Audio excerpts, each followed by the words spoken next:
Good afternoon to our listeners on Parliament Radio 105.5 FM, our viewers on the Parliament channel, and those of you joining us via the World Wide Web, on the Parliament's website, www.ttparliament.org. We are less than 1 minute away from the start of today's sitting of the House of Representatives. As indicated earlier in our House notes, on the agenda, debate on 3 motions which collectively seek to raise the debt ceiling by a combined $50 billion. The Minister of Finance, the Honorable Colm Imbert, is expected to pilot these motions, and if the House grants leave, it is expected that these motions will be debated simultaneously. So let's go over now to the Parliament chamber. We're just a few seconds away from 1:30 p.m. for the start of today's proceedings.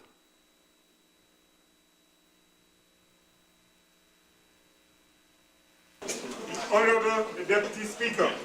We welcome you to the 10th sitting of the House of Representatives in the first session of the 11th Parliament that takes place on Friday, December 4th, 2015.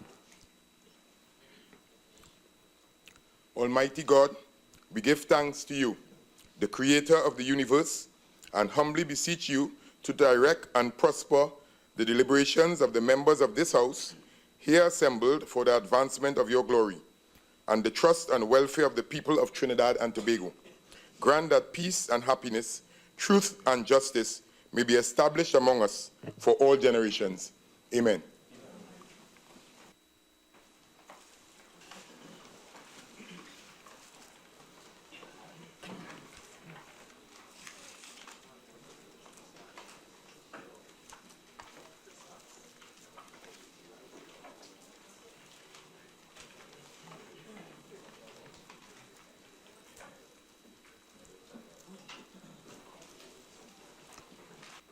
Honorable members, Dr. Tim Gopi Singh, MP, member for Caroni East, has asked to be excused for today's sitting of the House. The leave which the member seeks is granted.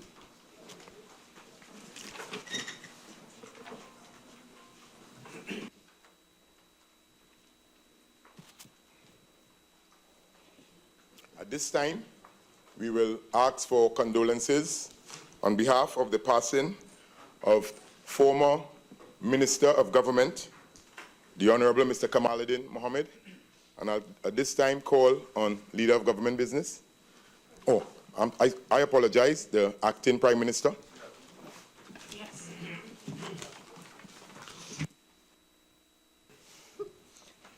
Thank you, Mr. Deputy Speaker. Mr. Deputy Speaker, I consider it a privilege on behalf of the People's National Movement to pay tribute to Mr. Kamaluddin Mohammed. Mr. Mohammed was a foundation member of the People's National Movement. Before he became active in national politics, both at the local and the central government level, he had already established himself in several fields, such as pioneer in the field of East Indian culture, being one of the youngest imams in Trinidad and Tobago, and also a main spokesperson for the Muslim community.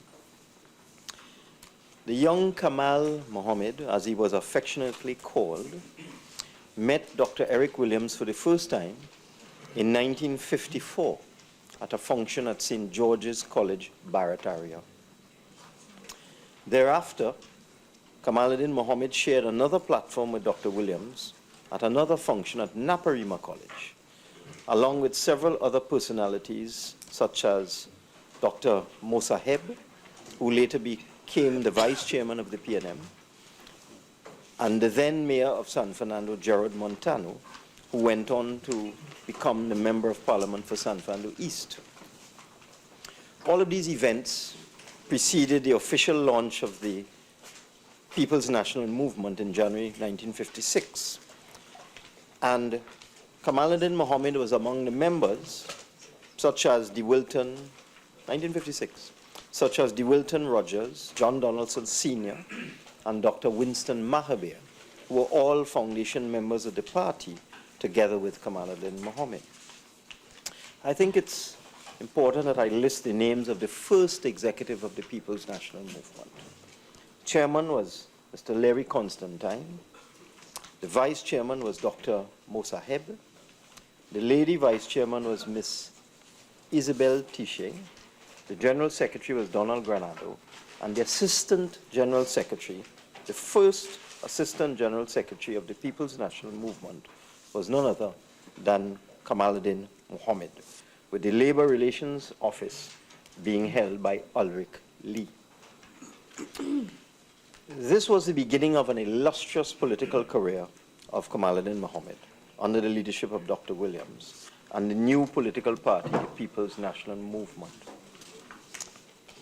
He was the party's candidate in the first general election in 1956 for the St. Joseph constituency, when he scored a narrow victory over his rival Chanka Maraj.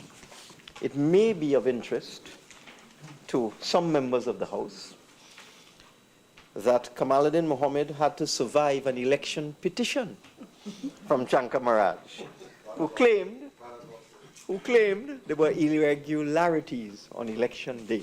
Sounds familiar? Sounds familiar. However, yes, 50 or 60 years later,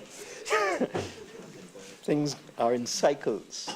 However, in March the following year, judgment came down in favor of Kamaluddin Mohammed. The petition was dismissed, and after that ruling, he never looked back. He started his ministerial duties, having been installed as the Minister of Agriculture, Lands and Fisheries. In 1961, he won the Barrett area seat for the PNM and was appointed Minister of Public Utilities.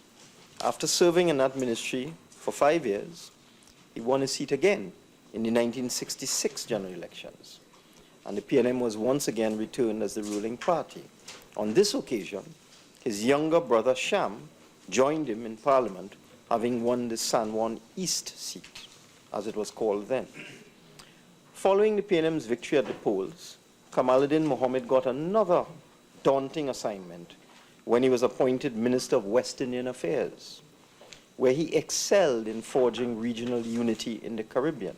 In fact, it was during his tenure in that ministry, West Indian Affairs, that he earned the title of the Caribbean Man. He was largely instrumental in establishing post-independence, the post-independence regional movement in the Commonwealth Caribbean. In 1971, the PNM won all 36 seats, which created some challenges for the party. Kamaluddin Mohammed won his seat again. One of his major achievements while serving as Minister of Health was the construction of the Mount Hope Medical Complex, now known as the Eric Williams Medical Science Complex. That project, the Medical Science Complex, was first announced by Dr. Williams in his 1976 budget presentation, when he announced he had planned to establish a medical school in collaboration with the University of the West Indies. In 1975, Kamaluddin Mohammed attended the Commonwealth Prime Minister's Conference in Jamaica. Dr. Williams appointed him as head of the Trinidad and Tobago delegation, which took place at the Pegasus Hotel, along with world leaders such as Indira Gandhi, Errol Barrow, Lee Kuan Yew, and General Yakubu Gowon of Nigeria. Kamaluddin Mohammed went on to serve in the cabinet under the new Prime Minister, Mr. George Chambers, following the death of Dr. Eric Williams in March 1981. That same year, the PNM won the general election again, with Kamaluddin Mohammed winning his seat again, securing a record 26 seats. And as it was in the beginning, Kamaluddin Mohammed returned to the Ministry of Agriculture, Lands and Food Production under the George Chambers government. Throughout his political career, he has received many awards, among them an award from the People's National Movement for long and meritorious service to the party and country. He was also a distinguished recipient, one of the few, of the Order of CARICOM, the Order of Trinidad and Tobago, and he was also honored with an honorary doctorate from UWI. Mr. Deputy Speaker, I could speak for a very long time about the career of Kamaluddin Mohammed. It spanned over 30 years in public life. It is sufficient to say that this was indeed a great man, a great politician, a true son of the soil, and he will be remembered. His history has already been recorded, and I'm sure a lot more will be said and written about him. But on behalf of the People's National Movement, on behalf of the substantive Prime Minister, Dr. Rowley, on behalf of all my colleagues, the government, on behalf of Trinidad and Tobago, may I express sincere condolences to his family. May he rest in peace. I thank you.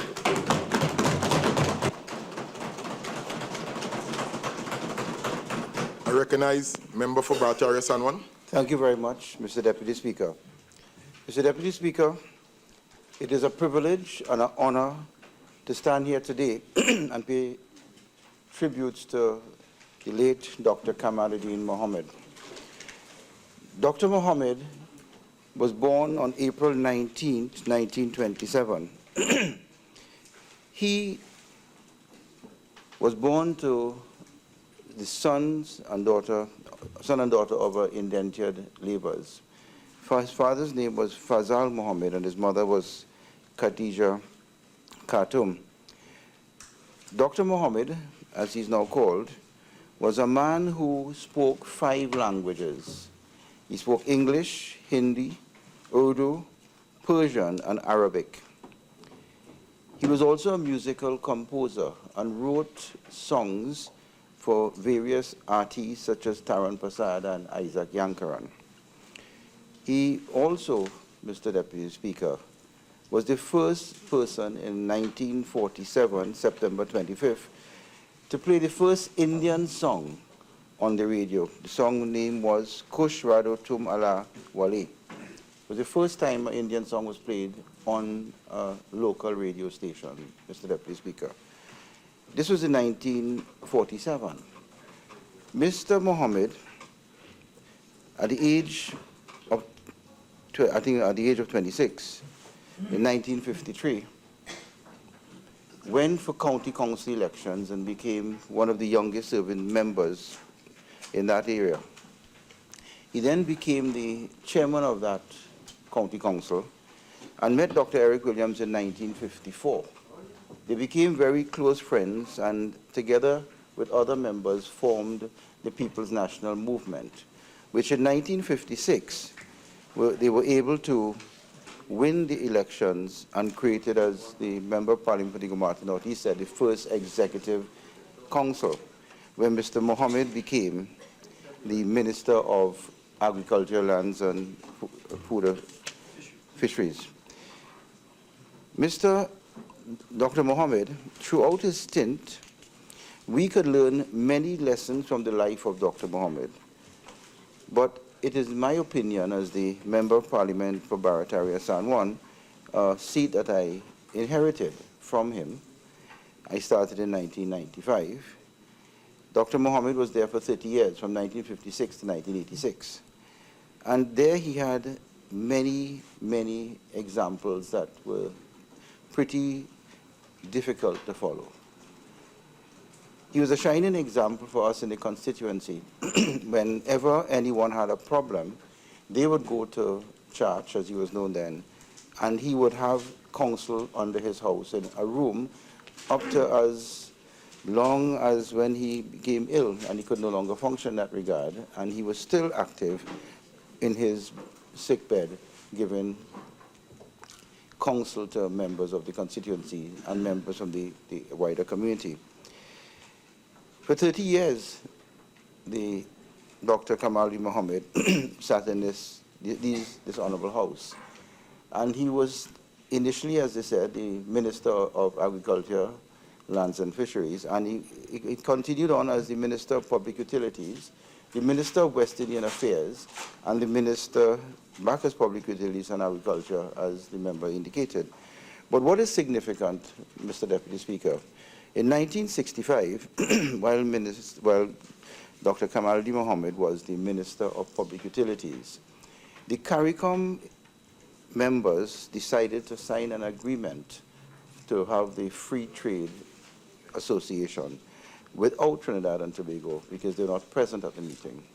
Dr. Eric Williams at that time was not very happy, and he asked one of his best negotiated ministers, who was then the Minister, I think, of Public Utilities, Mr. Kamaluddin Mohammed, to become the Minister of West Indian Affairs and deal with this problem of the free trade area, the free trade economy.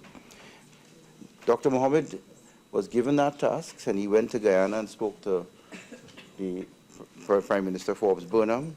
He went to Antigua and spoke to Lester Bird, and he also went and spoke to Barbados Prime Minister Mr. Errol Barrow.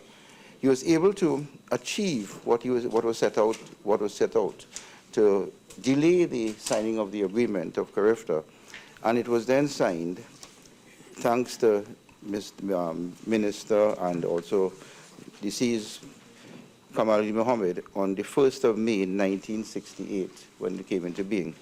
So we grieve today, Mr. Deputy Speaker, but the legacy of Kamaluddin Mohammed will continue to blaze a trail for the rest of us. Dr. Mohammed, additionally, was the first non-Caucasian to be appointed President of the World Health Organization. This is a very, very great achievement for us all. He was also given the Order of Trinidad and Tobago and the Order of CARICOM. He represented our nation, acknowledging the pioneering work of Dr. Williams and others. He was always ready to lend assistance, and I want to say during my first term of office, when I became the Member of Parliament for Barataria in 1995, Charge called me into his council and offered advice on all aspects of constituency and political life, information that I use to this day, and strategies that I also use to this day, thanks to Charge. And on behalf of the opposition, the members on this side, my family, on behalf of the people of Barataria, San Juan, I extend condolences to his wife Salima, his children, Ravi, Nazim, Alim, Nasser, Camila, and Anila. We do say goodbye to a hero from Trinidad and Tobago, but he will forever live on in our hearts and minds anytime we look into the past. And he will be fondly remembered for the person who constructed and developed the Eric Williams Medical Sciences Complex and the medical school in Trinidad and Tobago. I say today, goodbye, Church, and pray that you will be elevated as a recipient of paradise on the day of judgment. Thank you very much.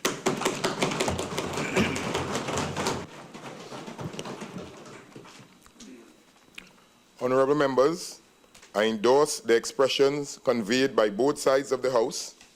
Indeed, Mr. Kamaluddin Mohammed, ORTT, served his beloved nation of Trinidad and Tobago for over 60 years at various levels, from politics to religion and culture.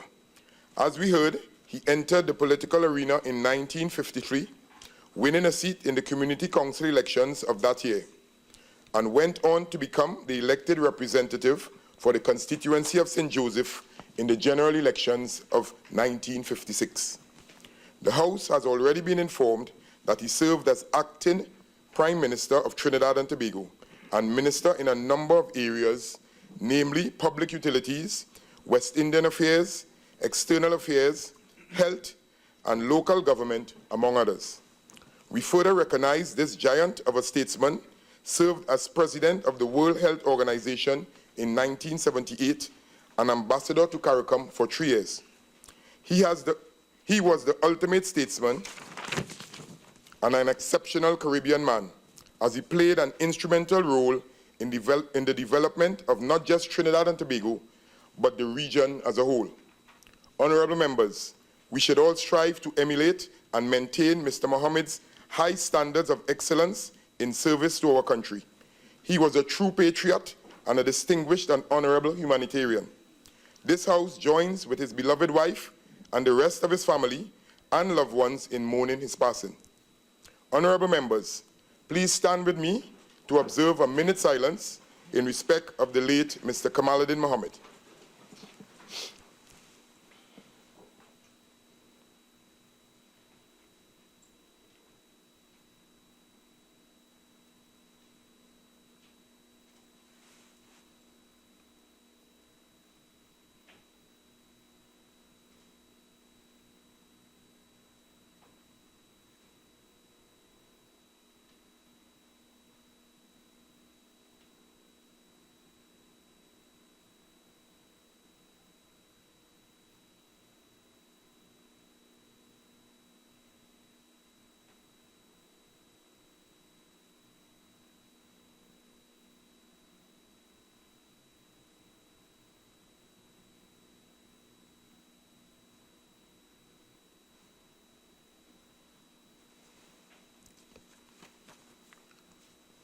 May his soul rest in eternal peace.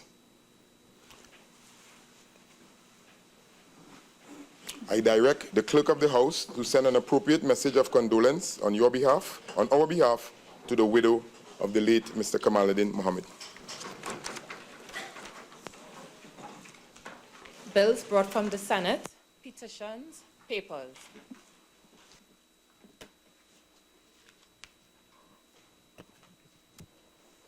Minister of Finance. Thank you, Mr. Deputy Speaker. Mr. Deputy Speaker, I have the honor to lay on the table the following papers on the supplemental order paper. The second report of the Auditor General of the Republic of Trinidad and Tobago on the financial statements of the Superior Regional Corporation for the year ended September 30th, 2007.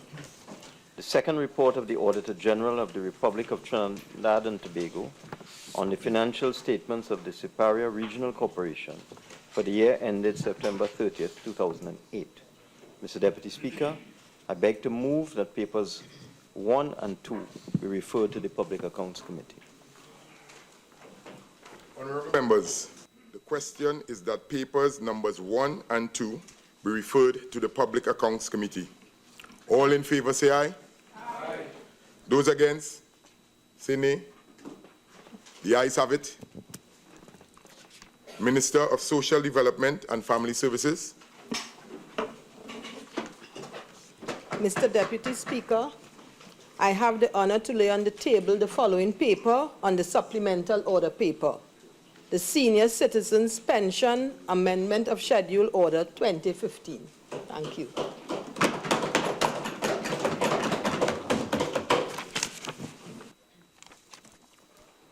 Reports from committees, Prime Minister's questions, urgent questions.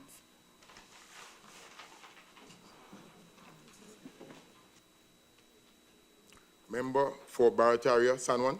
Thank you, Mr. Deputy Speaker. Question 1 to the Honourable Member, Minister of Health. Thank you. The arrears to workers at the Scarborough General Hospital will be paid when funds become available, and the Minister of Finance will deal with that at the appropriate place and time. Sorry. Also, Minister, could you also say when will the staff at the other RHAs be paid their arrears as the question had asked? Another urgent question. Your question was specific to Tobago. Thank you. Member for Barataria, San Juan, the supplemental question must directly relate to your question or whatever answer the Honourable Minister would have offered. Can I ask a question, Mr. Deputy Speaker? The both of them are done from RHAs. So are they not the same thing? Honourable Member, I have ruled the supplemental question must relate directly to your initial question or based on the answer that the Minister would have extended.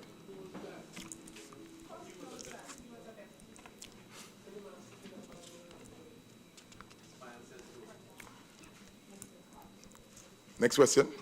To the Minister of Finance, given the procurement of critical pharmaceuticals are dependent on the appointment of the NIPDEC board, could the Minister state when this board will be appointed? Thank you, Mr. Deputy Speaker. Firstly, let me state categorically that there is no issue at this time with respect to the procurement of critical pharmaceuticals. That is ongoing and is not affected by the NIPDEC board. With respect to the NIPDEC board itself, the former minister should know that the NIPDEC board is appointed by the National Insurance Board, NIPDEC being a subsidiary of NIB. We have recently appointed Mr. Michael Tony as the chairman of NIB, along with other government representatives, and we expect that in short order, the NIPDEC board will be appointed in accordance with the regulations of the National Insurance Board.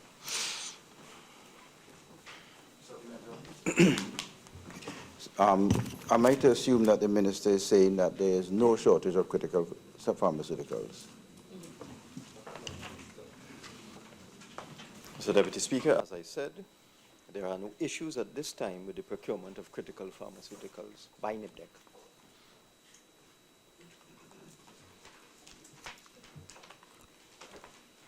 Thank you. Minister of Education, in light of the recent chopping incident of a student at Brazil High School, could the minister state what immediate steps has the ministry put in place to avoid recurrences of such incidents at that school?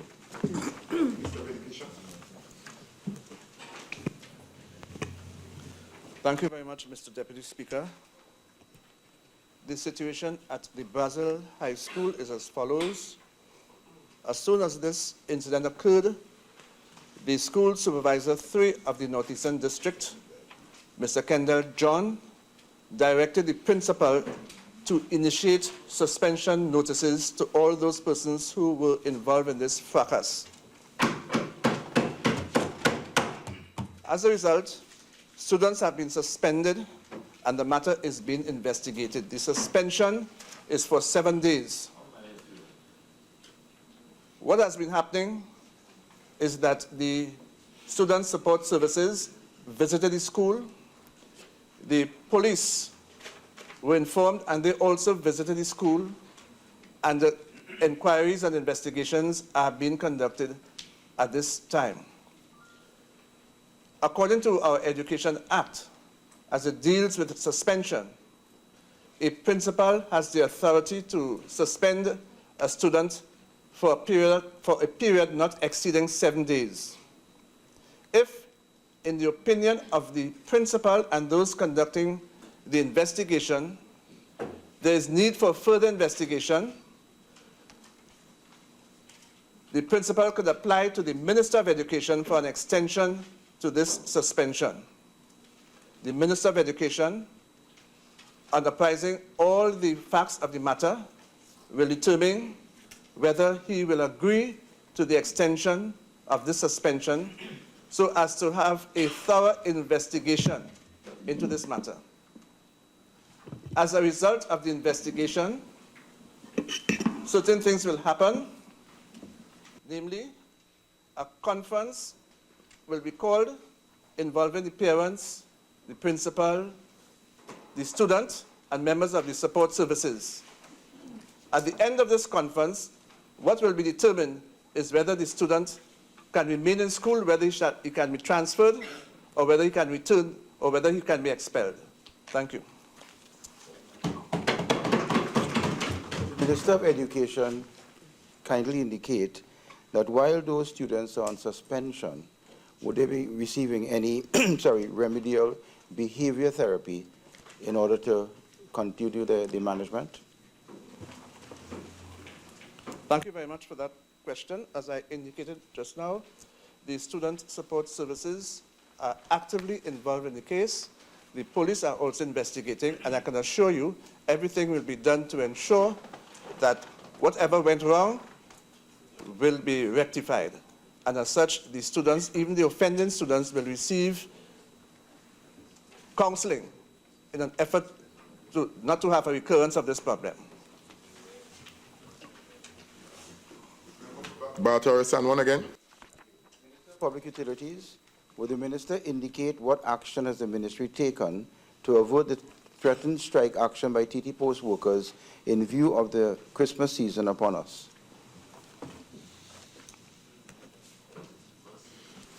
Minister, Public Utilities. Mr. Deputy Speaker, I've had discussions with the union representing the workers at TT Post, Postal Workers Union, and I've arranged a meeting at 2 p.m. on Monday to discuss their issues.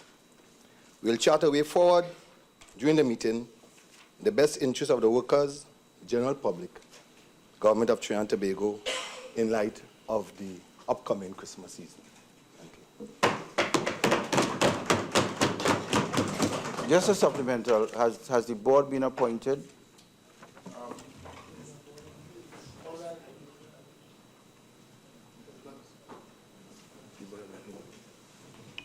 The board at TT Post has not been appointed as yet. Thank you. Princess Town. Could the minister state any plans to assist members of parliament, which has happened in the past, with hampers or temporary food cards for the underprivileged during the Christmas season?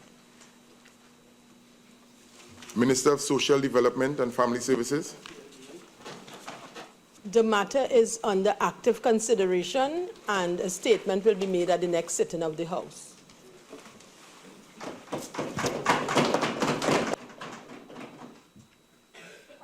Notice.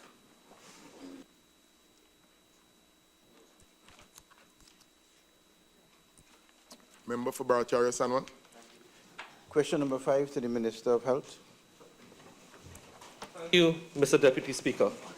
On October 19, 2015, an agreement was executed between the Ministry of Health and Ernst & Young for an independent review into circumstances surrounding 13 cash transactions and 1 wire transfer at the Children's Life Fund. The audit will determine whether any wrongdoing was committed and will recommend of any actions to be taken.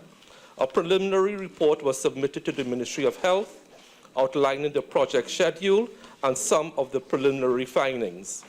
The milestones and timelines for the completion of the audit report are as follows. November 3, 2015, confirm objectives, scope, and project execution. November 11, 2015, stakeholder engagement. November 26, 2015, review and analysis of documents received. December 1, 2015, conduct interviews with investigators and former staff. December 9th, conduct interviews with parents or guardians. December 16th, complete first draft report and obtain feedback. December 21st, submit final report. Some of the preliminary findings from the initial report include incomplete records, in particular for 2 cases, no audit trail to indicate custody of cash disbursements from the Chief Executive Officer to the administrator of the fund to the parents and guardians. Case references on the board instruction letters appear to be inconsistent, and several letters did not name the individual case where the cash disbursements should be applied. Case reports presented to the board included overstated amounts for travel and accommodation, but there was no evidence of disbursements.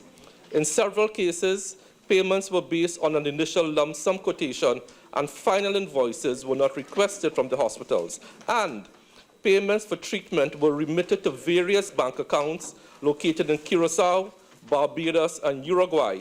And to date, there has been no confirmation of these bank accounts being held by service providers. Lastly, the preliminary report concluded that during the period under review, there was a weak control environment combined with a lack of board-approved policies and procedures in relation to case management and cash disbursement processes. Thank you, Deputy Speaker. Just a supplemental. So the final date that you said was December 21st. So we wait on December 21st to get the final report to see whether there was any wrongdoings in which you have not yet elucidated. Thank you. There was wrongdoing. He just said I just elucidated no Mr. wrongdoing. Deputy Speaker, there's a case here for wrongdoing. The final report will be submitted on December 21st. But I have been at pains to speak about incomplete records keeping, incomplete bad policies and procedures for cash disbursements, money is being sent to bank accounts not authorized or not held by service providers, especially in one egregious case where monies were transferred to a private bank account held by an individual and not by a hospital. And this took place under your tenure, Barataria Sawan. So indicate in what bank account and who was the private individual? File a different question, sir. Request for leave to move the adjournment of the House. That's good. That's good. May I just indicate that the question for written answer, we had indicated that it would be ready this week, and it is, and it will be distributed a little later on in the sitting. Thank you. Request for leave to move the adjournment of the House on definite matters of urgent public importance. Member for Barataria Sanwan. Thank you. Mr. Deputy Speaker. In accordance with Standing Order 17 of the House of Representatives, I have... Let's hear the questions, please. Proceed, Member for Barachara-Sanwan. I hereby seek your leave to move the adjournment of the House for the purpose of discussion a definite matter of urgent public importance, namely, the failure of the government of Trinidad and Tobago through the Tobago Regional Health Authority Board to pay salary arrears owed to hospital staff at the Scarborough General Hospital. Mr. Deputy Speaker, this matter is definite since it refers to the failure of the government to give a directive to pay the outstanding salaries to hospital staff at the above-mentioned hospital. The matter is urgent since the lives of thousands of patients in both Tobago and Trinidad who utilize the Scarborough General Hospital are at risk due to such an impasse. And the matter is of public importance since it has the ability to take place with the staff at the public hospitals in Trinidad due to the absence of a directive by government to resolve the payment of salary arrears owed. Honorable members, I am not satisfied that this matter qualifies under the standing order. I advise that the member pursue his matter under standing order number 16. Statements by ministers, personal explanations, introduction of bills, motions relating to the business or sittings of the House and moved by a minister, public business, government business, motions. Call upon the Minister of Finance.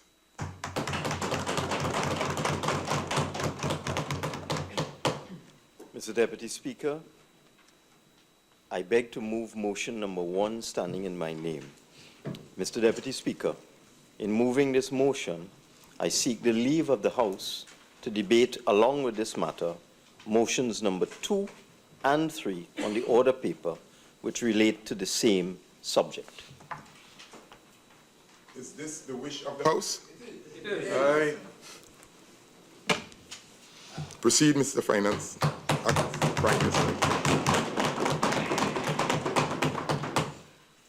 Mr. Deputy Speaker, whereas it is provided by Section 3(1) of the Development Loans Act that the government is authorized for the purpose of financing general development in Trinidad and Tobago, B, repayment of borrowings effected for such general development, or C, repayment of borrowings effected for general development, 1, by a statutory authority within the meaning of the Statutory Authorities Act, 2, by an enterprise that is controlled by or on behalf of the state, or 3, by University of the West Indies, to borrow from time to time money externally or internally in a sum or sums not exceeding in the aggregate $30,000 million in the currency of Trinidad and Tobago.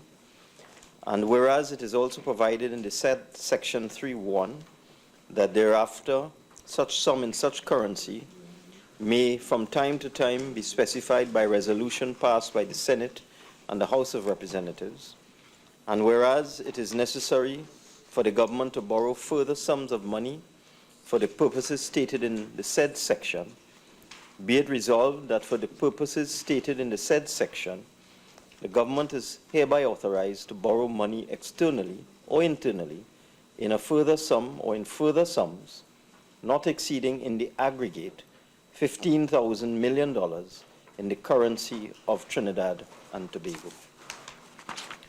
Mr. Deputy Speaker, the last time similar measures of this nature were brought to this Honorable House and debated was on the 9th of September 2011. The Minister of Finance at the time was Mr. Winston Dukaran, and an examination of the records indicates that at that time, in September 2011, the then government increased the borrowing limits of Trinidad and Tobago by some $32 billion. That was in 2011, Mr. Deputy Speaker. At the time, the question was asked as to why the then government was seeking to increase the debt ceiling by $32 billion in 2011. And the answer given is that it was simply a measure but would not be utilized. In other words, the answer given was that it was to give a lot of float, a lot of cover for borrowing, but that the full ceiling would not be utilized. Well, Mr. Deputy Speaker, I'm afraid that that is not what happened. And that is why we are here today. And what I'm seeking to do today, what we are seeking to do today, Mr. Speaker, through these 3 resolutions, is to amend the borrowing limits under 3 different pieces of legislation, which would give an overall increase of $50 billion as follows. An increase in the statutory borrowing limit under the Development Loans Act, Chapter 7104, from $30 billion to $45 billion. An increase in the statutory borrowing limit under the External Loans Act, Chapter 7105, from $15 billion to $30 billion. And an increase in the statutory borrowing limit under the Guarantee of Loans Companies Act, Chapter 7182, from $25 billion to $45 billion. It is necessary, Mr. Deputy Speaker, to put this matter in context. On the achievement of independence in August 1962, the modernization of this country became the responsibility of the government of Trinidad and Tobago. Prior to that, Mr. Speaker, we were a crown colony. Through a range of policies and programs anchored in 5 5-year development plans, the then government, the PNM, began to lay down the foundation on which the citizens would strive for better lives. In the ultimate socio-economic welfare, the socio-economic welfare of the population was central to the economic plans and programs and the 5-year development plans. At that time, the evidence from both theoretical analysis and empirical experiences indicated that the defining feature of growth and development was an investment-led rollout of infrastructure and the associated delivery of services. It was also well understood that the establishment of infrastructure should not be financed by current revenues. Long-term financing for infrastructure and related services was considered to be far more appropriate, given the long-term usage of infrastructure, in particular through intergenerational usage. Successive generations paid for the use of infrastructure, but down at one point in time. The experience of all advanced, emerging, and developing countries has borne out these conclusions. In the context of this broad economic strategy, Parliament in 1964 put in place the Development Loans Act, Chapter 7104, the first act in which we are seeking to increase the borrowing limit. Section 3.1 of this act provides authorization for the Minister of Finance to borrow both domestically and externally through the issuance of bonds for the purpose of financing general development in Trinidad and Tobago. The initial limit set by the Act in 1964 was US $30 million, or 51.6 million Trinidad and Tobago dollars at the then prevailing rate of exchange, which was US $1 to $1.72 TT. At today's exchange rate, that is in fact equivalent to 192 million Trinidad and Tobago dollars. Subsequently, and in the context of the need for resources, while ensuring debt sustainability, this limit, that is the public sector debt relative to GDP, was reset in Trinidad and Tobago dollars as follows. In 1990, the debt limit was set at 5 billion Trinidad and Tobago dollars. 1994, 7.5 billion TT dollars. 1999, 10 billion TT dollars. 2002, 13 billion TT dollars. 2008, 20 billion TT dollars. And then in 2011, 30 billion Trinidad and Tobago dollars. So an increase of 10 billion in the year 2011 under the former administration in just this one act alone. The second act, which we are looking at today, Mr. Deputy Speaker, is the External Loans Act, Chapter 7105. While external financing was envisaged under the Development Loans Act in 1967, the need for larger flows of foreign resources for developmental purposes became critically important in light of the foreign exchange requirements from domestic capital expenditure. For that reason, the government established a dedicated source of external financing by enacting the External Loans Act, Chapter 7105 in 1967. The Act provided authorization for the Minister of Finance to borrow for the purpose of financing general development in Trinidad and Tobago and for repaying borrowing effected for general development. The initial limit set by the Act in 1967 was $50 million. Subsequently, the limit was increased on several occasions. In 1967, as I said, it was $50 million. 1972, $75 million. 1973, the limit was increased to $125 million. In 1977, the limit was increased to $1 billion. 1979, $5 billion. 1989, $6 billion. 1993, $9 billion. And in 2011, the former administration increased the limit to $15 billion.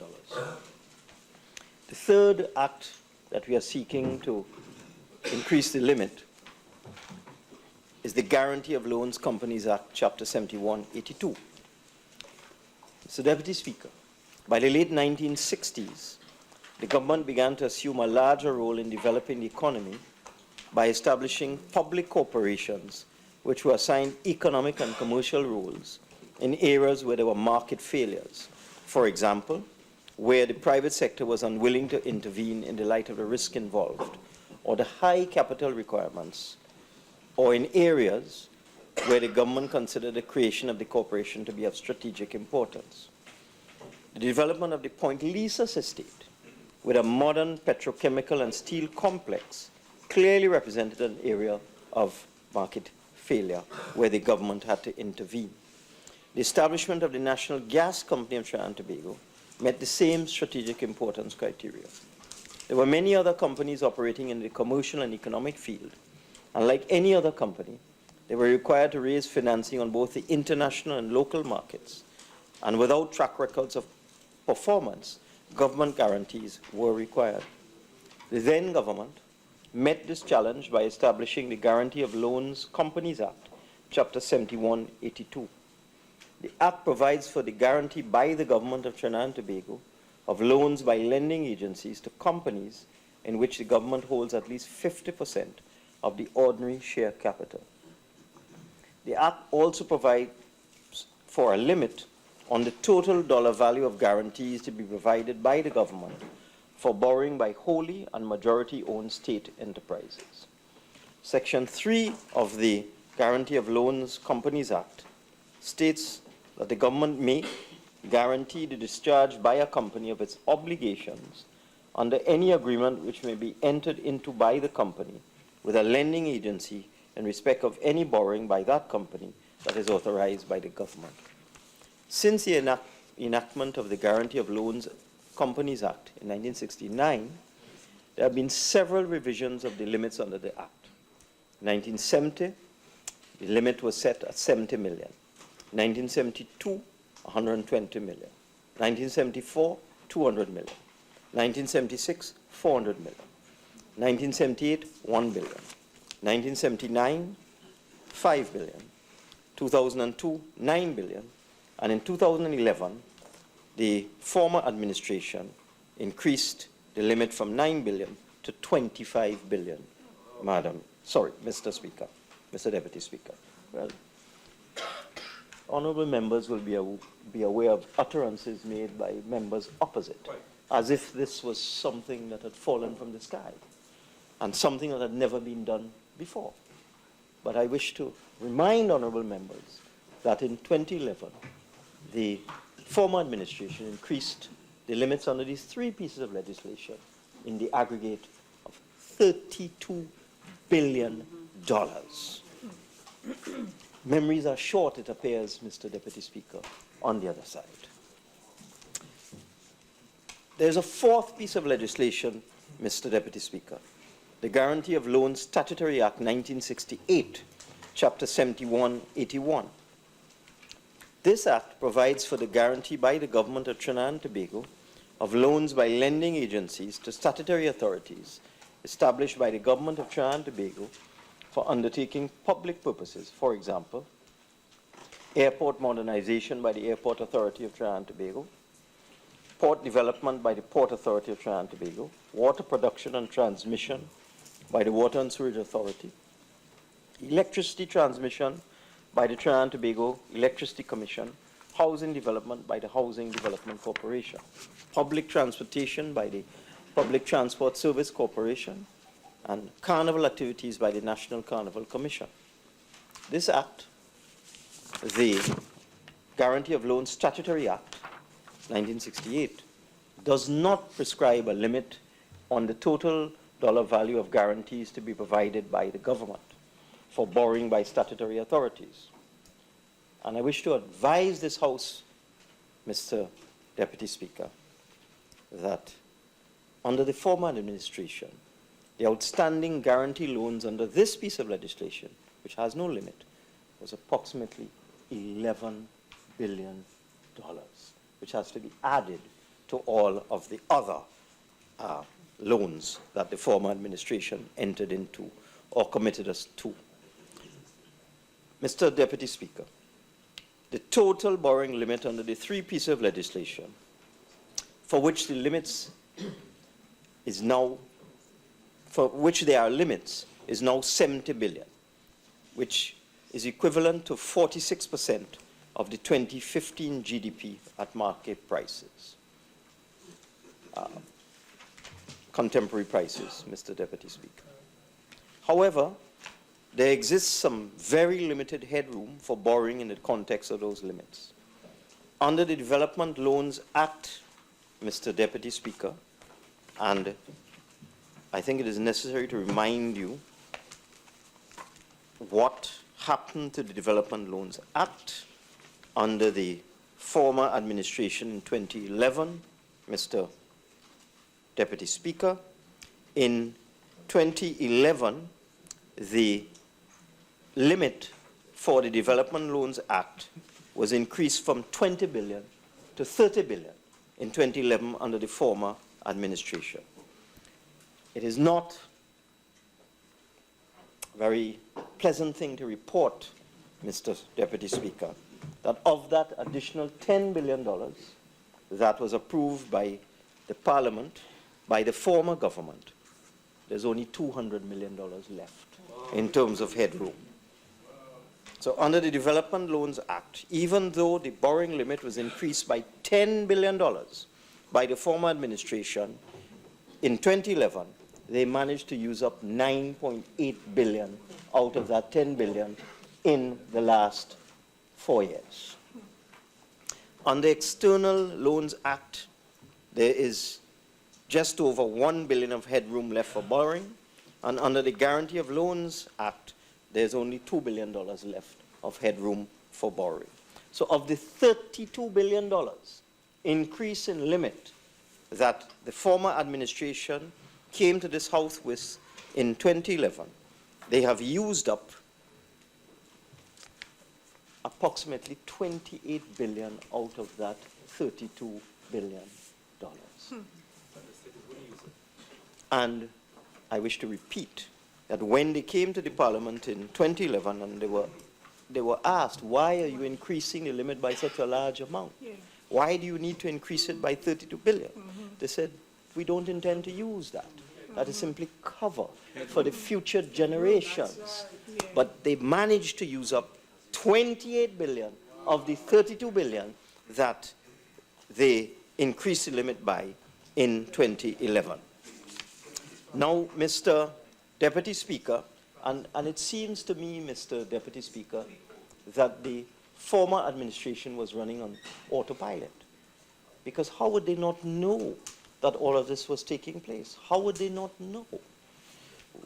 Now, Mr. Deputy Speaker, with limited headroom under the existing legislation for borrowing, just as I said, only $4 billion left out of that 32 billion, and the continuing need for rolling out debt finance infrastructure as well as for meeting budgetary purposes, the government must pursue a debt strategy which is sustainable and flexible. To achieve these objectives, the government must create headroom under the existing pieces of legislation to maintain a range of borrowing options in sufficient amounts so as not to unduly limit the country's ability to make financing decisions which would minimize both the cost and the risk of the debt portfolio, as well as to ensure that the total public debt does not exceed sustainable limits.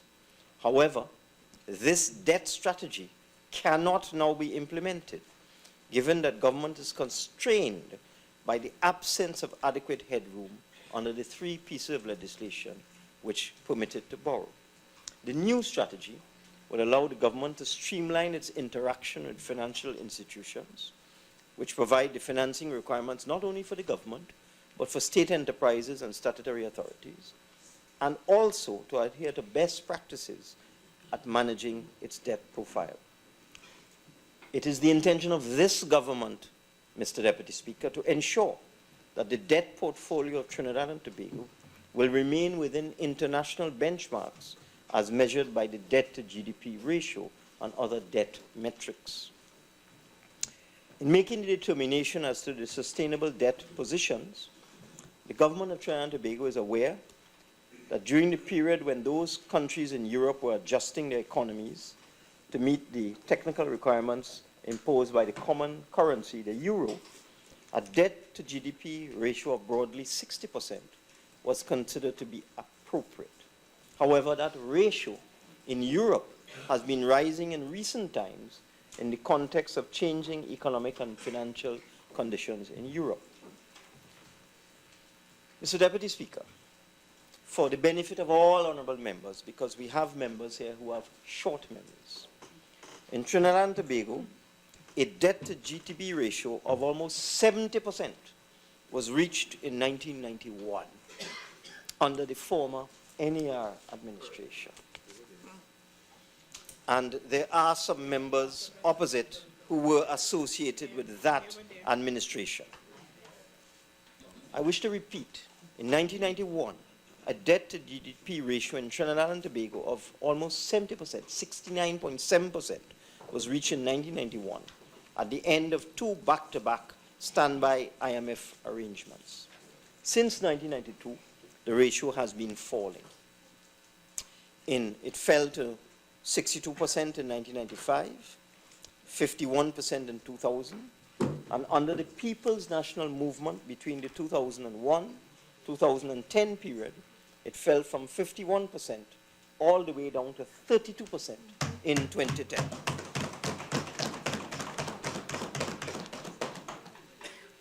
I will, in due course, Mr. Deputy Speaker, explain what happened after 2010 when the government changed.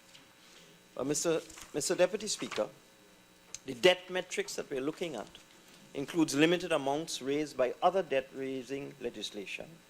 Short-term borrowing, for short-term borrowing, the Treasury Bills Act of 1960 has a limit of 800 million. The purchase of certain CLECO BAT rights, Act 2011, has a limit of 8.2 billion, and the purchase of certain HCU rights, Act 2014, has a limit of 300 million, Mr. Deputy Speaker. Well, let us look at the experience since 2010, when under the PNM, the debt to GDP ratio was reduced from 51% under the UNC to 32% under the PNM. Since 2010, the debt to GDP ratio has risen from 32% to 46.3% in 2015. The increase reflected in part the issuance of bonds for the CLECO bailout in an amount of approximately $11 billion, Mr. Deputy Speaker. However, there have been other very significant borrowings under the legislation. In 2014, under the External Loans Act, $2 billion in new loans were contracted, including flood alleviation, $1.28 billion, Energy sector support, 0.25 billion. Naval vessels, 0.48 billion. Again in 2014, under the Guarantee of Loans Companies Act, $7.1 billion in new loans were contracted. Fortin Highway, 1.5 billion. Government Campus Plaza, 0.5 billion. Ministry of Education Office Tower, 0.23 billion. Another loan for the Government Campus Plaza, this time in the amount of 3.5 billion. Government Campus Plaza outfitting, 0.5 billion.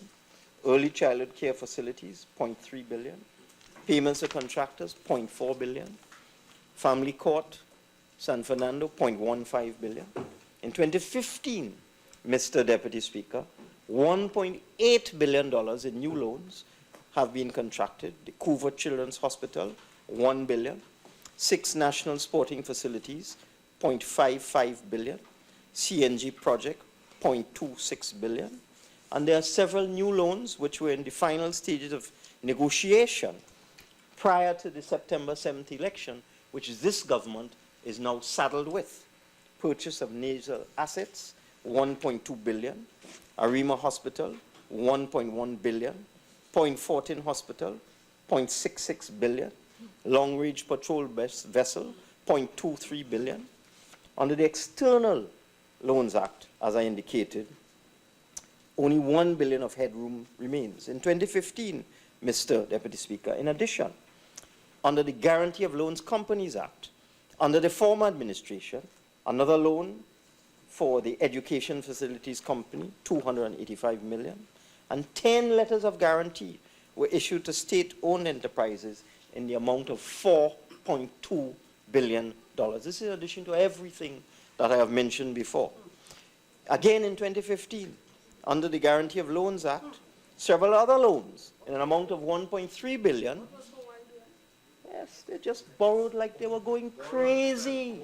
In 2015, under the Guarantee of Loans Act, several loans in an amount of 1.3 billion are under review. Letters of guarantee may or may not be cancelled, including National Operations Center, National Helicopters Limited, purchase of helicopters. They converted a coordinating unit, the National Operations Center, a coordinating unit that is supposed to coordinate all of the intelligence and anti-crime initiatives, a coordinating unit. They converted it into an operational unit and entered into an arrangement to purchase 5 helicopters at a cost of $520 million. Again, for the National Operations Center, again converting this coordinating unit into an operation, a private army, private military operation with no legislation, as the Attorney General points out to me. National Operations Center, purchase of unmanned aerial vehicles, $101 million. For the Rural Development Company, a loan, $115 million. For NIPDEC, a loan of $151 million.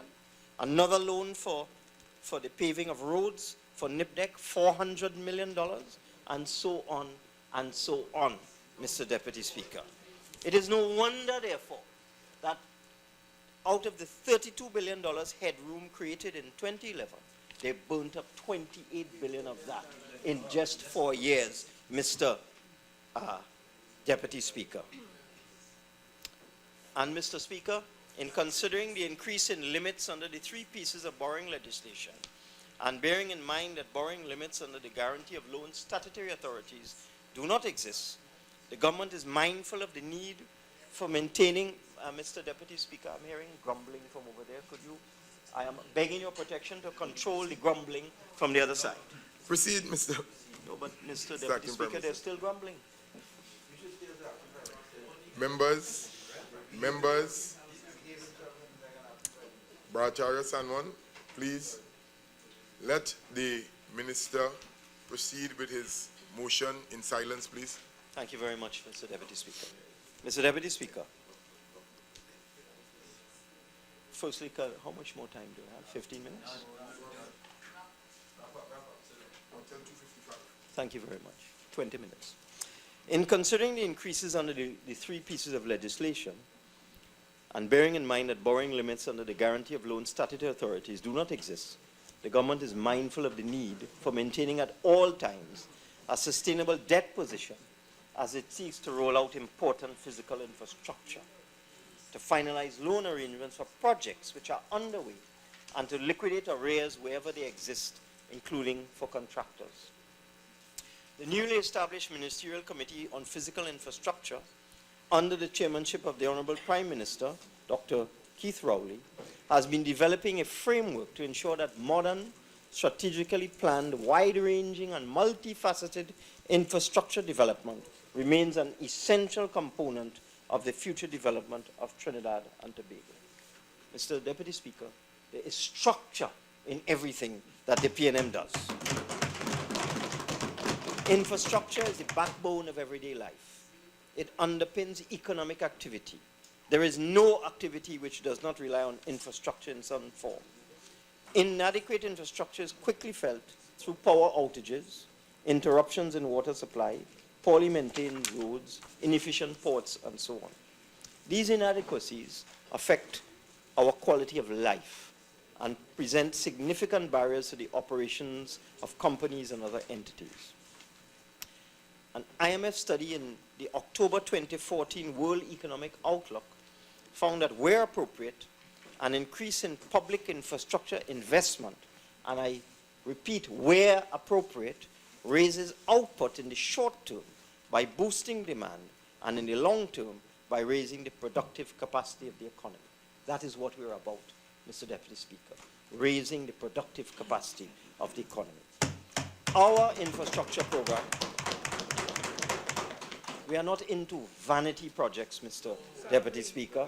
Over the medium term, we have our National Highways Grid program, our East-West Corridor Transportation Project, our bus fleet renewal program, mass transit system, government shipping service, new commercial, industrial, and passenger cargo ferry ports in strategic locations such as Toko and Maruga, air transport infrastructure development such as a new airport terminal in Tobago, modernization of the licensing office, a comprehensive drainage development program, and so on. This is just but a few of the infrastructure projects of the People's National. And I dare say, Mr. Deputy Speaker, this country is well poised to undertake such public investment, given the degree of economic slack which presently exists. The commitment to improve the efficiency of public investment through better project appraisal, project selection, and project implementation, and the elimination of corruption, waste, and mismanagement. The understanding that public investment would have larger output effects if it is financed by long-term financing. That's right. Rather than raising taxes or Mr. Deputy Speaker, I think it is unprecedented in any country in the world where a $7.5 or $8.5 billion project is financed from current revenues. That was the strategy of the former administration. Current revenues. Who else in the world does that? No other country does that, Mr. Put strain on the Treasury, and I will explain how much strain was put on the Treasury in a short while. Mr. Deputy Speaker, the $50 billion increase in the combined borrowing limit would bring, when it is utilized, because this is simply a limit, Mr. Deputy Speaker, would bring the total cumulative borrowing limit to $120 billion. Accordingly, the gross domestic project estimated for the period 2016 to 2019 and the debt metric would be as follows. 2017, 65%, 2018, 62%, and 2019, 59%. And if, in fact, the government did utilize all of this, which we most certainly will not, we are not like them, we would adhere to the debt guidelines utilized by European countries who are all members of the current euro currency. In these circumstances, Mr. Deputy Speaker, in the context of prudent economic, debt, and fiscal management, the government would limit its outstanding debt to a maximum of 65% of GDP. The new limit under the Guarantee of Loans Act has been set with a view to ensuring that the government maintains the broadest possible range of financing options to ensure it can make the most cost-effective financing decision in the best interest of the people of Trinidad and Tobago. And Mr. Deputy Speaker, the current debt to GDP ratio of 46% reflects an outstanding debt amount of $76.5 billion. This amount is in excess of the statutory limit under the three pieces of legislation that exist at present. The excess of $6.5 billion reflects a combination of limited headroom as well as $11 billion in loans on the Guarantee of Loans Statutory Authorities Act, for which no limits exist. You see, they found an act where there was no limit, and because there was no limit, and because they would not have to come to Parliament to deal with it, they borrowed $11 billion under the Guarantee of Loans Statutory Authorities Act, while not reporting to the country.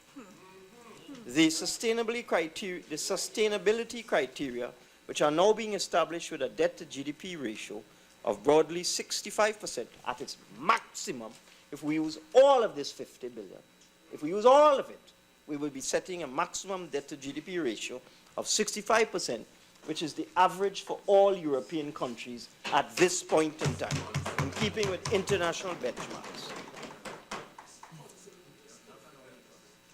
Now, Mr. Deputy Speaker, it must be emphasized that this government does not view these increases in the limits as a license to borrow indiscriminately. We are not like them. This government intends to conduct a borrowing program in a highly efficient manner, a transparent manner, managing the country's revenues and expenditures so as to minimize the government's borrowing for budgetary support and providing government guarantees to state enterprises only for those projects with the maximum potential to reap maximum economic, financial, and social benefits for Trinidad and Tobago. Mr. Deputy Speaker, I think it's necessary for the country to understand what the former administration did. They increased the debt limit by $32 billion in 2011. They burnt that up almost immediately. And rather than coming back to the Parliament and explaining to the Parliament that they had burnt up the $32 billion increase, you know what they did instead? Rather than coming to this Parliament, having to explain to the national population what was happening in this country, how they were being fiscally irresponsible, how they were being profligate, how they were being reckless. They did not want to come to this Parliament. You know what they did instead? Rather than coming here to increase the borrowing limits and using the increase in borrowing limits to finance projects such as the Fortin Highway, a prime candidate for long-term borrowing, this is what they did instead. They raided the National Gas Corporation. They took $1.5 billion in 2013, $1 billion in 2012, $4.85 billion in 2014, $5.3 billion cash. Instead of coming to this Parliament and explaining to the country what was going on, they raided the National Gas Corporation of almost $14 billion in cash. They went into the NGC's bank account and took out $14 billion and used it for recurrent expenditure. That was just one thing that they did, Mr. Yes, with no proper procurement. And that, yes, and that is not all they did, Mr. Deputy Speaker. That's not all they did. You would have heard me speak before about the cash balances in the central bank. Yeah. You'd have heard me make the point that when the PNM demitted office, the cash balances in the central bank were of the order of positive $6.5 billion. Mm-hmm. This country was in credit to the tune of $6.5 billion in the central bank, Mr. Deputy Speaker. You know what they did? They consistently went into the overdraft at the central bank. They raided the overdraft. They wiped out that whole $6.5 billion and then used up the entire $9 billion overdraft limit. Almost, Mr. Speaker, $16 billion. So they took $14 billion from NGC. They took that in cash. They took $16 billion in cash from the central bank, from our overdraft. And then they borrowed $28 billion, $58 billion. And rather than coming to this parliament and telling the parliament what they were doing, they hid it from the country. They refused to expose themselves to public scrutiny as we are doing today. We are a transparent government. We are a transparent government. And you know what they have done? You know what they have done, Mr. Deputy Speaker? They are so reckless. They are so reckless. When you look at the cash balances in the central bank, Mr. Deputy Speaker, I have here the cash balances of the 15th of September, 2015, just a week after the general election. You know what they've done? We have in the central bank, we have deposits. We have a fund called the Green Fund, Mr. Deputy Speaker. A green fund, which has theoretically $3.7 billion in deposits in the central bank. We have an unemployment fund, government unemployment fund, which theoretically has $8.3 billion in deposits in the central bank. You know what they have done, Mr. Deputy Speaker? They have pledged those funds as collateral against the overdraft, and they've borrowed against it. And now those funds are not available to the, are not available to the people of this country. Now we can no longer access the Green Fund. They have mortgaged the Green Fund. Mortgaged the Green Fund. They have mortgaged the unemployment fund. So $8.4 billion in the government unemployment fund cannot be touched because they mortgaged it. They mortgaged it. And Mr. Consider this in context. Consider this in context. $8.4 billion in unemployment fund. $3.8 billion in the Green Fund. Add those two together, Mr. Deputy Speaker, over $11 billion. So that the real overdraft. Members, please, each member will have the opportunity when their time comes. The real overdraft is really of the order of $20 billion. Because they have mortgaged the Green Fund and they have mortgaged the unemployment fund, which we cannot touch. And they've been running the overdraft at almost close to the limit for over 1 year. And they did not report that to this country. They didn't report that to this country. You're talking about almost $60 billion. $60 billion combined in borrowings, in overdraft, in taking the unemployment fund and the Green Fund and mortgaging it against the overdraft, Mr. Deputy Speaker. That is how they ran this country. I have heard the former Prime Minister say, this is a dangerous move. Well, I would like to know, with the debt ceiling almost up to the limit, with the overdraft right up at the limit, with the rating of the cash balances in NGC, you took out $60 billion. Just so. How are you going to run this country? With the overdraft running at $8.9 billion when the limit is $9 billion. How are you going to run this country? With the debt almost at $30 billion when the limit was $32 billion. How are you going to do it? How are you going to run this country when you take out all the money from the NGC bank account? You explain to me, Madam, sorry, Mr. Deputy Speaker, I apologize. How are they going to run this country? No more ceiling in the debt. No more ceiling in the overdraft. No more money in the NGC kitty.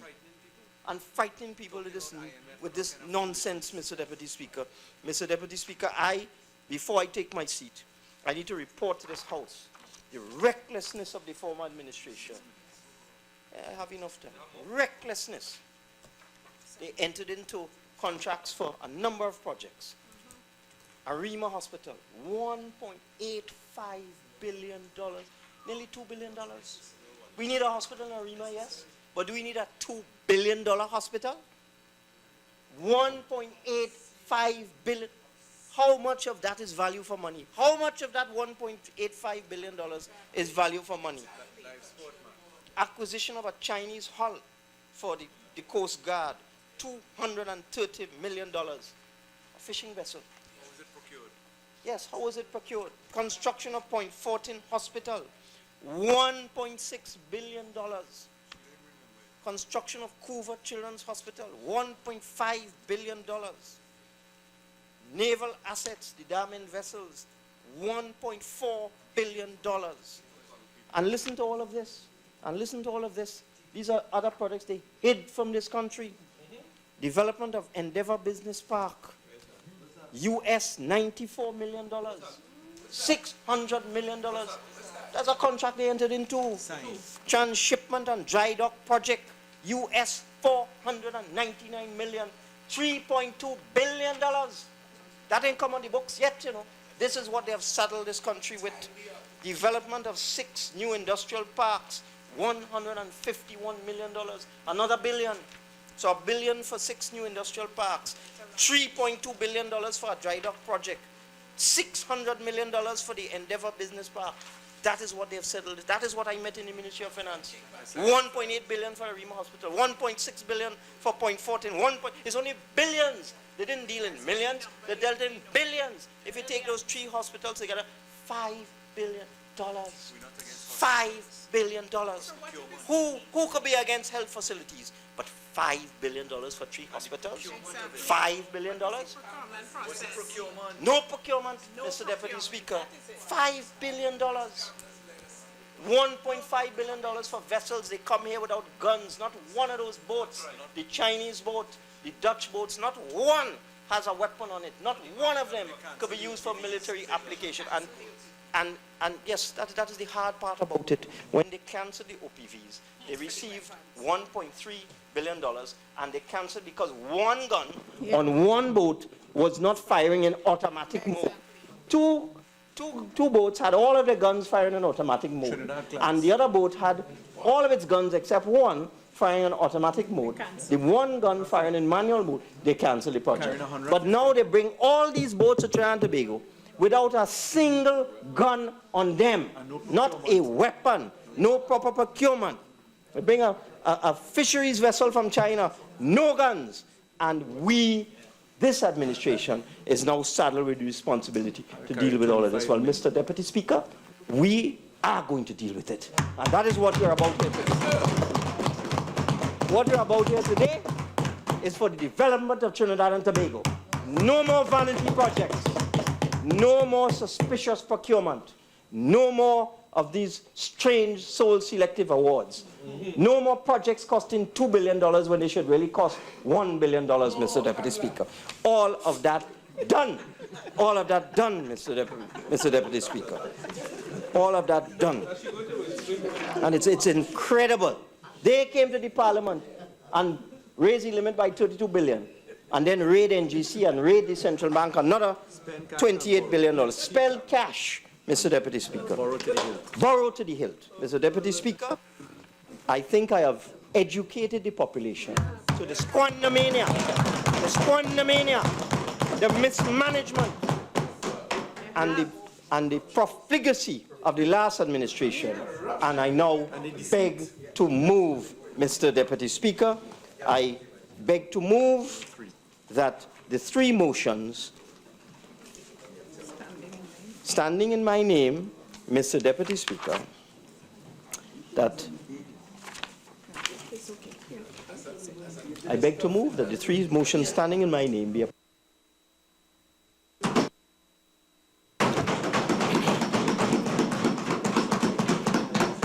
Honorable members, I shall now propose the question for debate. Be it resolved that for the purposes stated in the said section, the government is hereby authorized to borrow money externally or internally in a further sum or in further sums not exceeded in the aggregate $15,000 million in the currency of Trinidad and Tobago. Honorable members, I am to remind this Honorable House that this leave has been granted for the debate on the 3 motions to be taken together. However, the question on each motion will be put separately to satisfy the procedural requirements. Mr. Speaker. I recognize the member for... You come and defend this, Mr. Mr. Speaker. Mr. Speaker, I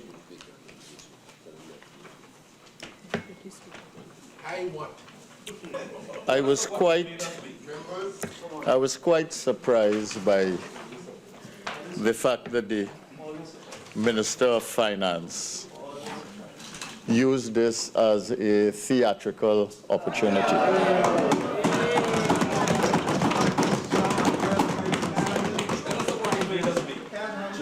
He came, Mr. Speaker, before I proceed, I intend to use my time, my 45 minutes, and I would crave your indulgence to protect me from the other members of the House. We gave Mr. Imbert the opportunity to speak. So, Mr. Speaker, we were struck by the theatrics. He came here to make the case for an increase in the borrowing limits. But in doing so, he said more about what the last government did and did not do, and he said very little about what they intend to do with all of this $50 billion, $50 billion that they are asking for in order to spend on items that have not yet been identified.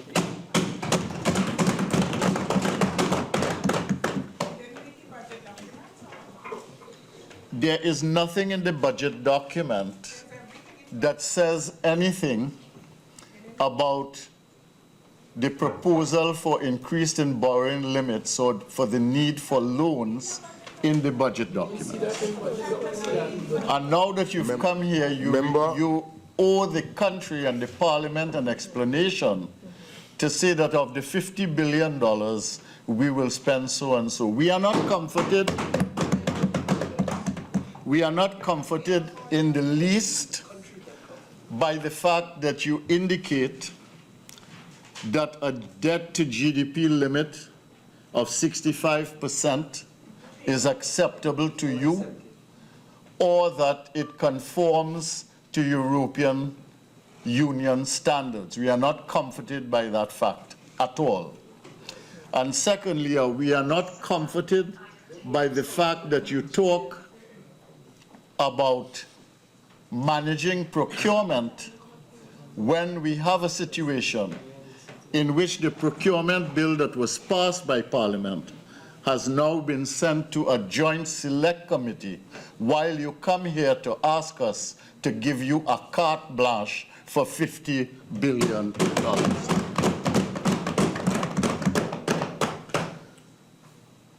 The lecture on the evolution of the various instruments, legal instruments which allow for borrowings in different quarters, was fine.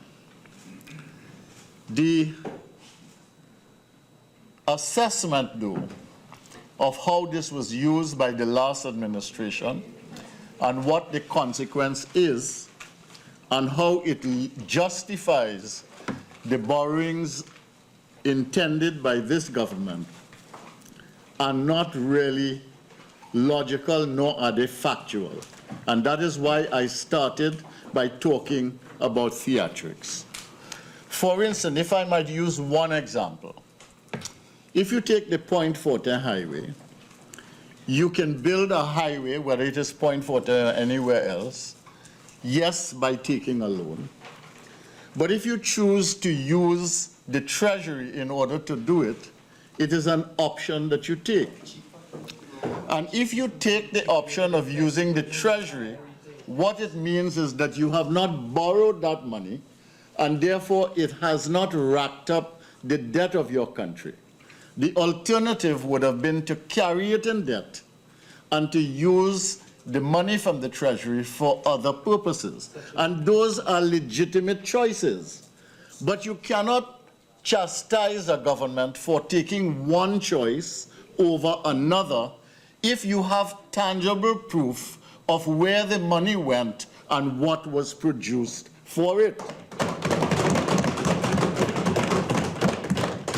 And the same things can be said about the energy support loans. The same things can be said for the flood alleviation loans. The same thing can be said for the education loans.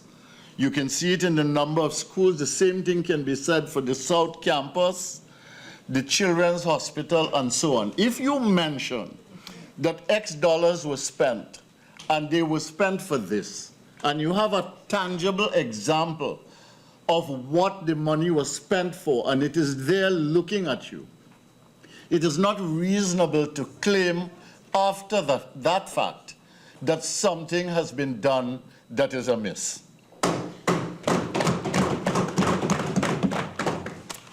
So,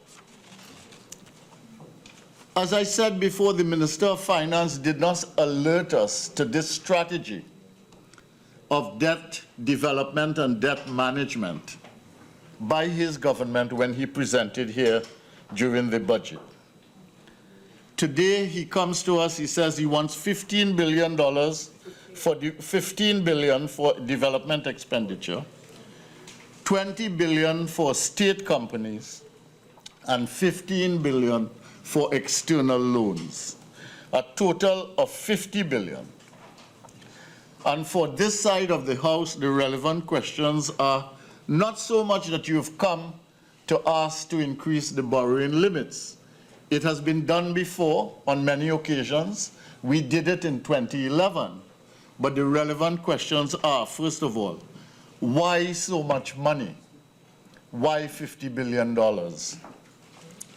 If you think that we spent so much money and we did not spend it well, why do you want this big lump sum in advance at the beginning of your term without any limits? What do you want it for? You did not identify any of the projects.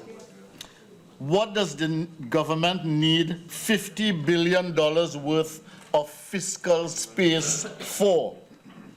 The equivalent of a year's budget in borrowings for a period one has to assume is 5 years unless they come back again and ask us to increase the amount. Now, even if in the reply or by other members, we get reasonable answers for these questions, the question is whether we agree that the ceilings that are being asked for are appropriate. And in our view, the ceilings are excessive, because you have to ask the question, not only how much you are going to borrow or how much limit you have, but how are we going to pay for it? What would debt servicing of such a sizable debt annually, which would be equivalent of about 1/6 of the budget, or 1/5 of the annual budget, or 1/4 if the expenditure is reduced, how are we going to service the kind of debt portfolio that you are thinking of going forward in your administration? But clearly there is no intention here of reducing expenditure. With this significant increase in the debt ceiling, and by the minister's own admission that they see 65% debt to GDP ratio as reasonable, we can assume that they are basically going on a strategic set of actions having to do with racking up the national debt in Trinidad and Tobago. Are we going to give the government a carte blanche for spending? And this is not a frivolous question. It is important because the public needs to know. Because you want to tell the public about all the sins we committed, which you have misinformed the public about by the way that you have organized your narrative, but you do not want to tell the public what you are going to spend the money for. Now, let me ask the following questions. Why so much? What is it going to be spent on? How are we going to pay for it? What are the accompanying elements of the government's strategy for the country, besides racking up the debt and engaging in excessive spending? Why do you need $50 billion of fiscal space, or almost 71% more fiscal space than we now have in the country? Is state spending the government's strategy for driving the economy over the next 5 years? This is a very important question. Because the question is, if the state is going to drive expenditure, if it is going to drive development, then you have a situation in Trinidad and Tobago where the need for private sector growth and public-private partnerships, which are very real in the society, are going to be suppressed. And therefore, the state intervention, which you correctly mentioned as being necessary in the Point Lisas era, is not the same kind of state intervention that you need in our time. And therefore, it is important to understand if the government strategy is going to be one of state spending in order to cause development to happen and in order to stimulate growth in the economy over the next 5 years. So I ask the question as a consequence, what is the role of the private sector? What is the role of public-private partnerships? We were very transparent on that in the manifesto. The 10 priority projects that we identified, we said they were all going to be public-private because we knew that there was need for private sector investment and injection of funds from both the local and foreign private sector. And the question that arises here is whether there is going to be any space for the private sector. Not to mention the fact that you need private sector investment itself, not just in the energy sector, but in the sectors that are affected by the energy sector in terms of growth, in terms of recession, in terms of whatever happens to the energy sector begins to affect the rest. What is the plan for the production side of the economy and the stimulation of growth? I don't think that this is something that you want from the state sector. I think this is something that you want elsewhere. I think it would be the wrong strategy. We said so in the budget presentation when we responded to the budget. This was articulated by our leader on this side. It was articulated by myself and other speakers here, that what you really need is for the private sector to become involved in the process. How are you going to create jobs? How are you going to improve productivity? How are you going to trigger growth? How are you going to improve competitiveness? How are you going to stimulate innovation, diversify the economy, pursue sustainable development, and make more sectors of the economy more foreign exchange independent? Because that is a big challenge for us now. The fact that you have to inject foreign exchange into the system over and over again has to do with the fact of the dependence of most of the sectors outside of energy, including manufacturing, on foreign exchange that cannot be supported by the level of exports in which they are now engaged. Or are you satisfied to be the government by review? You are reviewing the Children's Hospital. You are reviewing the Mitsubishi project, which is something that could have been on its way now with Neil and Mazi and the NGC. You are reviewing the Point Fortin highway. Are you prepared to be a government, a standstill government? You have brought this economy to an economic halt. The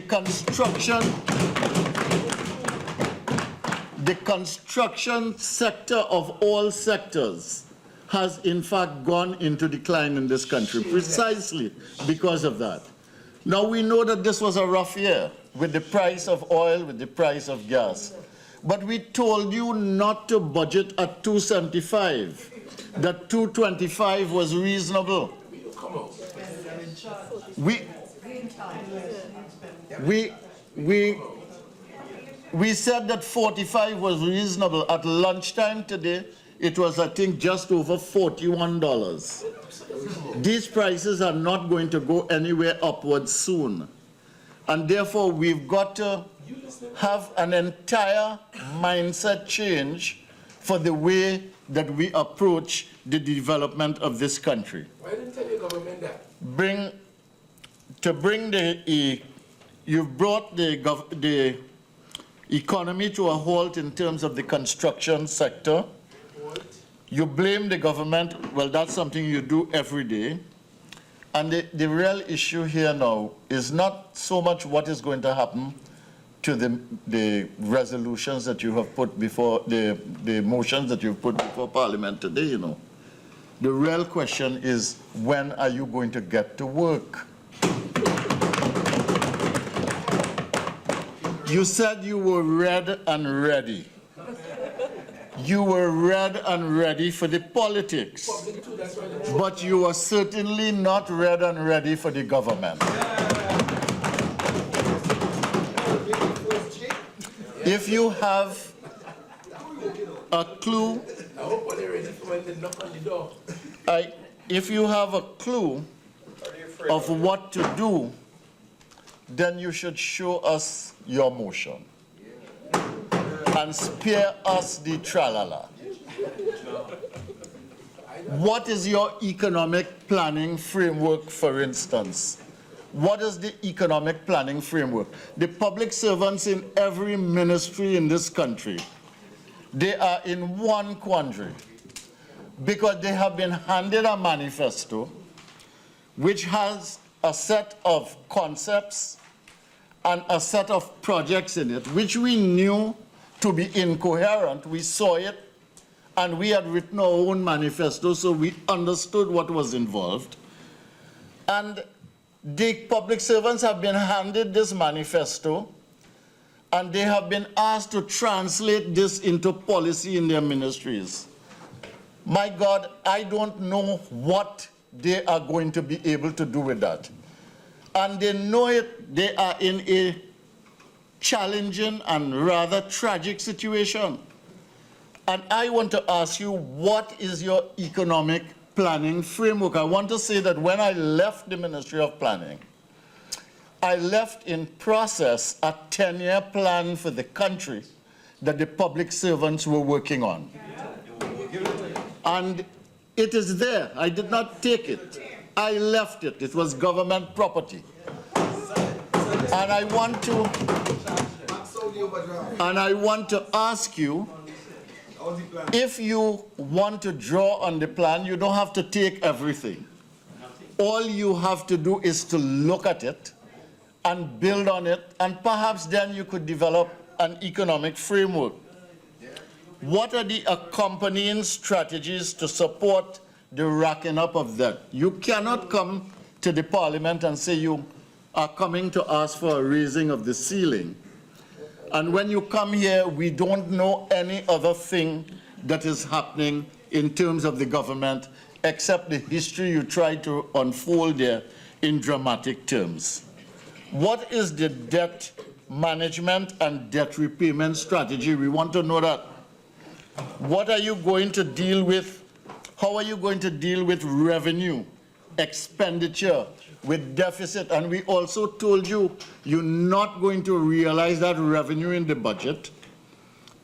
And therefore, that is a problem. The expenditure that you have has not shown any reduction at all in the system, notwithstanding the price of the oil and natural gas, and notwithstanding the decrease in production. And therefore, the whole deficit situation is still at play. It is very difficult to determine what it will actually be. So we need to know against your debt situation, not just how much you're going to borrow and what you're going to borrow it for and how you're going to pay for it, but how does that relate to your budgetary strategy for the country? How are you going to deal with this thing? What is your fiscal plan for the country? I think this is an important question. You said that you're going to review this matter and come in February. We're willing to give you the benefit of the doubt, and that in February you will come with some kind of fiscal strategy for the rest of the country. So we leave that in abeyance. We're not going to knock you for it, but we want to have a sense of what your economic strategy is for the country. It cannot be based simply on the announcement of projects. You need to give us some numbers and some tangibles that the country can make sense of. Right now, what the government is saying and doing is indecipherable. You are saying one thing and you are doing another. You are saying that no one will lose their jobs. Thousands have been terminated in 3 months. And more will go at the end of the year, and more will go next year. You say that you will consult with the unions, tripartite and all of that. Yet there is a unilateral wage freeze at NGC. Because you want to take Fortin. I am not saying whether you should or should not have a wage freeze, and the Minister of Finance has indicated that there was no intention to have there is no intention to have a general wage freeze in the state sector. But I don't think that workers are comforted by that. So we wait to see how that will unfold. But there is that uncertainty. Do you think that proceeding as you are, doing one thing and saying one thing and doing another, that you will not create tensions in the society? How long will it take for the $15 million investment by the government in the union to run its course?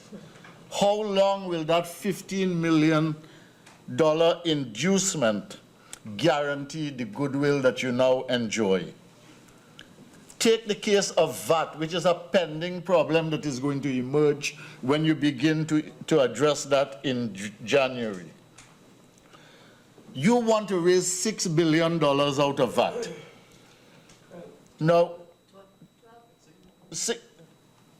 12 billion, no, it's 12.5%, 6 billion, I think. Yeah. You want to raise this money out of VAT with 12.5% reduction of VAT. But the 12.5% reduction is really a 12.5% add-on to most items now zero rated. Now, when are you going to implement this? If you do this in January, who is going to pay? Is it not the consumers? Is it not the unemployed and the underemployed? Isn't it the working poor and the middle class? Won't that create a problem for business? Won't they be blamed? Won't the businesses come to be blamed for the higher prices? Won't that cause more tension in the society? Or will the government take responsibility in 2016 for raising prices, including food prices? Today, the governor of the central bank indicated that food inflation will get to double digits. And that he indicated as well that inflation is going to rise above 5%. A significant portion of this will be VAT-induced, he indicated.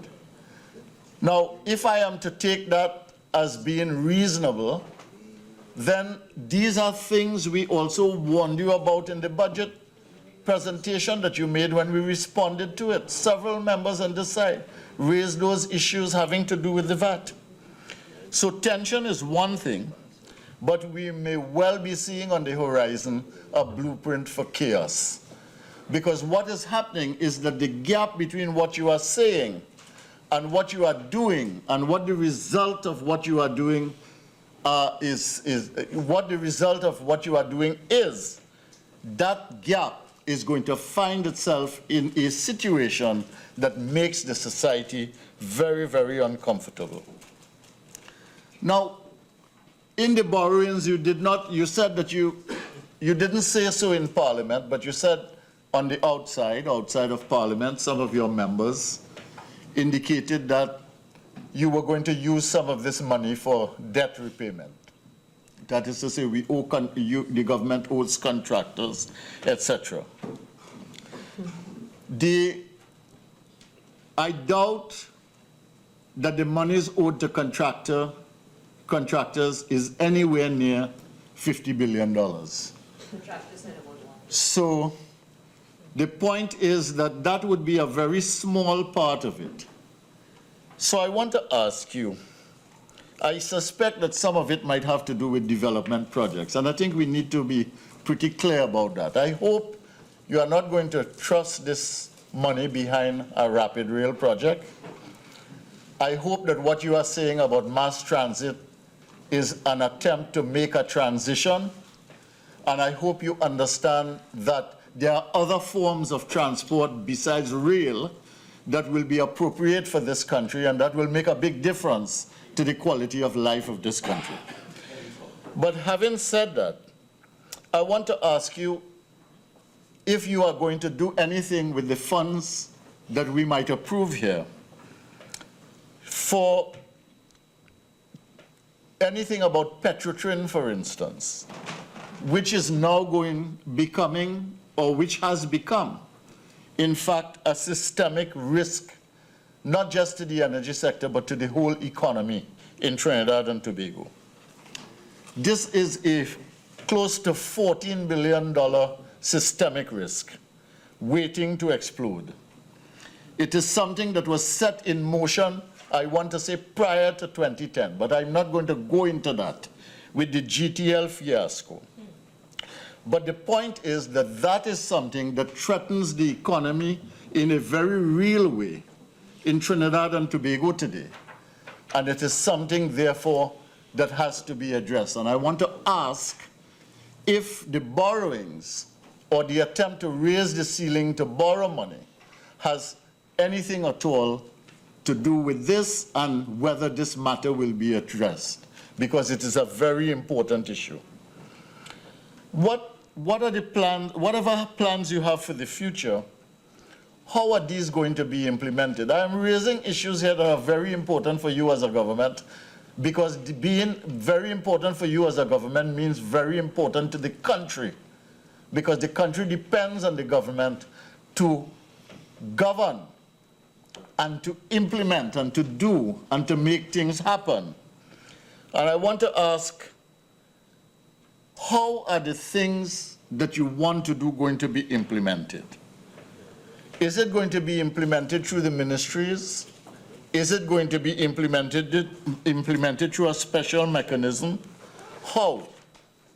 The reason I ask is because of these advisory boards that you have for energy, for economic development, now give them an advisory capacity. What will they really do? How will they support the implementation process? Who will be the implementers? Where? How will this be monitored? So that the money that we are spending, the money that you are spending, the money that the taxpayer is spending is properly monitored. And what about procurement? You talked a lot about procurement in our time.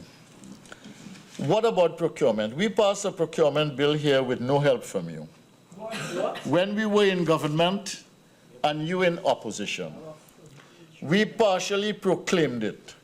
We set up a committee to fast-track implementation. His Excellency, the President, in his speech at the opening of this 11th Parliament, indicated his willingness to act in the capacity required of him to expedite the process. Now your government has sent it to another JSC to consider additional amendments. You want us, as a responsible opposition, to give you a carte blanche, an open check for $50 billion to spend as you please without a more accountable and transparent process, buttressed by an enlightened procurement law. Well, I want to give notice to this Parliament and to you, Mr. Deputy Speaker.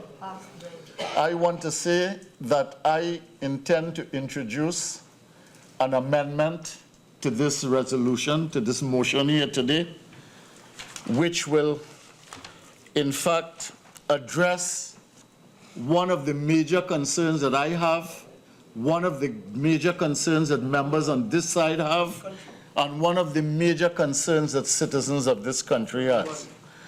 And that amendment that I will introduce at the end of each of the 3 resolutions reads as follows: and be it further resolved that for the sake of protection of the public interest, that no new procurement to be facilitated by borrowings made possible by this resolution be effected until a new, more transparent procurement law is fully in effect.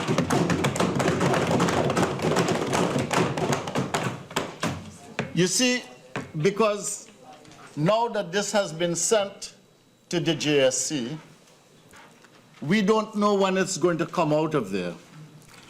The Honourable Minister might have, as he said in Parliament, 3 months, and we give him the benefit of the doubt, maybe it'll be 3 months, and then you will have no problem if this resolution were passed.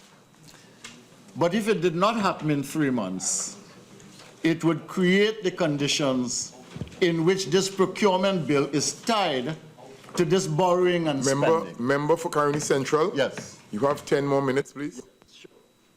Thank you, Mr. Speaker.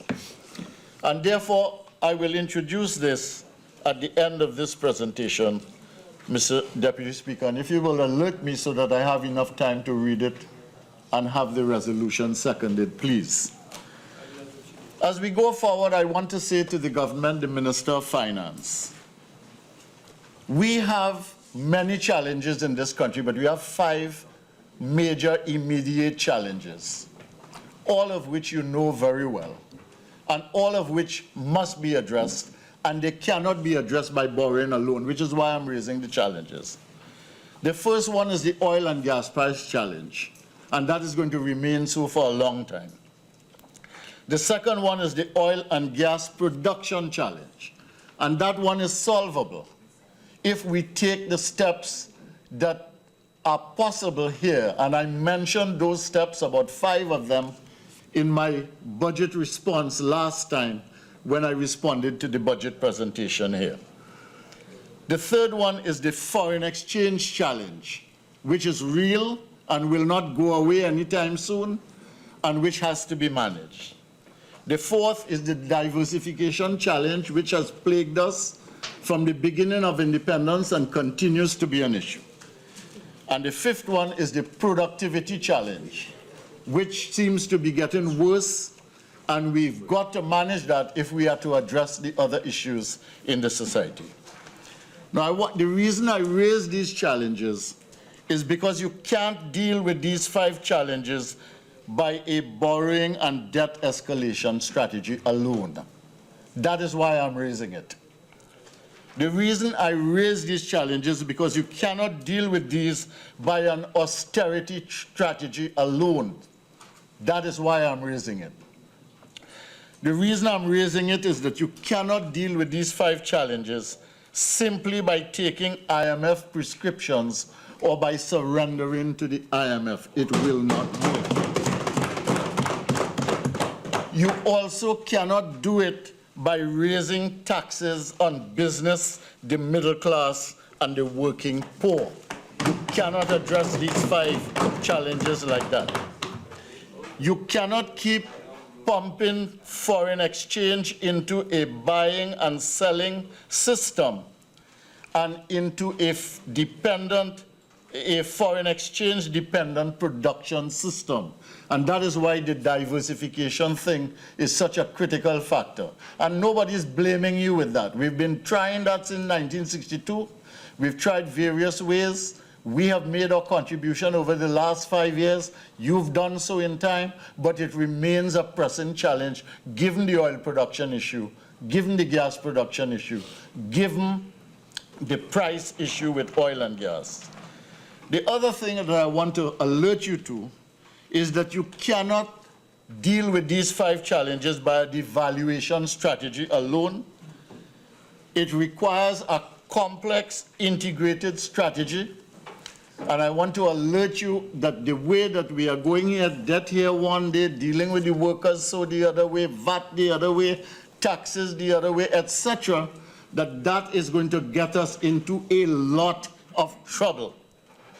What we need is an integrated long-term energy strategy for investment, growth, and diversification, something that this government initiated, is going through, and can be accelerated by certain actions that you can take having to do with Mitsubishi, with Venezuela, with the Energy Fund, with the importation, if necessary, of gas, a number of things that you can do.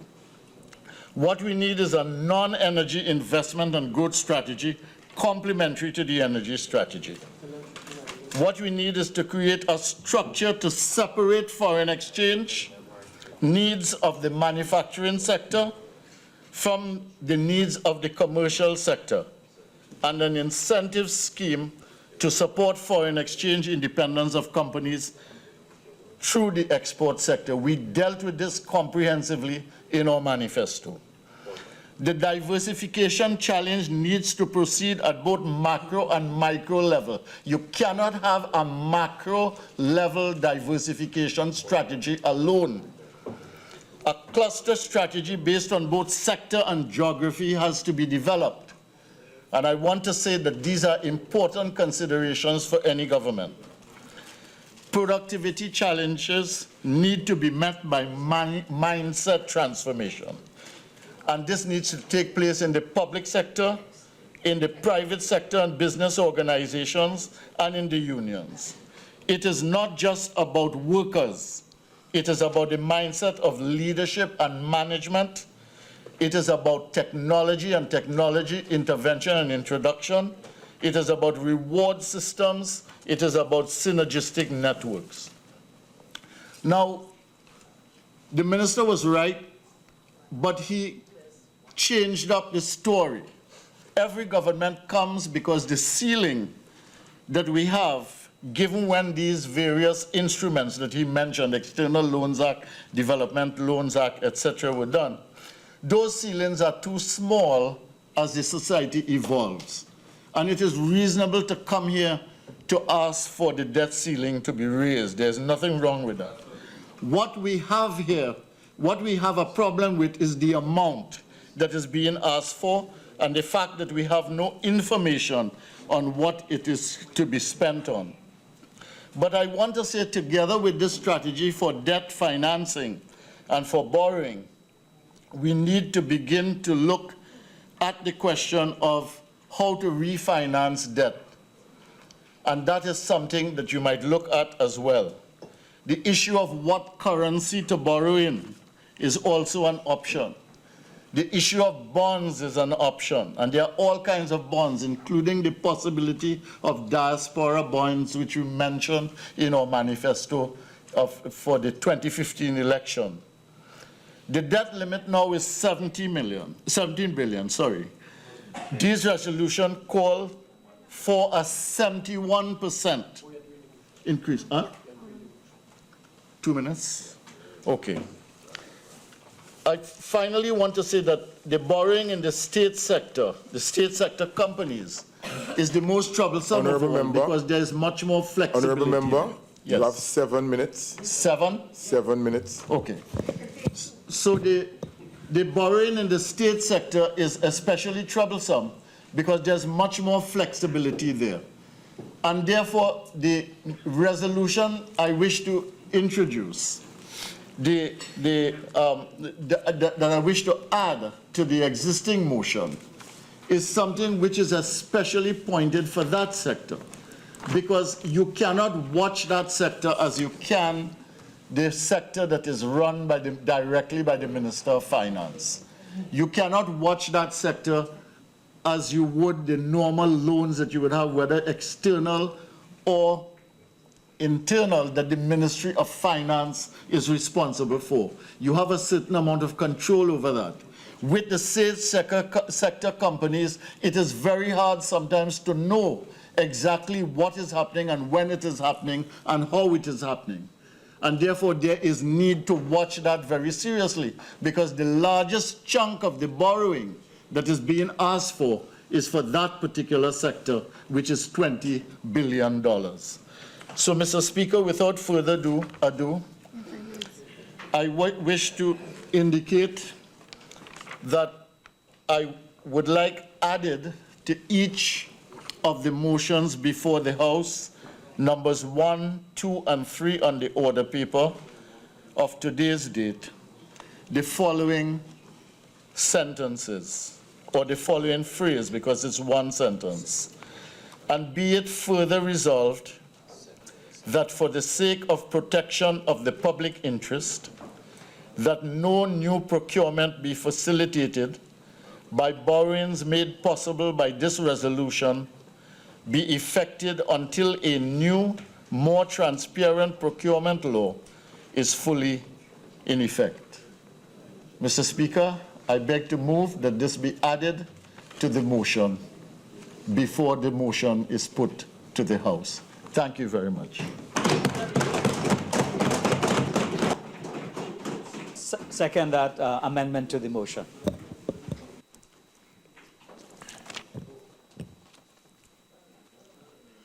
Honorable members, I shall now propose the amendment moved by the member for Caroni Central and seconded by the member for Shogunas West.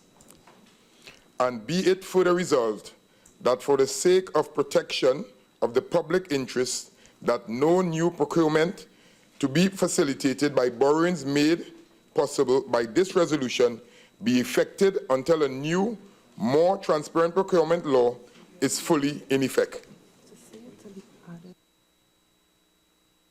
At the end of the original amendment. The original motion, sorry.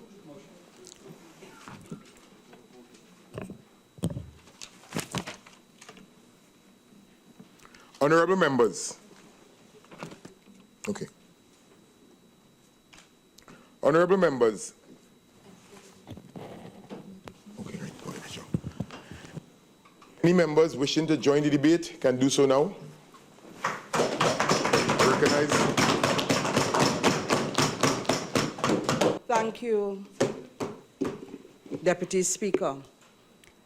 And Deputy Speaker, I want to thank you for this opportunity being given this afternoon. And from the onset, I want to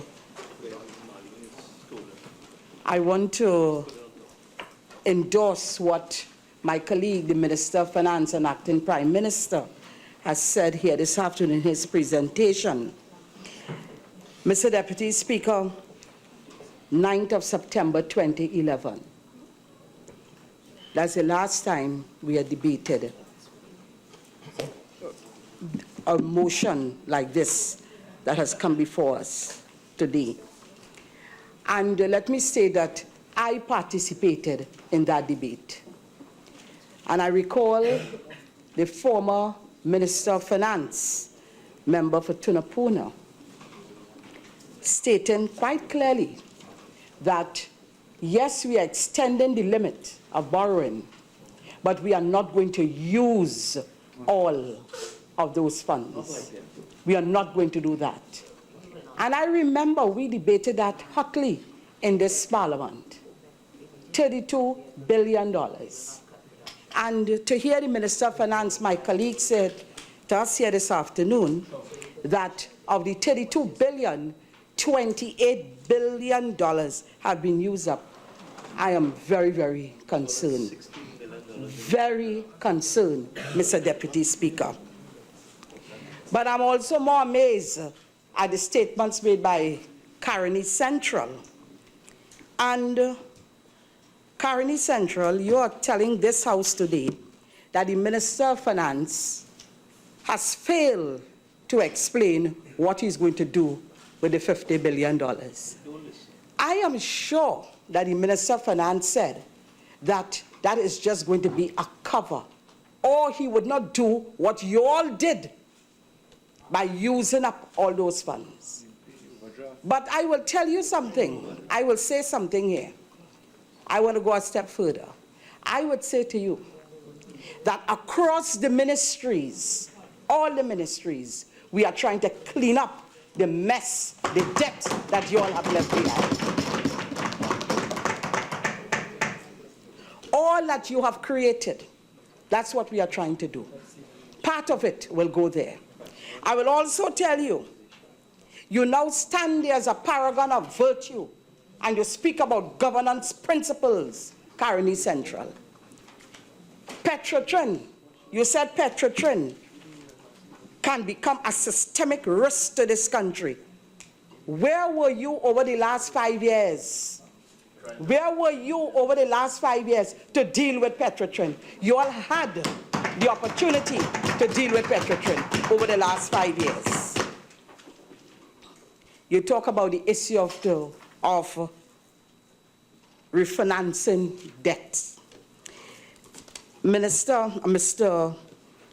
Caroni Central, I want to say that over the last 5 years, I remember standing in this parliament, budget debate after budget debate, finance bill after finance bill, supplementation of appropriation, one after the other. And I had one mantra, and that mantra was, you need to find an exit strategy to deal with the level of deficit financing that was coming here to this parliament. Every year, for the 5 years, we had a deficit financing in our budget. We had deficits ranging from $7.3 billion to $7.7 billion over the 7 years. And nowhere along the line, you were part of the government. Did you all ever state, how am I going to address this situation? So you all borrowed and borrowed and borrowed. And here, this is what we have ended up with. You have completely mortgaged this country away. Listen to what, it is very sad. And I am feeling so sad this afternoon to hear what the Minister of Finance has to say. And all those other projects that you have committed to. You have committed this country to all those other projects. You, Caroni Central, 2 years ago, we locked horns in this parliament. We locked horns. I sat there and you were sitting here. And I asked you, out of a budget of $63.7 billion, what is in it for East Port of Spain? You remember that? I will never, ever forget that. 47 projects. I will never forget that all you could have offered as Minister of Planning in that budget was a cable car to swing from Picton Road down to the bus, down to Priority Bus Route. Exactly. Never built it. Never built it. Theatrics. That's why you lost election. So therefore, to stand there, to pontificate about what we should do, but what we shouldn't do, is making a mockery of things, Caroni Central. Total mockery of things. Caroni Central, I never spoke when you were speaking. Please, so just be quiet. It has nothing to do with my house. This is a people's house.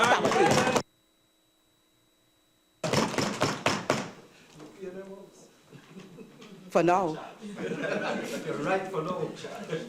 Let me state, as I said before, that I am struggling.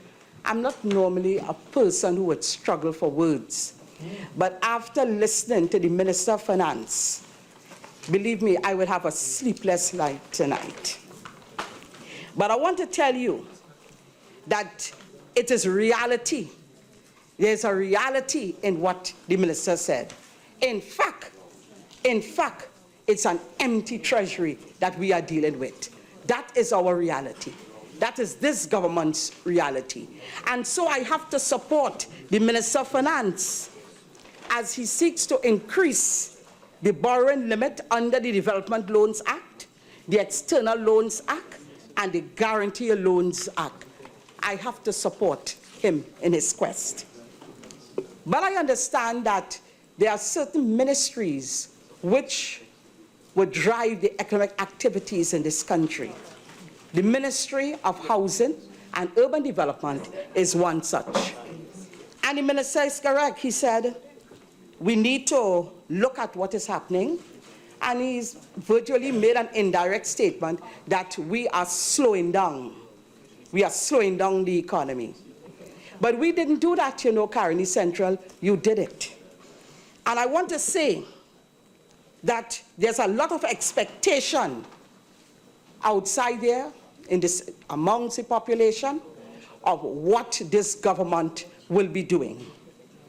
I said at the Trinidad and Tobago Contractors Association Awards function 3 weeks ago that this government would continue in a measured way to continue to construct new homes and even to complete those projects which are incompleted in this country.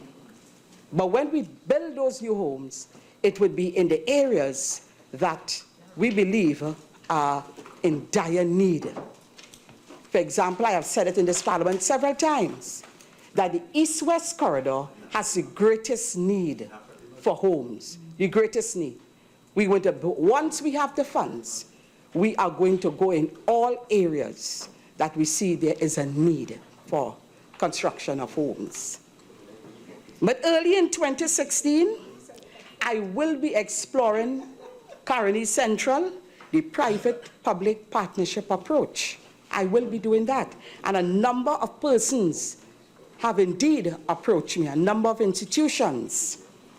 And I'm saying this to say that what had happened is that the private sector had actually stopped constructing homes in this country.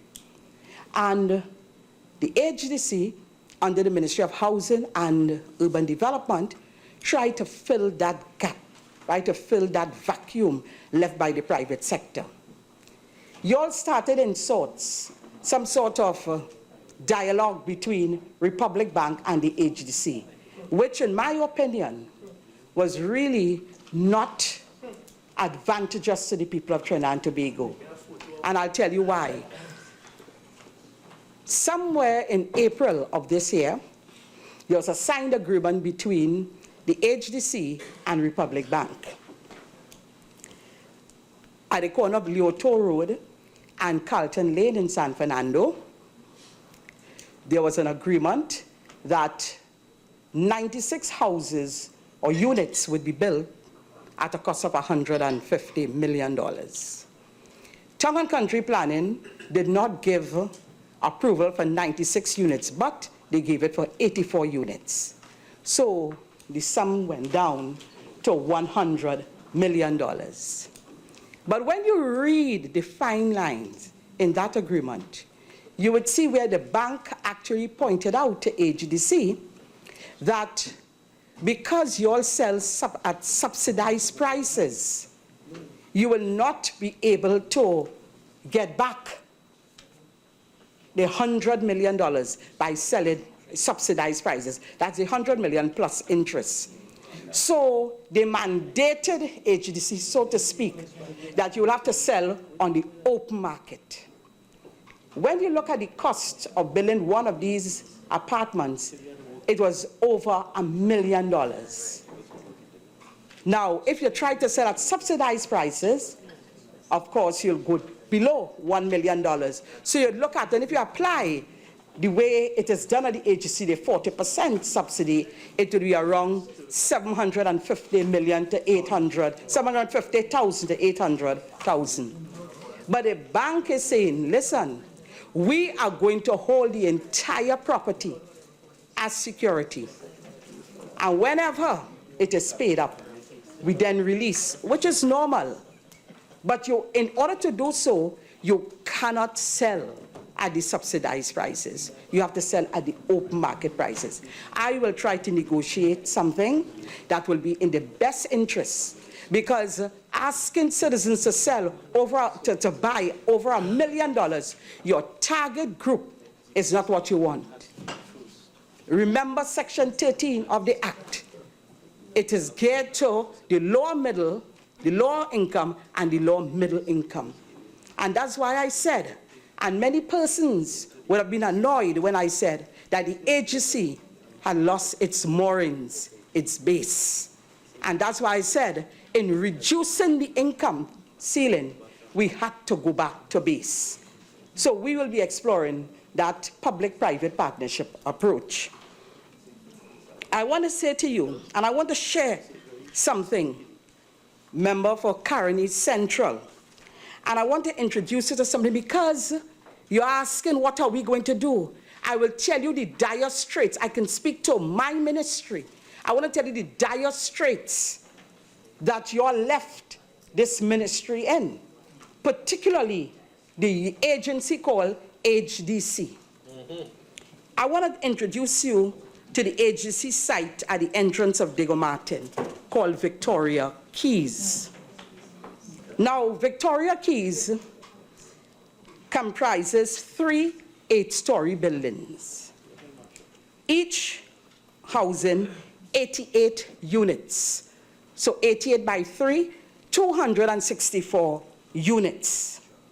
Construction works on all the 3 buildings were completed in 2010. This actually was started under the former Minister of Housing, being the Prime Minister now, member for Diego Martin West. It was completed in 2010. All that was left to be done was the external works. The cost then, the whole, all 3 buildings, all 264 units, the cost was $298,944,491. All right? On the assumption of the UNC administration, somewhere in 2011, that's when they increased the borrowing limit, the $32 billion. I now see, there's something click here this afternoon, because all this took place from 2011 coming down the road. So there's a synergy between what transpired here at the ministry and what the Minister of Finance said, because this was 2011 and this debate was 2011 with the increase in those borrowing limits. Without completing the external works, let me tell you what you all sought to do. You all sought to reconfigure the Victoria Keys apartments. 3 bedrooms were turned into, some 3 bedrooms were turned into 2 bedrooms. Some 2 bedrooms were turned into 1 bedroom. When they were completed, there were tiles on all the floors in the 264 units. All those tiles were dug up. No one lived in there, All the tiles were removed and replaced by hardwood floors. Hardwood floors. All the tiles in the bathroom are now porcelain tiles. Oh, God. All the kitchen cupboards, beautiful. I want to tell you, as my Prime Minister said when I took him there, it's one of the finest agency sites in the country. I'll tell you, I'm continuing. Now, what has happened with no one living there when all these things were done? I'm talking about the inside of the building, the entire, every unit, 264 units, every one air conditioned. This cost to the taxpayers was $140,588,993. Therefore, bringing the total cost, when you add what PNM had done, the 298, and you add it to the 140 million, it brought your total cost now to 439,533,484. But you know what? This does not include the external cost. And the external costs would be, I would have thought, just paving the, you know, the compounds so people could park and whatnot. But what happened, and I'm quoting, to provide a quality living experience, a determination was made to do the following. And this is what was done to the building. You had the installation of automatic sprinkler systems. You had the installation of garbage, what they call chutes, in each apartment. The installation of centralized air conditioning units for common areas of the buildings. You had 2 4-story car park built. And let me tell you, with elevators. So as you drive up, you have elevators to bring you back down. And if you park on the 4th floor, you'll have the elevator to take you up. There are 2 of them, one on the western side of the compound and one on the eastern side. There's a swimming pool, and the swimming pool sits at the top of the eastern, on the roof of the eastern side of the car park.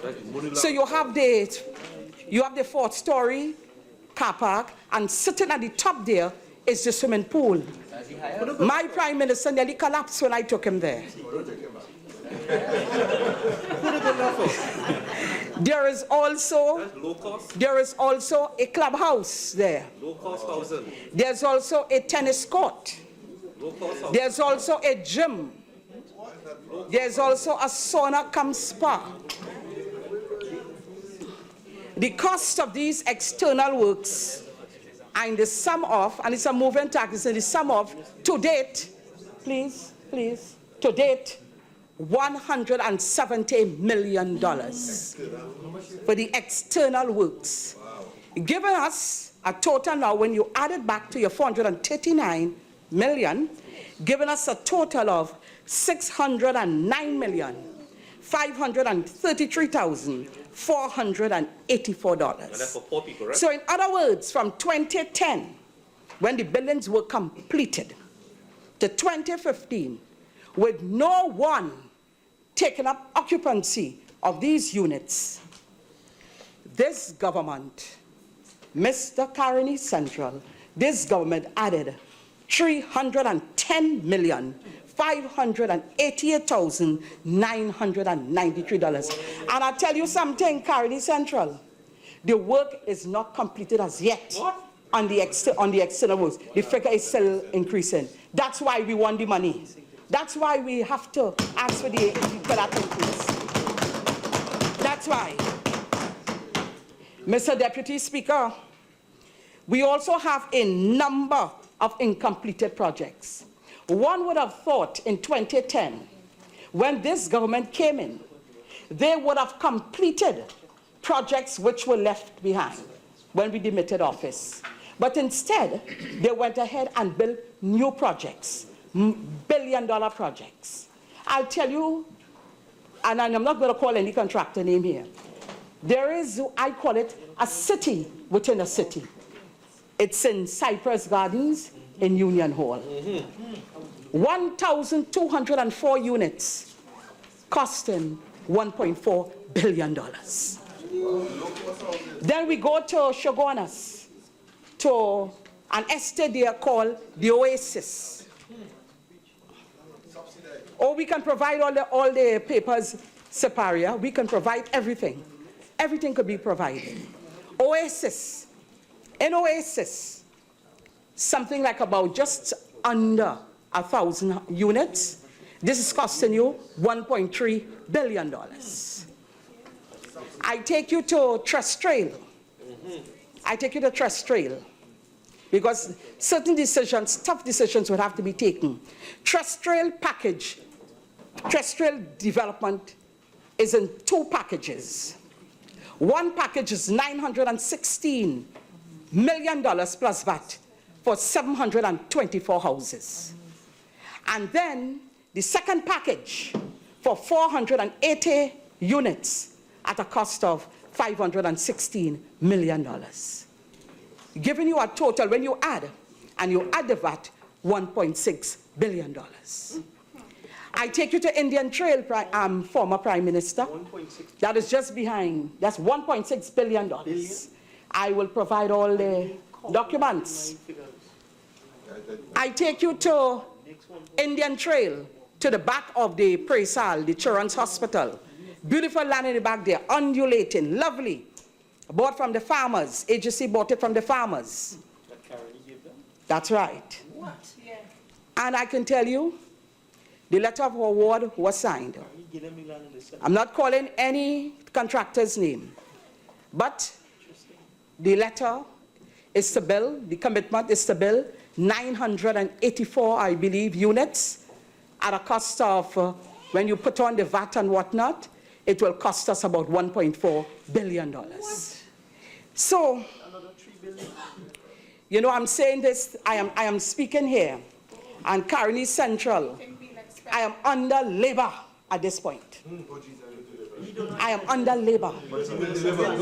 But you will deliver. But you will deliver. Not now. Caroni East isn't here. Caroni East isn't here. Not now. I'm accustomed to Caroni East. Caroni East is don't get to fall with that. Let's get back to the business of the day, please. He doesn't have those figures. I gave them to Minister of Planning. I want to state the billions. Well, he didn't. Well, I certainly would pass on the information to my colleague. But I want to say that there were indeed incompleted projects left by the last government. View Fort, which is an AGC site in Port of Spain South, that's up George Cabral Street. 132 units there when we demitted office. Up to March 2016, Minister, we will need $55 million to take us to March. The Edinburgh Towers, we will need, which we intend to complete, $180 million. Real Springs and Valsayn, 408 units. It will cost at least $65 million. Malik, out in the constituency of Laventille, East Movar, 34 units up there, up to March next year. We need $19.4 million for the contractors. In Fairfield, that's down Princess Town Way, 70 more units to be constructed. We need $80 million more to complete, but at the same time, we have not paid contractors from April of this year. As a matter of fact, I have 2 letters on my desk from the contractor there, who, if we don't pay by the 11th of December, will be taking us to court. We owe him, Minister of Finance, $101 million. Since April? Yes, I have all the document. Yes? We have Oasis. Oasis, we need $226 million to complete Oasis in Chagonas. How much? $226 million. For Eden Gardens in Central, we need $210 million. What's that, next 210? For Castlefield, we need $60 million. For Cypress Gardens, which is incomplete, we need $370 million to complete. For Buenintento, we need $48 million by March. Hubertstown in Guapo, we need $20 million. La Fortune in Point Fortin, we need $11 million.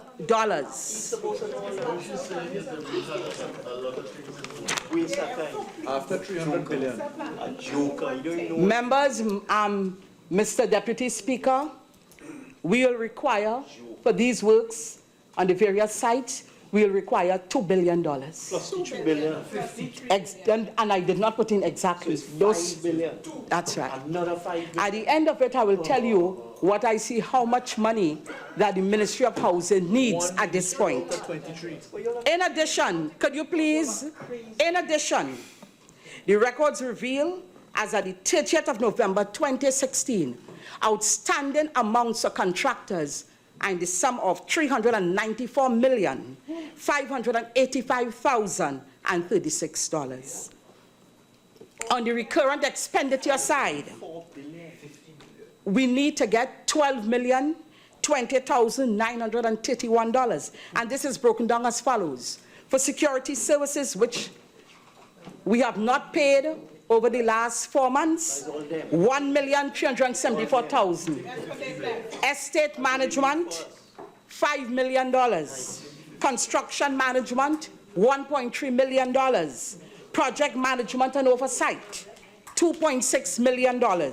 Legal department, $50,775. And when you add VAT of $1.5 million, it is a total of $12,020,931. Mr. Deputy Speaker, I am not finished. I'm not finished. I'm going to go now to the loans outstanding. Loans too? You have loans. I talk about our development projects. I talk about the recurrent expenditure. I now go to the loans on the books. Oh, no. At FCB, there's a loan balance there of $408,707,813. And, Mr. Deputy Speaker, by January of 2016, we need for the principal payment, I need to get $41,980,568. For the interest due by January 2016 on this sum, I need $7,729,119. For FCB, another loan at FCB, $2,581,000. Third one, Answer Merchant Bank, $1.5 billion. $1.5 billion for Answer Merchant, giving us a total balance. How much are we owing in loans? $4.4 billion 5 billion for the HDC. The other 5 billion too. That's right. 9.5 billion. I am saying to you this afternoon, Mr. Deputy Speaker, we need at least, because I'll tell you what, each month, especially on the contract with the contractors, I give you figures as at the 30th of November. This is December, so the figures will be going up. I am looking at about $10 billion that the agency will need to set us right. Mr. Deputy Speaker, Mr. Deputy Speaker, and this does not involve any new projects by this government. No new projects. No new projects. All this is just agency. I have not even factored in UDECOT as yet.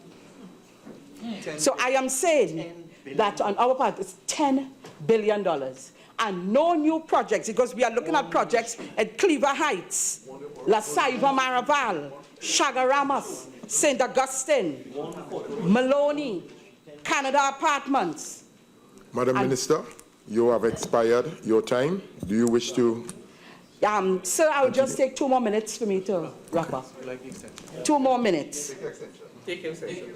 The extension? Yes. The extension? Yes.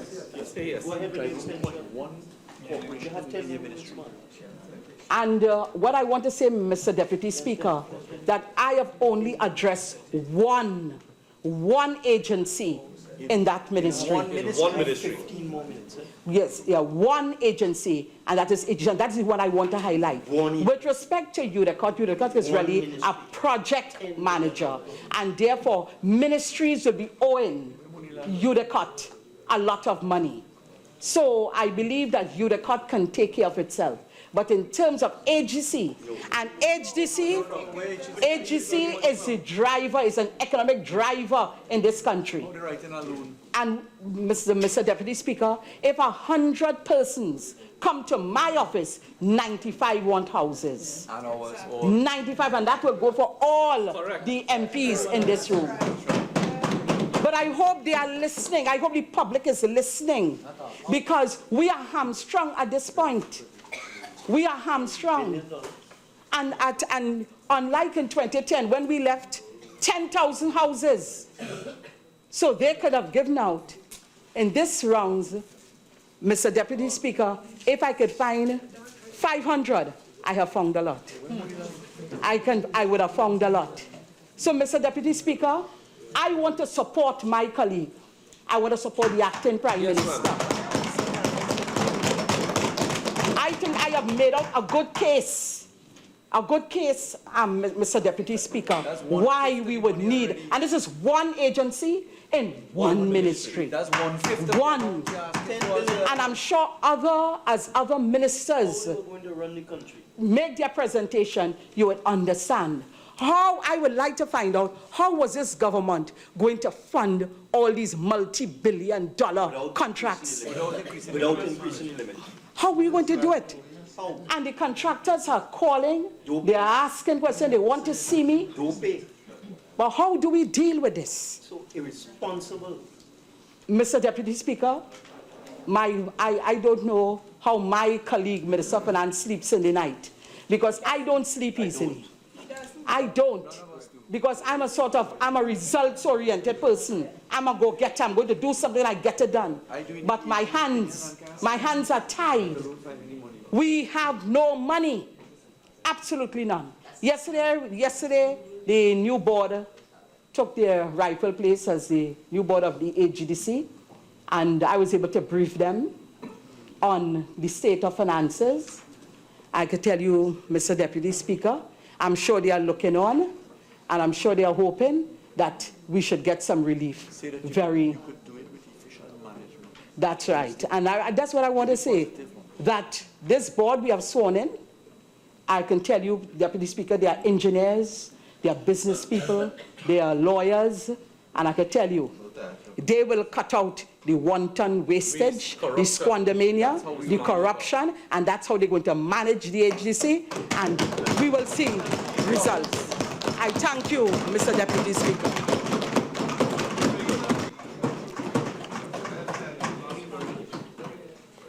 Member for Tabaquite. Thank you very much, Mr. Speaker. Mr. Speaker, Deputy Speaker, let me first take the opportunity to congratulate my colleague for Caroni East for most splendid presentation, and a presentation of depth, and a presentation of tremendous value in terms of the suggestions. And they demonstrated that in opposition, we are government in waiting, because we have the ideas, we have the capacity, and we have the talent on the road back to government to make this country a prosperous country once more. Mr. Deputy Speaker, we are seeing on the other side this afternoon what we expected. My colleague from Caroni Central described it as theatrics. But I want to say that I'm going to peg my presentation on just two words: tomorrow's burden. Because what is happening here and what is being presented by the Member of Parliament for Digomatin Northeast and the Acting Prime Minister and Minister of Finance is really what we have to deal very seriously with. Tomorrow's burden. Tomorrow's burden. Because $50 billion is about tomorrow's burden. And the citizens of this country are the ones who are going to be called upon to pay those debts. And therefore, when my colleague from Caroni Central asked for more transparency in terms of how this money is going to be used, but more particularly, how this money is going to be repaid, I think it's even more important that you take note of what I'm saying. Let the member for Tabaquite speak in silence, please. It's about tomorrow's burden. But I want to deal with a couple of issues raised by the Honourable Minister of Finance, who seems to be thoroughly enjoying his role as Acting Prime Minister. I wonder if he actually arranged to send the sitting Prime Minister out of the country today to Grenada so that he could take over the show once more. But he's doing a good job. He's enjoying himself. We really see where the real power lies in the country and the person whom the real power lies in. We are about to see probably an absentee Prime Minister and the real Prime Minister, the man who's behind the scenes. Mr. Deputy Speaker, the member for Diego Martin East, Northeast, I think was rather misleading in terms of what he said, several things of what he said. And one wonders whether he had the right information and ignored it, or whether he just doesn't know what the facts are, or whether he's still on the learning curve on his job. But I think that even if you're on the learning curve, I would expect that the public servants would guide you in a manner in which you would not come into the House and mislead the country about the things you are saying, because it's a very serious matter to present figures and to make statements that would create an impression in the minds of the population very different to what the reality is. But we know the member for Diego Martin Northeast very well. We know his theatrics, so we know what the reasonable assumption is. He seems to have misled us about the overdraft. And it seems also he overstated other numbers. The former Minister of Finance, I'm told by the former Minister of Finance, that he advised the new Minister of Finance in detail on the inflows that were to be expected before the end of the last fiscal year. And this afternoon, I want to ask the Honourable Minister of Finance whether they collected approximately $12 billion that was due before the end of the last fiscal year, or at least coming into the new fiscal year, which included $4 billion from TGU, $1.5 billion from the Phoenix Park IPO, which is now being heralded by Mr. Gerard Brooks, and taxes in the sum of approximately $6 billion. And whether in collecting that would have not reduced the overdraft and provide some kind of fiscal space for them to operate. And I think that is something that I have to ask. Why is it that you have not told the country whether you got the 1.5 billion, whether you got the $600 million US dollars from the TGU and the 1.5 billion from IPO? 600 million US, which, well, is it because, Honourable Member, you went back and retendered the 600 million loan, you retendered it when in fact it was due and had to come in, and that's something you have to say to the population. So whether you got that $12 billion and whether it was used to reduce the overdraft so you could continue to operate is something you need to tell us. If it is that the PNM government failed to collect these inflows, then it was your doing that caused the overdraft to continue to be as high as you had it. So it is your mismanagement. It is your mismanagement and not our mismanagement, because we had made provisions to ensure that these inflows would have come in and taken care of the high overdraft. You also said, Honourable Member for Diego Martin Northeast, that we had committed to 6 industrial parks and the dry dock facility a total of $4 billion. I want to say that this isn't true. Cabinet approved the projects, but we did not proceed with them because they could not be accommodated under the existing debt limits. And talking about debt limits, although the debt limits under the guarantee of loans was 25 billion, Loans Act 30 billion, and external loans 15 billion, you still had about $3.2 billion of fiscal space in those three acts, about $3.2 billion of fiscal space. I want to ask, why is it during the last 3 months you didn't seek to get that $3.2 billion in order to carry on the construction sector and to carry on the affairs of the economy of the country, so the economy is not grinding to the standstill and to the halt that it has ground to at the moment, where people are going home, where contractors are sending people home. For example, a contractor in South Trinidad has sent home 200 persons, another 100 on 3 days, another one has sent home 170 from the highway, and people are going home. Where are these people going to get money to live, and where are they going to get milk to put in the bottles of their babies? Where are they going to get milk to put in the bottles of their babies? Where are they going to do it? We are not arguing about borrowing or not borrowing, but I'm talking about the existing situation now, where you had some fiscal space almost of $3 billion, but you did not use it in order to continue the economy and to keep people employed and keep people fed. And so the project will continue. There's a high cost, Mr. Attorney General, a high cost to stopping a project and then restarting it. And if you do that with the highway, as you are doing now, bringing it down now to about 30% of where it was, you're going to find that the startup costs back on the highway are going to be extremely high, and then you're going to come back here. You're going to come back here and say we mismanaged the highway, when you would have been the ones who mismanaged the highway project. You would have been the ones who mismanaged the highway project. Yeah. Mr. Deputy Speaker, my honourable colleague member for Diego Martin Northeast must know that, what I'm speaking about. Because if he doesn't, he must admit that he's talking and making decisions without understanding basic facts that are available to him in the Ministry of Finance. And I hope that, you know, the public servants who are describing our honourable member for Diego Martin East and Minister of Finance as clueless are not doing so behind his back, but they're actually telling him, I hope he's not really clueless, but he does seem to be that way at the moment. Mr. Deputy Speaker, he also stated that we pledged the Green Fund and the URP Fund. I would like to ask the member for Diego Martin Northeast to produce the documents that said that we pledged the Green Fund and pledged the URP Fund. Where are the documents? This is a very serious situation. It's very serious for someone to get up in this house and say we did something and cannot provide the documentary evidence that we could do that. Mr. Deputy Speaker, at this moment, it is misleading. No pledging. I'm advised by the former Minister of Finance that no pledging took place of any fund. No pledging took place. Right? I would like to see the documents. Just like I'm waiting to see documents when we had the debate on the budget, on the Finance Committee. Still waiting.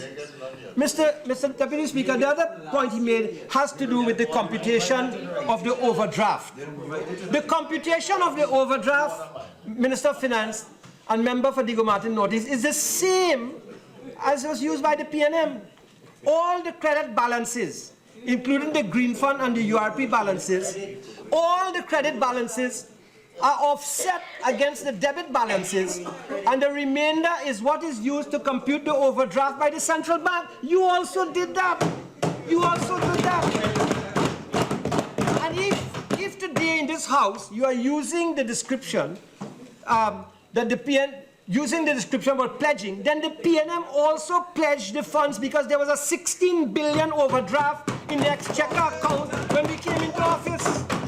A $16 billion overdraft in the exchequer account. So let us be factual on both sides. On both sides.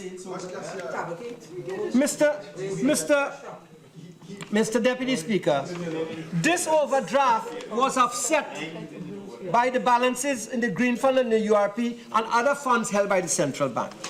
We continued to use funds from the Green Fund.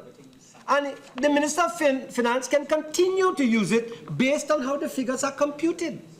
So he can continue to use funds from the Green Fund.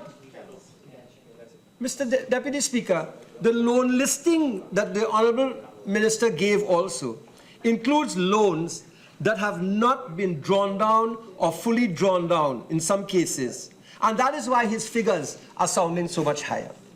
And I think that what he was doing is trying to confuse the mind of the population and to continue this brutish assault that he has upon this government in his theatrical fashion by exaggerating the figures so that he can hide the fact that he has no plausible explanation for the ridiculous increases they are seeking here today in the sum of $50 billion. For example, the loans for the hospitals in Fortin and Arima have not been drawn. But you know, there's something interesting he said. He said we have $5 billion for hospitals, and that is too much. You know, Mr. Deputy Speaker, I wonder if that is the value that the PNM government places upon the lives of human beings.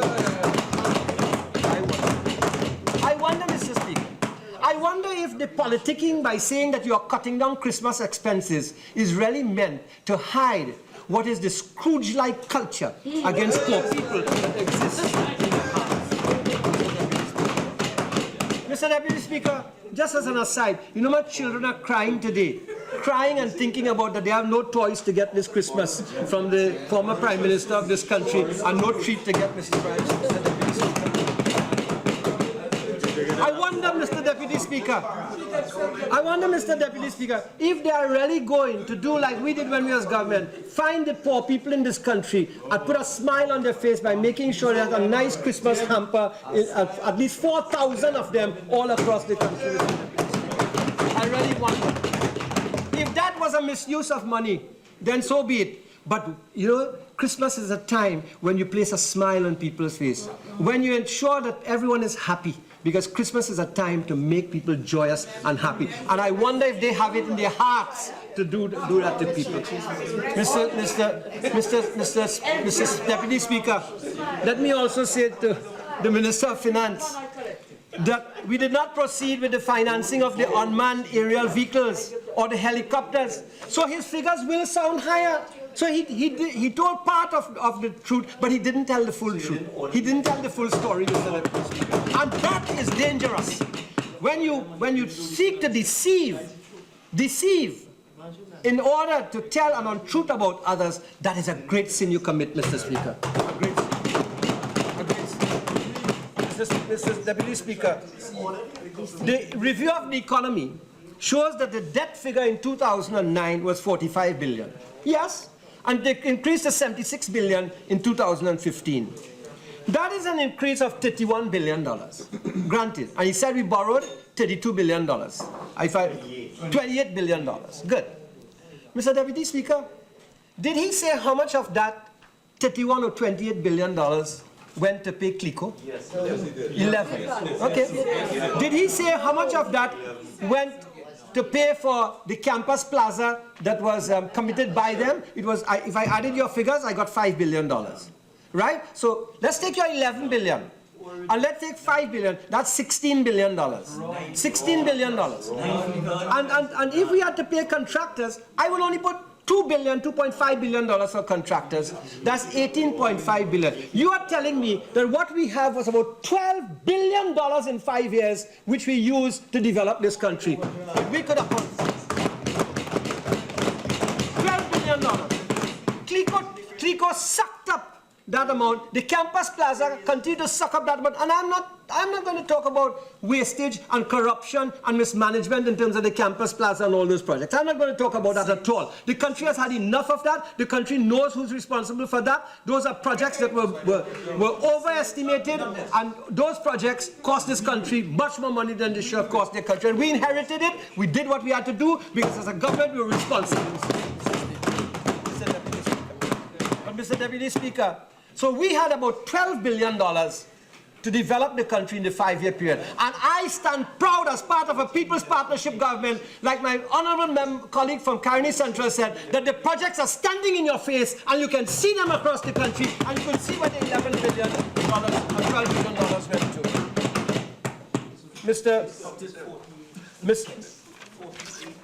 Mr. Deputy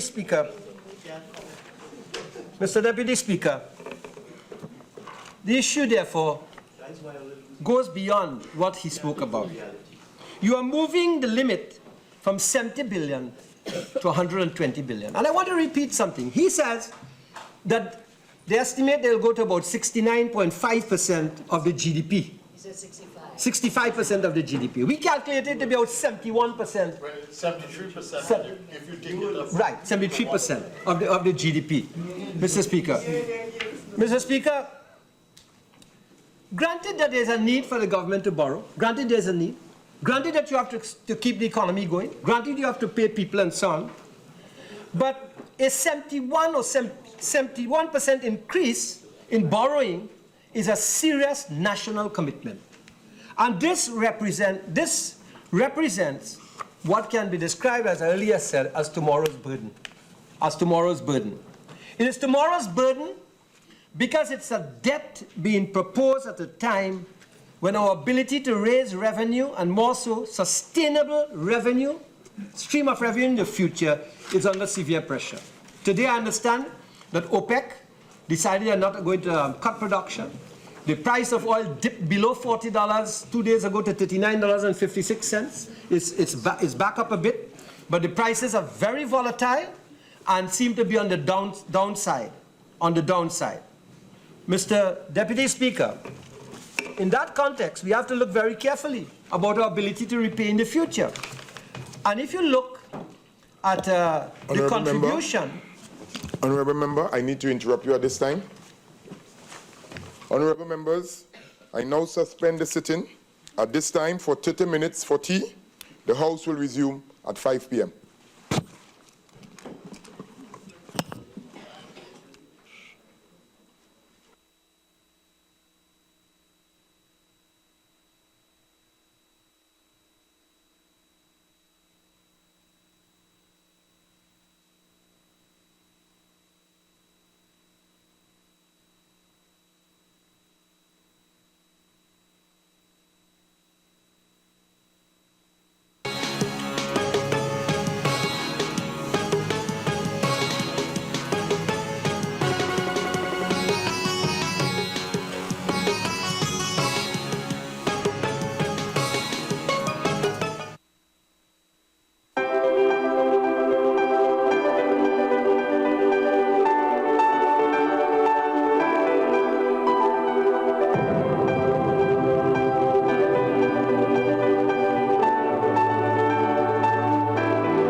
This is surreal. You dream it, you plan it, and now democracy becomes a living reality.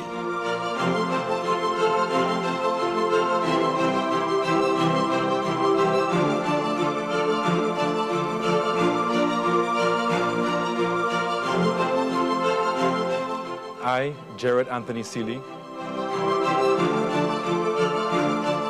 That's it. My decision is made. After so many years debating and public speaking in secondary school, agitating in UB Guild on campus, and through our youth pressure group, I have to stop just talking about change and be the change.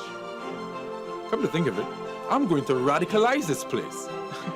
I wonder if that's even really a word. Radicalize. I think I'll use it in my campaign slogan. Taking this away, I send me this, you know.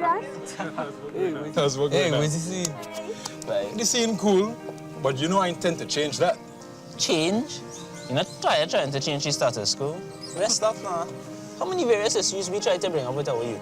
A few. Has it gotten us anywhere? Yeah, but... Disillusionment, man. Check us. We're all at our first jobs, and we've already realized that we can't change anything. So much for shaking things up, eh? Look, I'm not saying change happens overnight, and no one can see into infinity. True. But I can certainly try to take charge of my destiny. Yeah. And maybe by doing so, influence a few others to join me in creating some sort of change. Right. You advocated and you manifest destiny. But what Google it now is when somebody advocates something in the belief that it's best for everyone. Like we partner here now. Jared, you have things to do? Places to go, people to annoy? Yes, I do. But you know people like me. It's my charm and my intellect. Which makes me a perfect conduit to effect change. You all know this. Which is exactly what I intend to do. By stepping into Parliament as a new member of Parliament for Shagarama Central. Conrad, why would somebody want to become a political candidate? My initial response is they don't, but having regard to what occurs, I think that as a candidate, you have a responsibility to your constituents. You have, in some instances, 20,000 people that you have to speak for, that you have to represent. And that's a responsibility that people don't understand. My experience has been that candidates basically are people who can win a constituency. And to win a constituency, it means that you would have had to have a background in wanting to help people. And usually that is what comes to the table. I want to help people. I understand what their needs are. I keep talking to them all the time. They think that they could trust me. And therefore, if somebody says that, listen, I want you to represent me, then I say, okay, can I get the support? But Kevin, certainly the whole notion of someone running as a political candidate under the banner of a political party means that to some extent they would need to subsume their personal convictions and projects that they have for themselves as individuals. How do you see that working? Well, the fact is candidates very rarely win a constituency. It is the party, and therefore when the party is choosing a candidate, they're really looking at someone who will not offend or lose them votes according to the sensibilities of who they're trying to appeal to. So in that context, it's really a matter of choosing a candidate who already, I think, mostly agrees with the party's philosophy and approach, or really has no problems with the party's problems.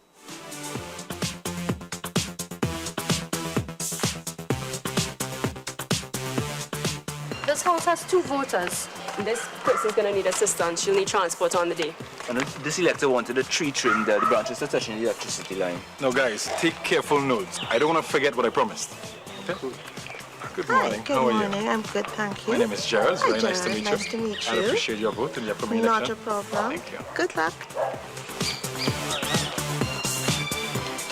Hi, good morning. How are you? I'm fine, thank you. Very nice to meet you. Nice to meet you too.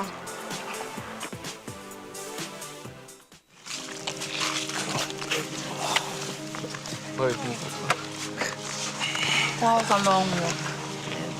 Boy, have a new respect for candidates now, yes? I have a new respect for MPs.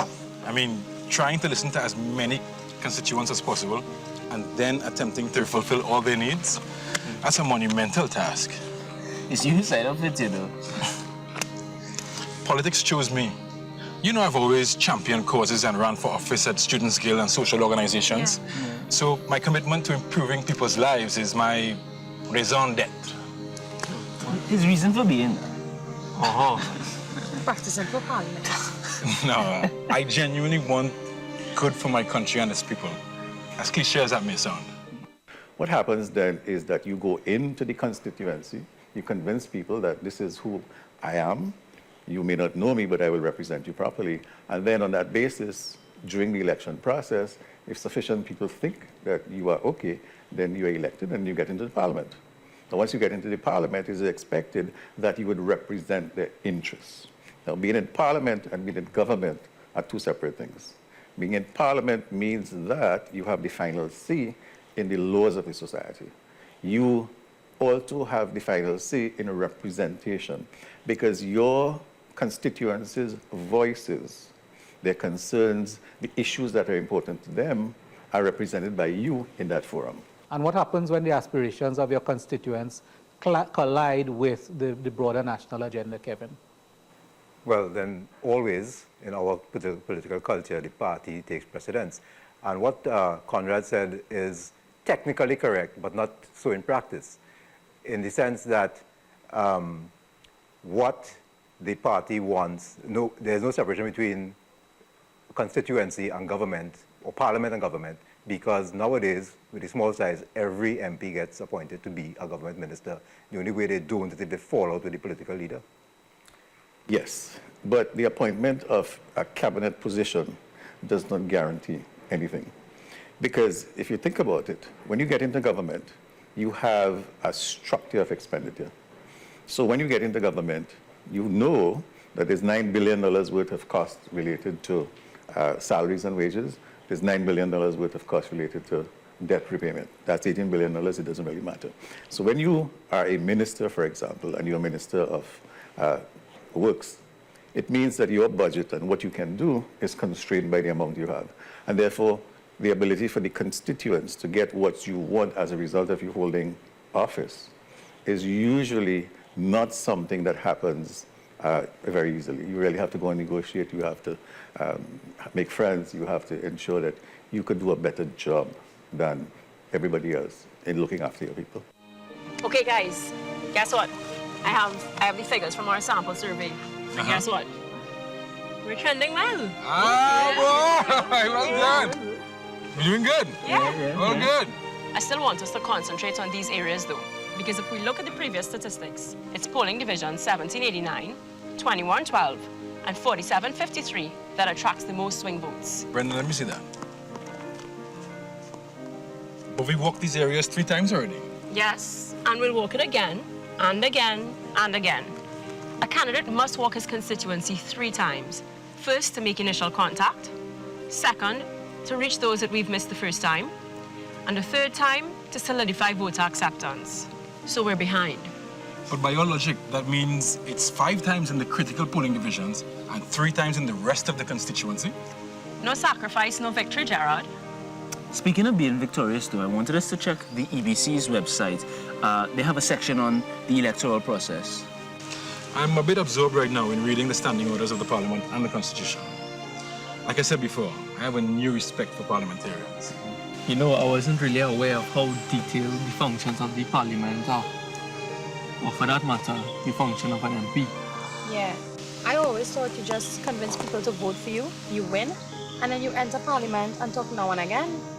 Actually, the work begins almost immediately. First, you must establish a constituency office, attend orientation in Parliament, then learn the basics of creating legislation, and start lobbying your parliamentary colleagues. Because to deliver to your constituents, you have to be able to lobby the government ministers in the various ministries. For box trains? Box everything. Debating is one thing, you know, but forming alliances and networking is a whole different political ballgame. As well as an independent MP, I also have to ensure that I can successfully negotiate with the leader of government business and the chief opposition whip. Let's say the Chilegi. Yeah? I wouldn't mind if it was a train to Maracas. With bacon and chuck.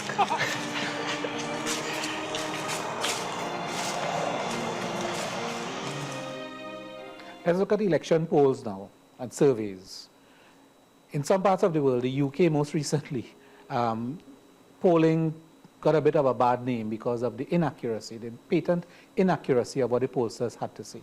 What role do polls play, and do you think they're an effective way of really gauging where political parties stand in a campaign? I think polls help you to identify how your strategy should be shaped. But like everything else, if the society is very uncertain, and that is evolving as time goes on, you are going to see that reflected in polls changing. I think in the case of our society today, and certainly in the case of the England experience, there was a level of uncertainty about the decision-making process. People were going to be swayed on the basis of evidence, on the basis of likes, all of those kind of things. And I think that that is what is reflected in the poll. So that the poll really is simply something to guide you, to tell you where you have to go and what you have to do. If you look at our situation, for example, and you see the parties changing strategy, that would be as a result of polls, because polls really tell you what people are thinking. I don't think polls could tell you with some certainty what the results are going to be, but it tells you as you are going along the way, what are the hot button issues, what are the issues you have to take to look at, where your campaign is going good, where your campaign is going bad. Evan, your take on polls? Well, polls have been improving constantly, and I think the British thing was really an exception to the rule.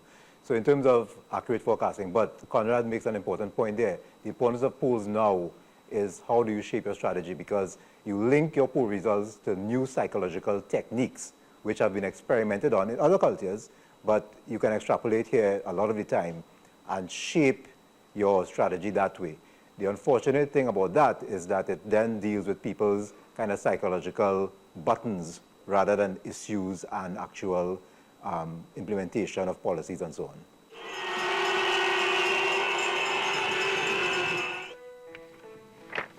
This is overkill. Why do I need a matrix rollout to plan my every move and activity? Just examine it, Brenda.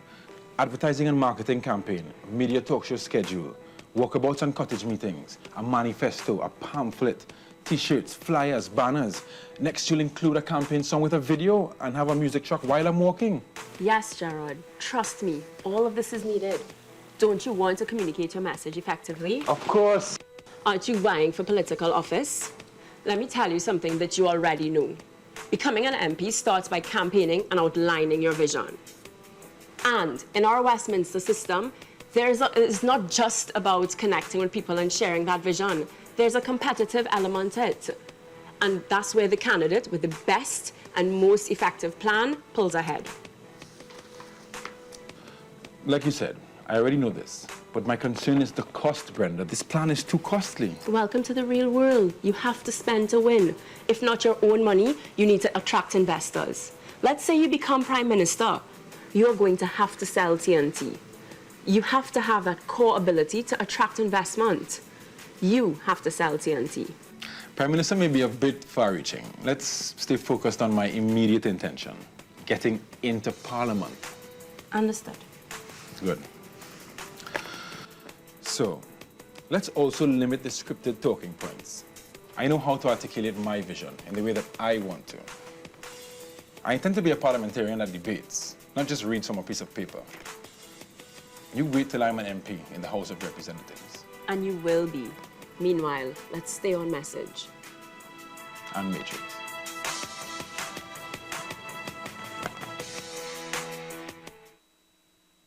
Conrad, what's your assessment of the conduct of campaigns, political campaigns in Trinidad and Tobago? I think that we are in transition. I still think that the question of do you play to the audience in front of you and get them really excited, or do you actually talk to the undecideds in the society who really want to hear a different message? I think that the traditional parties, their bases will support them in spite of, but the way the society is becoming more, with more individuals wanting to understand what is it that you propose to do insofar as quality of life issues are concerned, I think that is going to change significantly in the future, the way campaigns are being held. If you look, for example, today you'd see there's a lot more conversations with people. And the reason that these conversations are taking place is because people really want to understand what it is you're going to do. You have major issues. You have issues in the society about revenue, aging population, the economy, the whole change in terms of our competitiveness, productivity. These are real issues. And people want to understand, well, how are you going to solve these problems? Because we can understand the problems because we went to school. We're educated. Kevin, do you agree that the campaigns have this sort of agenda-setting value? No. At this stage, not. I think that they're still appealing to the lowest common denominator in many ways. But the question of the undecideds is key. You have to profile these people. Only one pollster has done this so far, and he has found really no substantive differences between what we call the floating voter and the usual traditional voter. So there'll need to be more polling of this group, and in terms, particularly their presence in the marginal constituencies, and then maybe what Conrad has spoken about in terms of more dealing with issues, agendas, and so on. We'll see more of an emphasis on that because you're trying to court those people. Every election, the political parties put out manifestos. Do they have any impact, you think, in the final outcome of the elections? They must, even if it's just because people are bad-talking them. So what the manifesto does, it really gives people a kind of concrete printing now that they can comment on and cite and so on. So it's going to have some effect. What that might be, I have no clue, nor does anybody else. I will say that the proofreading has improved, so I'm happy about that. Conrad? The danger, that's correct, but the danger in that is this. Political parties put out manifestos. Some people don't look at it. But once the party wins the election, it assumes that it was based on the manifesto. And then usually what they do is they say, okay, manifesto is now government policy. So we put it in the parliament, we say, okay, this is what we will do, and we start to move to implement things that nobody in the country has taken time to look at. So while it is true that during the election process, the election period, people don't spend a lot of time understanding what manifestos say, when you get into government and you are seeing the implementation for the very first time, you say, but why are we doing this? Why are we building smelter? Why are we doing? Well, it's in the manifesto. And to the extent that you are elected and you think that the manifesto is what caused you to be elected because you have superior policies to your opponents, then the country goes down in a particular place, and we have all the dissonance that we currently have in the system. But is it really true, Kevin, that people call parties to account on the basis of their manifesto promises? The manifesto, certainly for me, and I think for many other commentators, is a useful whip. Because then you can say, but you said so-and-so. Why are you not doing so-and-so? Yeah. These were your promises. Yeah. And so in that sense, the manifesto, it's better to have it than not have it because it makes, it commits the politicians to something. But the manifesto is also for the next election. Because when you go back to the population, you say, hey, what? I told you I was going to do all of this, and I've completed 99.99%. So it means that if I have a record of performance, then you should elect me because I am going to perform for you in the same way I performed over the last period. So it has a value in terms of how you validate what you have been able to accomplish to the population. On that note, I want to thank you very much for joining us. Thanks for having me. Kevin Baliusing, Conrad Enel, thank you very much. The Honorable the Speaker.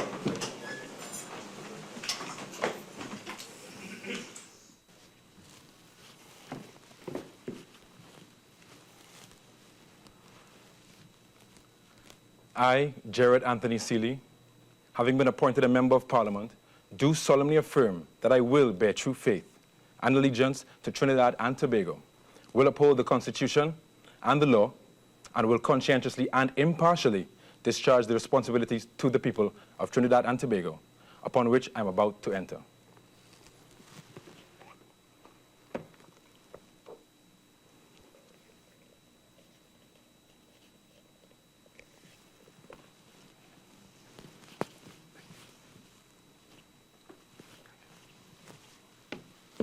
Congrats. It was a long one. Let's meet tomorrow. Good. Nice to meet you. Nice to see you. Congrats. Congrats, love. Congrats. Good thing all that walking done now, eh? Agreed. Less walking now. More talking.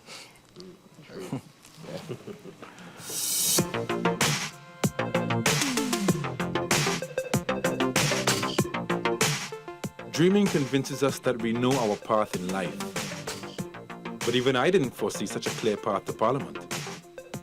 No doubt my conviction to create a better world by impacting people's lives positively led me to this moment. Here's to Jared Seeley, the parliamentarian. Let the work begin.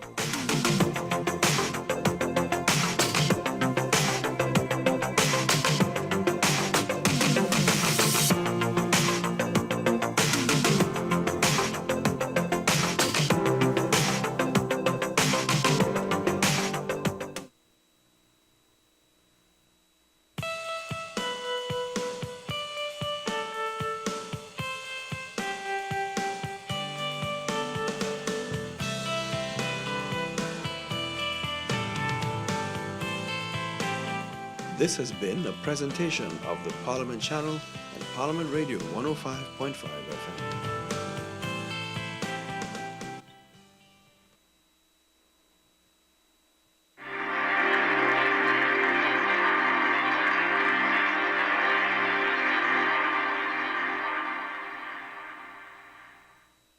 Just the mention of the name, the Red House, and the image of the magnificent red building located within the capital city of Port of Spain comes to mind.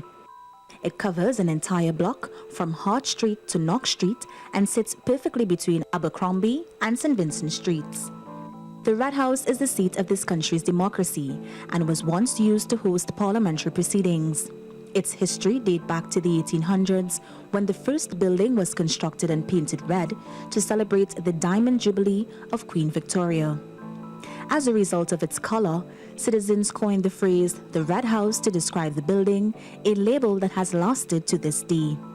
Following the water riots in 1903, which resulted in the first building being gutted by fire, the Red House was rebuilt and opened to the public in 1907. Since then, the building has hosted a variety of government functions and many historic events, particularly the official ceremony that marked this country's first day of independence on August 31st, 1962. Over the years, the structure of the Red House weakened and restorative works commenced at the site. Prior to this, however, it became necessary to excavate several inspection units at various locations throughout the Red House. This was done in order to provide for structural reinforcement inspection works for the seismic retrofitting of the building.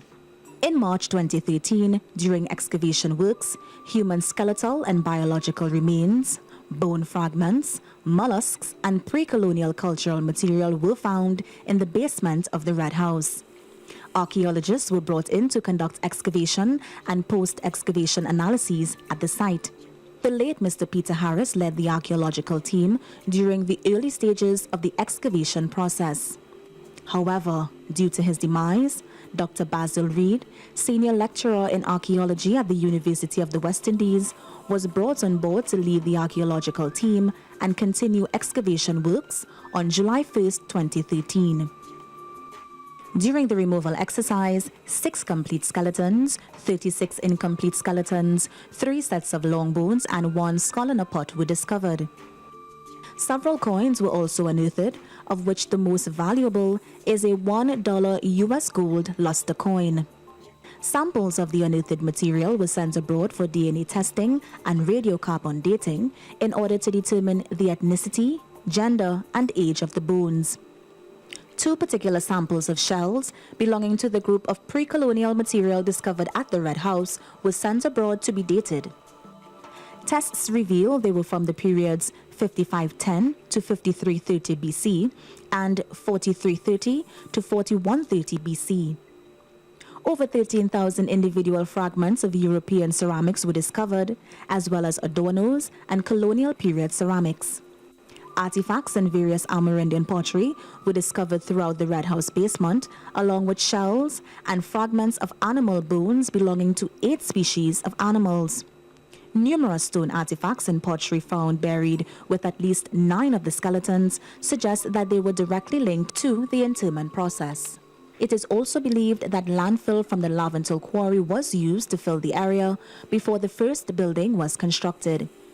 To date, approximately 2,260 cubic meters of soil has been excavated since work began at the site in July 2013. Although excavation works were completed in September 2014, all skeletal testing should be completed by mid-January 2015. An agreement signed by the Office of the Parliament and the University of Central Florida has facilitated a visit by Dr. John Schultz, a forensic anthropologist, and his assistant, who will examine and conduct tests on the skeletons and bones during that period. Dialogue has been ongoing between the Red House Historical Cultural Heritage Team, a cabinet-appointed committee, and representatives of the 3 First Peoples groups to determine the ideal location to house the cultural remains. The committee has agreed in principle that all the remains of the First Peoples should be interred on the grounds of the Red House with an appropriate sign indicating the significance of the area. In the interim, the First Peoples have been allowed to hold religious ceremonies on the Red House grounds. The archaeological team will continue work beyond the retrieval phase for the purpose of completing the processing and collating of the finds. An academic publication detailing the restorative and excavation works will be compiled and published, and all information gathered will be forwarded to the Archaeological Subcommittee of the National Trust of Trinidad and Tobago. The Red House is and continues to be an iconic building situated within the nation's capital. These recent findings can only add to the remarkable significance of the building and may answer questions about our country's former inhabitants who called our island their home centuries ago.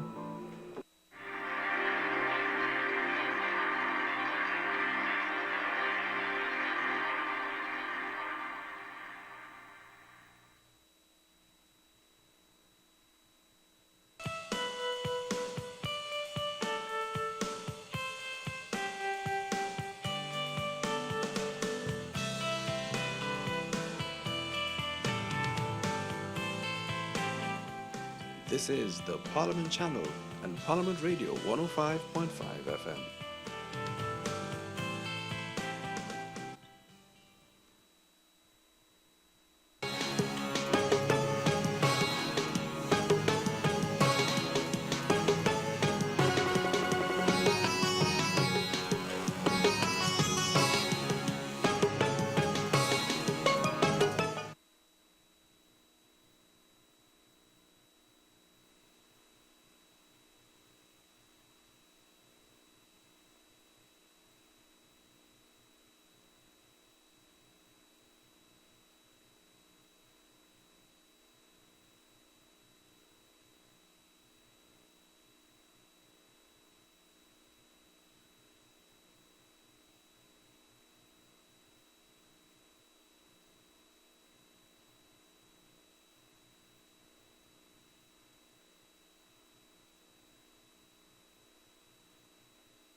The Honourable the Deputy Speaker.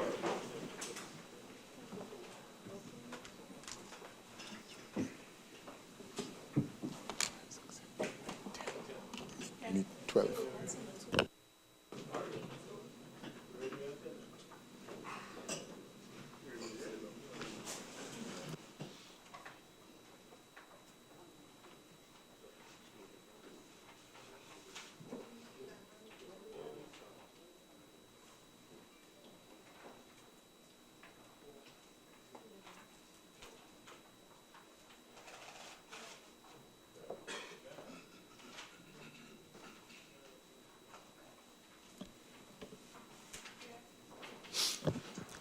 Honourable members, we shall resume, and I recognize member for Tabaquite. You have 27 more minutes.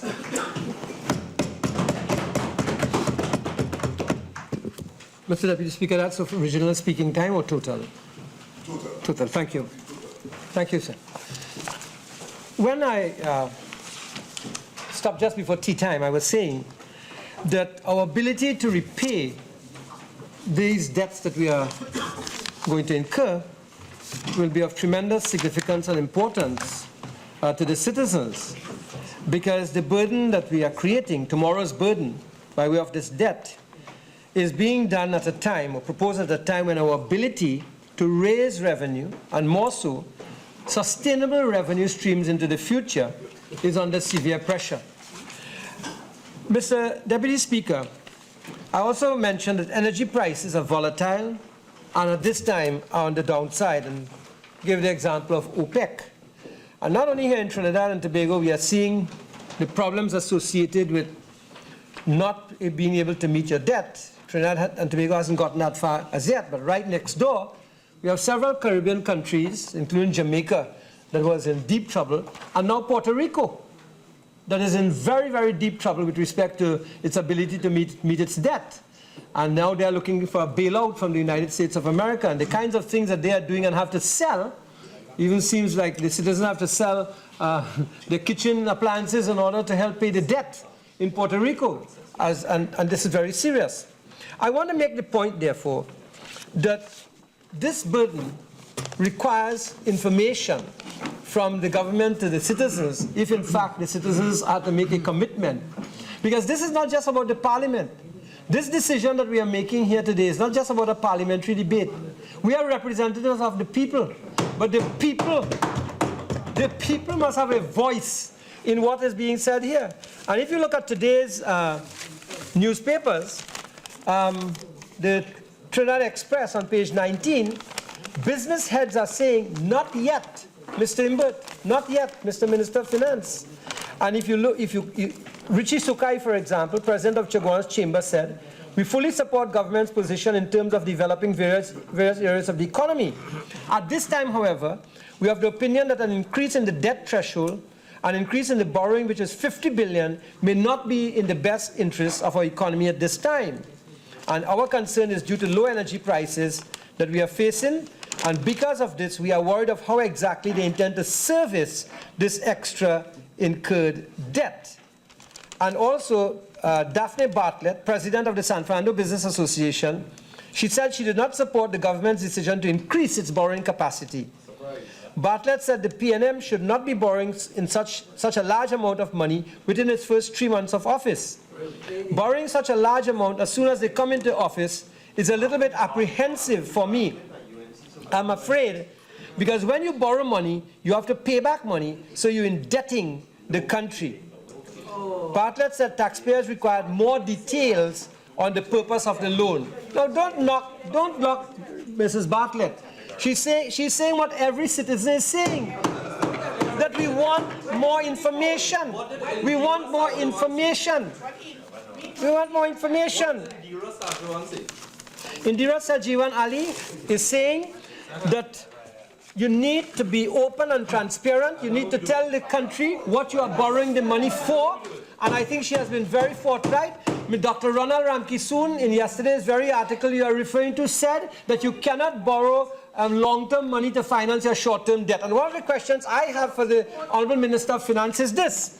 Is it that he is borrowing money to finance recurrent expenditure because he is now sure that he cannot meet the 21 billion gap between his projected revenues and his projected expenditure? And if he is doing that, then if you're borrowing money long-term, you invest it in assets that are productive assets so that you can have a stream of revenue to pay back the loan. But if you are borrowing the money to pay recurrent expenditure, then where are you going to get the returns from that investment in order to pay off those loans? So Dr. Ronald Ramkisoon was warning against that, and I do believe Mrs. Sajiwan Ali was also warning against that. But the point I want to make is about the stream of debts and how you're going to finance it. You know, energy prices are down, and look at what is happening. In the Review of the Economy 2015, Appendix 4, page 70, the petroleum industry in 2013, let's go back to 2012, contributed 68.4 billion to the GDP. In 2013, 65.3. In 2014, 65. And this year it's projected to contribute only 53 billion to the GDP. $12 billion difference between the 2 years. Whereas in the non-petroleum sector, in 2012 it was 95.6 billion, 2013 103.7, going up, 2014 108.8, and 2015 it's projected to be $111.4 billion. Now, the non-petroleum industry was growing in terms of its contribution to GDP. But when you have a serious decline in the energy sector, you have effects upon all the other service sectors. So that you're going to find eventually you're going to have difficulty in the non-petroleum sector, especially in services, where you might have a decline in terms of its contribution to GDP. So we are in a very serious situation. And therefore, we are not arguing that you shouldn't borrow money, We are arguing as to how and where you are going to use this money, but use it in a way that you have revenue streams in order to repay back the money. And we are not seeing that coming from the government. If you are talking about vanity projects like a rapid rail project, you are talking about years down the road. And that's a highly subsidized project also. And we subsidize. And it's something that we have to talk about. Mr. Deputy Speaker, the important point here is our ability to repay. When an ordinary citizen or a corporate entity, a company, goes out and borrows money, then it's expected to meet its repayments. But when it cannot meet the repayments, and when the ordinary citizens cannot meet that mortgage payment, then the bank steps in and initiates proceedings to foreclose. And they don't escape foreclosure. But in the case of a country, it is not about one citizen, it's about 1.3 million citizens upon whom foreclosure would come. And it will come from the IMF. And then the entire citizenry suffers foreclosure. Entire citizenry. Mr. Deputy Speaker, this proposed borrowing, I say again, is about tomorrow's burden to all citizens. Today, with a debt of 76.5 billion, every household, and I'm using the CSO figures for 2011 as to the number of households in Trinidad. 401,302 households is the statistic given. By the way, you know, if you talk about improving this country, talk about getting CSO people to be at their desks. So when you call, you're not told every day, well, he's not at his desk, so I cannot give you an update on these figures. Let us talk about productivity and increasing productivity if we have to beat some of these problems that we are having. Let's talk about the fact that we begin to manage the ministries to make sure people come to work on time and don't walk out 2 o'clock on the job and go on, so you cannot find them on the job and what have you. Mr. Deputy Speaker, if you use 76.5 billion and 401,000 households, you will find right now that every household is indebted to the tune of $190,000. And if you go up by $50 billion to $120 billion, every household will be indebted to the tune of $300,000. $300,000. Now, I want to go further. If you take the average monthly salary of a laborer in a local government corporation, which is just about under $6,000, and you divide 300,000 by 6,000, you get 50 months. 4.5 years, you have to take the man's full salary every month for his household to support that kind of indebtedness. That is the kind of burden that you are placing on the citizens. And when a government cannot repay debts through the normal stream of revenues we are getting, petroleum and not petroleum, company taxes, normal personal taxes and what have you, then what do governments do? Governments then go and they try to raise more taxes, more personal taxes, more corporate taxes. And with that, what do companies do? Companies then cut back in terms of the employment levels. They cut back in services. And the government then goes and cuts back services at public institutions. And like they are already signaling, wage and salary freezes come in the country. The government still has to answer whether as part of its adjustment strategy, because that's what they are really into now, adjustment strategy. Whether as part of their adjustment strategy, they have initiated, without consultation with the trade union movement, whom they said they respected and they loved so much and so on, and with whom they had such brotherhood and sisterhood, whether in fact they have really started a policy, unwritten policy of wage and salary freeze in the country. They have shied away from answering that, but they chose to do it at NGC because they felt that they could escape and have reason to say, well, we are doing it at NGC. But is this across the board? Because already we are hearing about no bonuses to be paid in several other agencies and what have you. But the government must say something else. A wage freeze in a country cannot go by itself. So it's the intention of the government also to have price controls in the country. Are they going to have price controls in the country? Because part of what can happen in this country is inflation and the ability of people to buy goods and services. You know, in this regard, one must ask, is this what the government is doing? Can it be described as a structural adjustment being masked? Is this a masked structural adjustment that is taking place? I really, really have to ask that. Is this a masked structural adjustment that is taking place? And the government must come clean.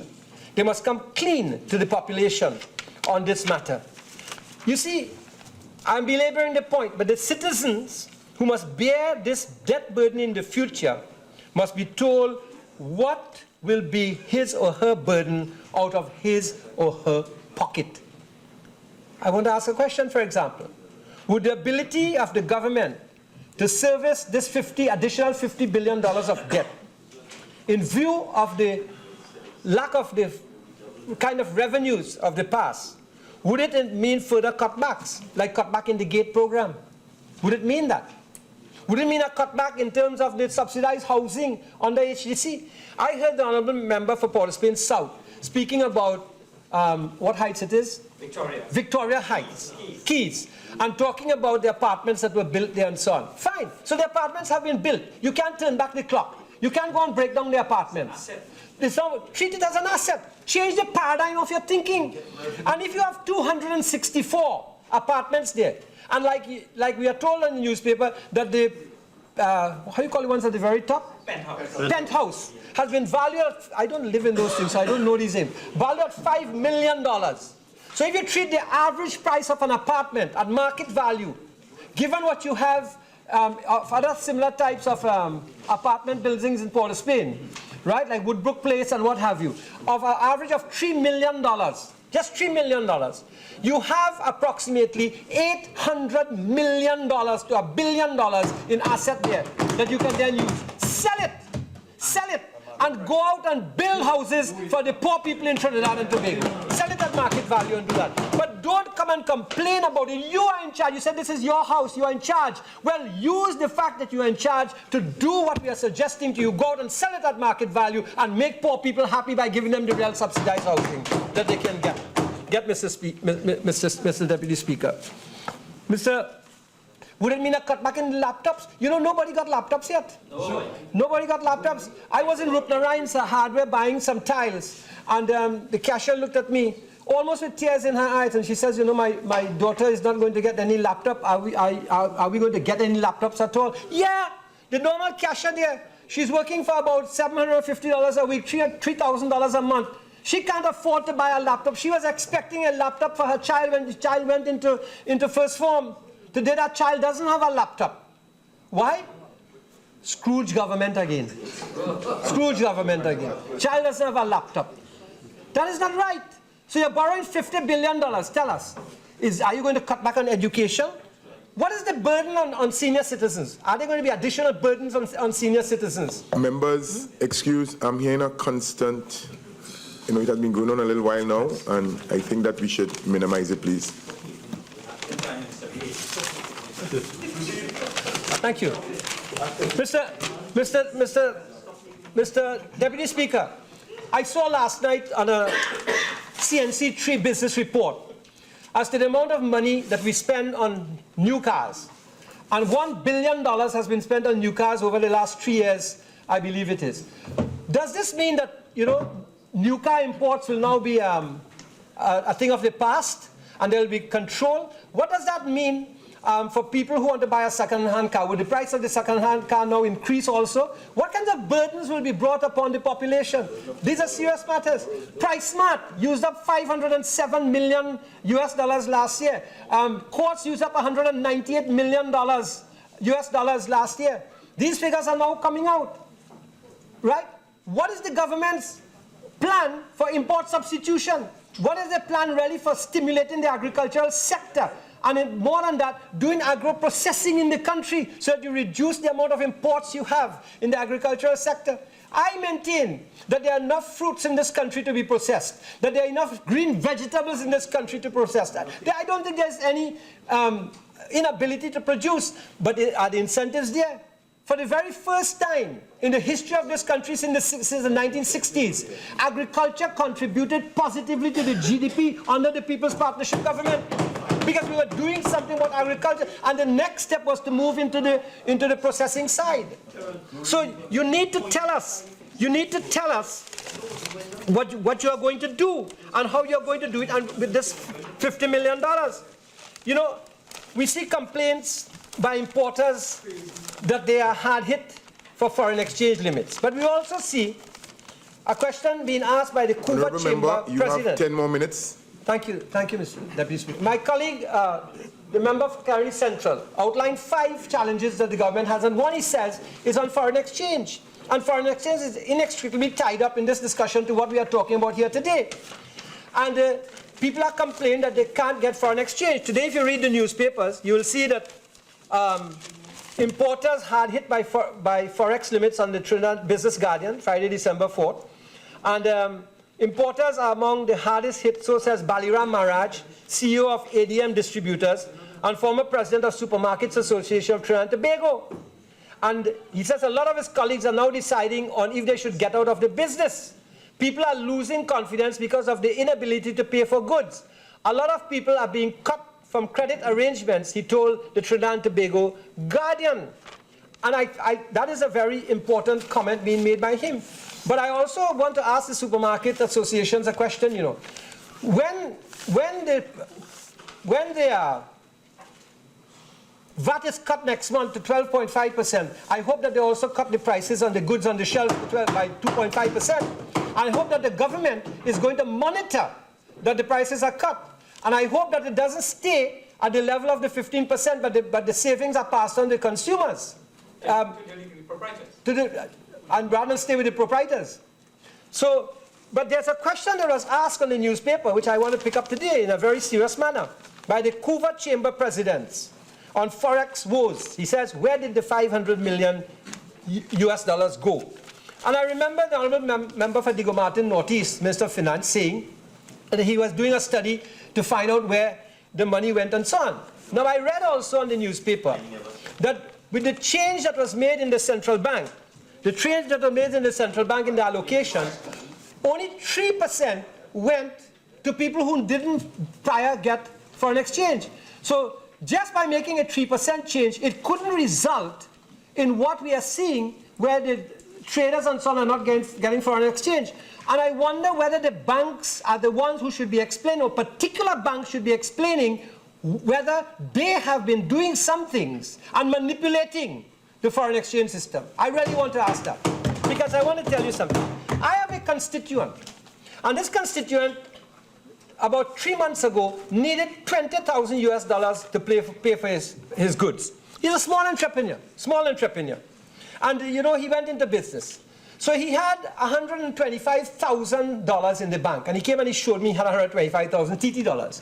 And he went to the bank for his foreign exchange, and they said, I cannot give you the money. We don't have it. We have to wait until we get it. So he went back again and said, but you can get it. But we have to hold your 125,000 TT against a loan for 20,000 US for 7% interest, and we will lend you the money and you'll get it. So I picked up the phone and I called Republic Bank headquarters, because that's the bank he was dealing in High Street, San Fernando. And I said, is it true that for this gentleman to get 20,000 US, the you at Republic Bank are asking him to borrow this equivalent 20,000 US, and he can get it, and you are holding his money, he has to pay 7% interest. And the guy would not carry on the conversation with me. And if that is true, I'm exposing the central bank to investigate whether these banks are making people borrow money and then they can get the US dollars. Right?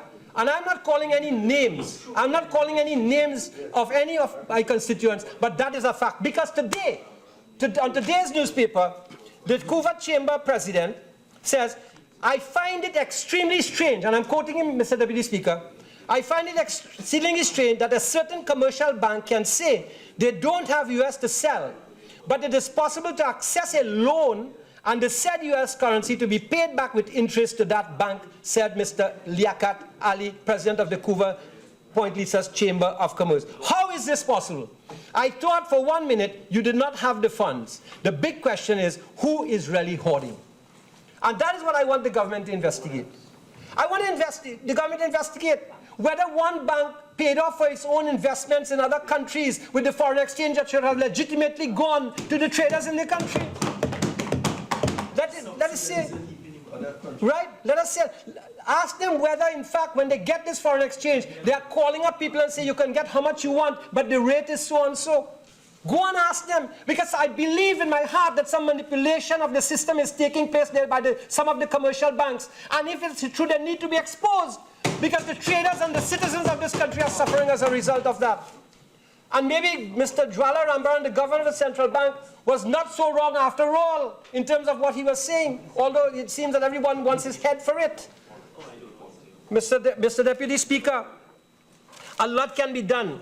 A lot can be done in this country.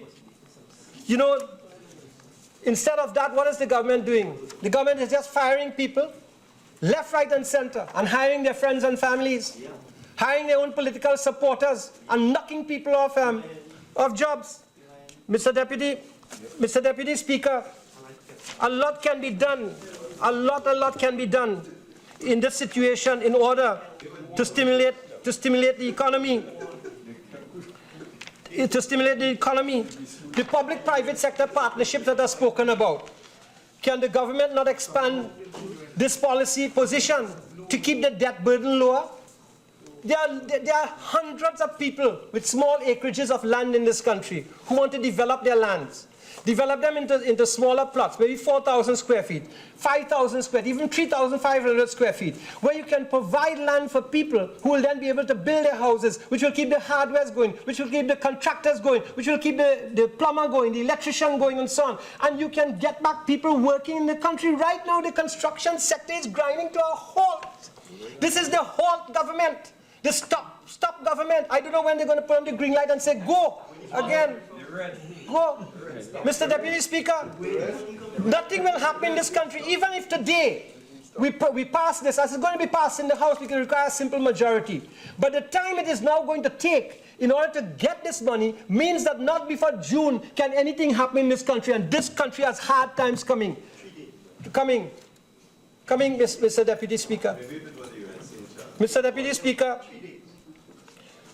is the government prepared, for example, in the construction sector, to have, instead of burdening yourself with the debt, is to have the private sector build the schools, build the fire stations, and then lease them back? So that, but at least in the short run, you do not have the big capital burden that you will have. You don't have that big capital burden. So yes, you are servicing the debt, but at the same time that you have leverage and you have space in order to do other things in the country and to stimulate the country. Right now, yes, you are the one, the government is the one who will have to spend in order to stimulate the country, and when it gets stimulated in the economy, others are also then going to spend. Mr. Deputy Speaker, I hope the government is not considering devaluation as an alternative. They might be tempted to think that they have going to have more TT dollars available. But if you devalue, maybe manufacturers will find that their exports are cheaper to export. But is that necessarily true in a country that is import-oriented, where even your inputs into the manufacturing sector, 90% of it is coming from outside of the country? So that you're going to be further burdening people. If there are no increases in wages, how are people going to buy the goods and buy the services? Devaluation is not an option. Productivity should be considered. You know, behind Jamaica in production. One of the key things for this government to do is to stimulate the construction sector. You have steel in the country, but the steel plant closed down, right? Steel plant closed down. You have cement, you have aggregate, you have sand, gravel, you have brick factory, and you have plenty equipment, right? But you don't have to wait to get that $50 billion to stimulate, you know. You can get the private sector by giving them the right incentives. You can give them the right incentives. In the Ministry of Finance, under the Income Tax Act, I was pointing out to the Honourable Member for Diego Martin Northeast that up to December 2018, there are certain tax incentives, and he was saying to me, and correctly so, that he wants to carry it out, you know, further into the future. But when you go to the Ministry of Housing, and the contractors go there, and they ask them what to do to get this good, the Ministry of Housing doesn't know what to tell them. So that it's stuck there. Sure, but the Ministry of Housing is there to effect it. But we have done the right thing. Well, I hope you fix it, and I hope you fix it when you come to debate the changes you have to make to the Income Tax Act. Mr. Deputy Speaker, I want to ask whether the government is finding it difficult to meet their revenue projections, and how much of this money is going to be used for short-term recurrent expenditure. Mr. Deputy Speaker, the government needs to prioritize. Honourable Member, your time has expired. Mr. Deputy Speaker, I thank you. I will sit on your suggestion, but not on the Honourable Member. It's as a result of your time having expired. He will have a lot of standing to do in this House, Mr. Speaker. A lot of standing. Thank you very much.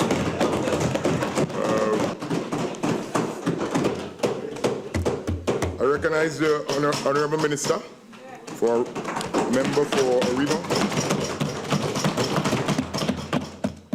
Thank you very much, Mr. Deputy Speaker. I rise to express my support for this motion that is now before this Honourable House, and my confidence in our Minister of Finance as he seeks to provide the means whereby the business of Trinidad and Tobago can go on.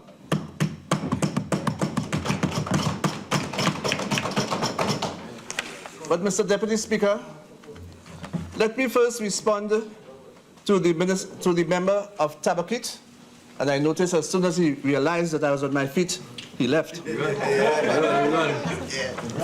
there are a few things which I needed to say in his presence, and I will say it still, and I hope my friends on the other side will communicate that to him. He crafted his presentation with the phrase, "a government in waiting." I want to tell the member for Tabaquite that that side will have a long, long wait before they assume government. He also spoke about tomorrow's burden, and he mentioned that phrase several times. While he spoke about tomorrow's burden, I want to inform him that yesterday's burden was placed as a yoke on our shoulders, and that is why we're in this parlous financial state today. Member of Tabaquite accused our goodly finance minister of speaking untruths. I want to ask the member for Tabaquite whether he was speaking the truth when he stood in the Arima Borough Council and he made certain promises that have never materialized. I want to find out whether he was truthful at that time.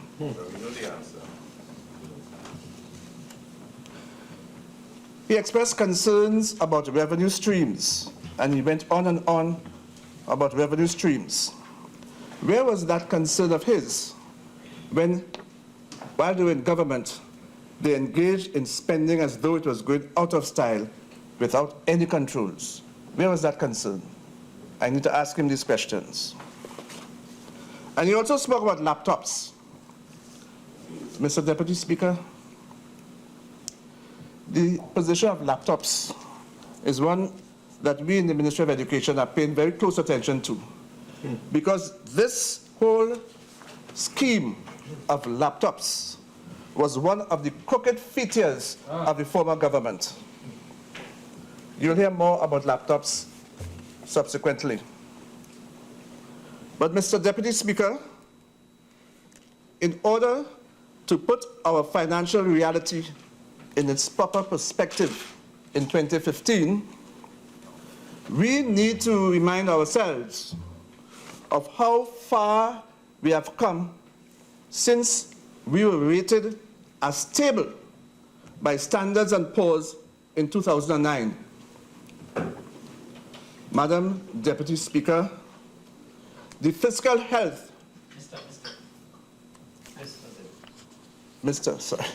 My apologies.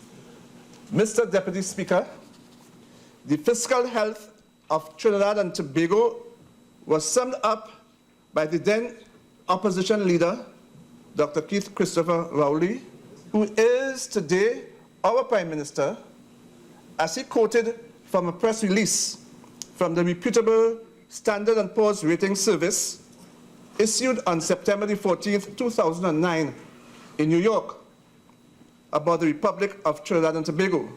And I quote, Standard & Poor's Rating Services said today that it affirmed its A/A foreign currency and A+/A local currency credit ratings on the Republic of Trinidad and Tobago. Standard & Poor's also said that it removed these ratings from Credit Watch, where they were placed on February 3rd, 2009, with negative implications. The outlook is stable, end of quote. Mr. Deputy Speaker, May 2010 came.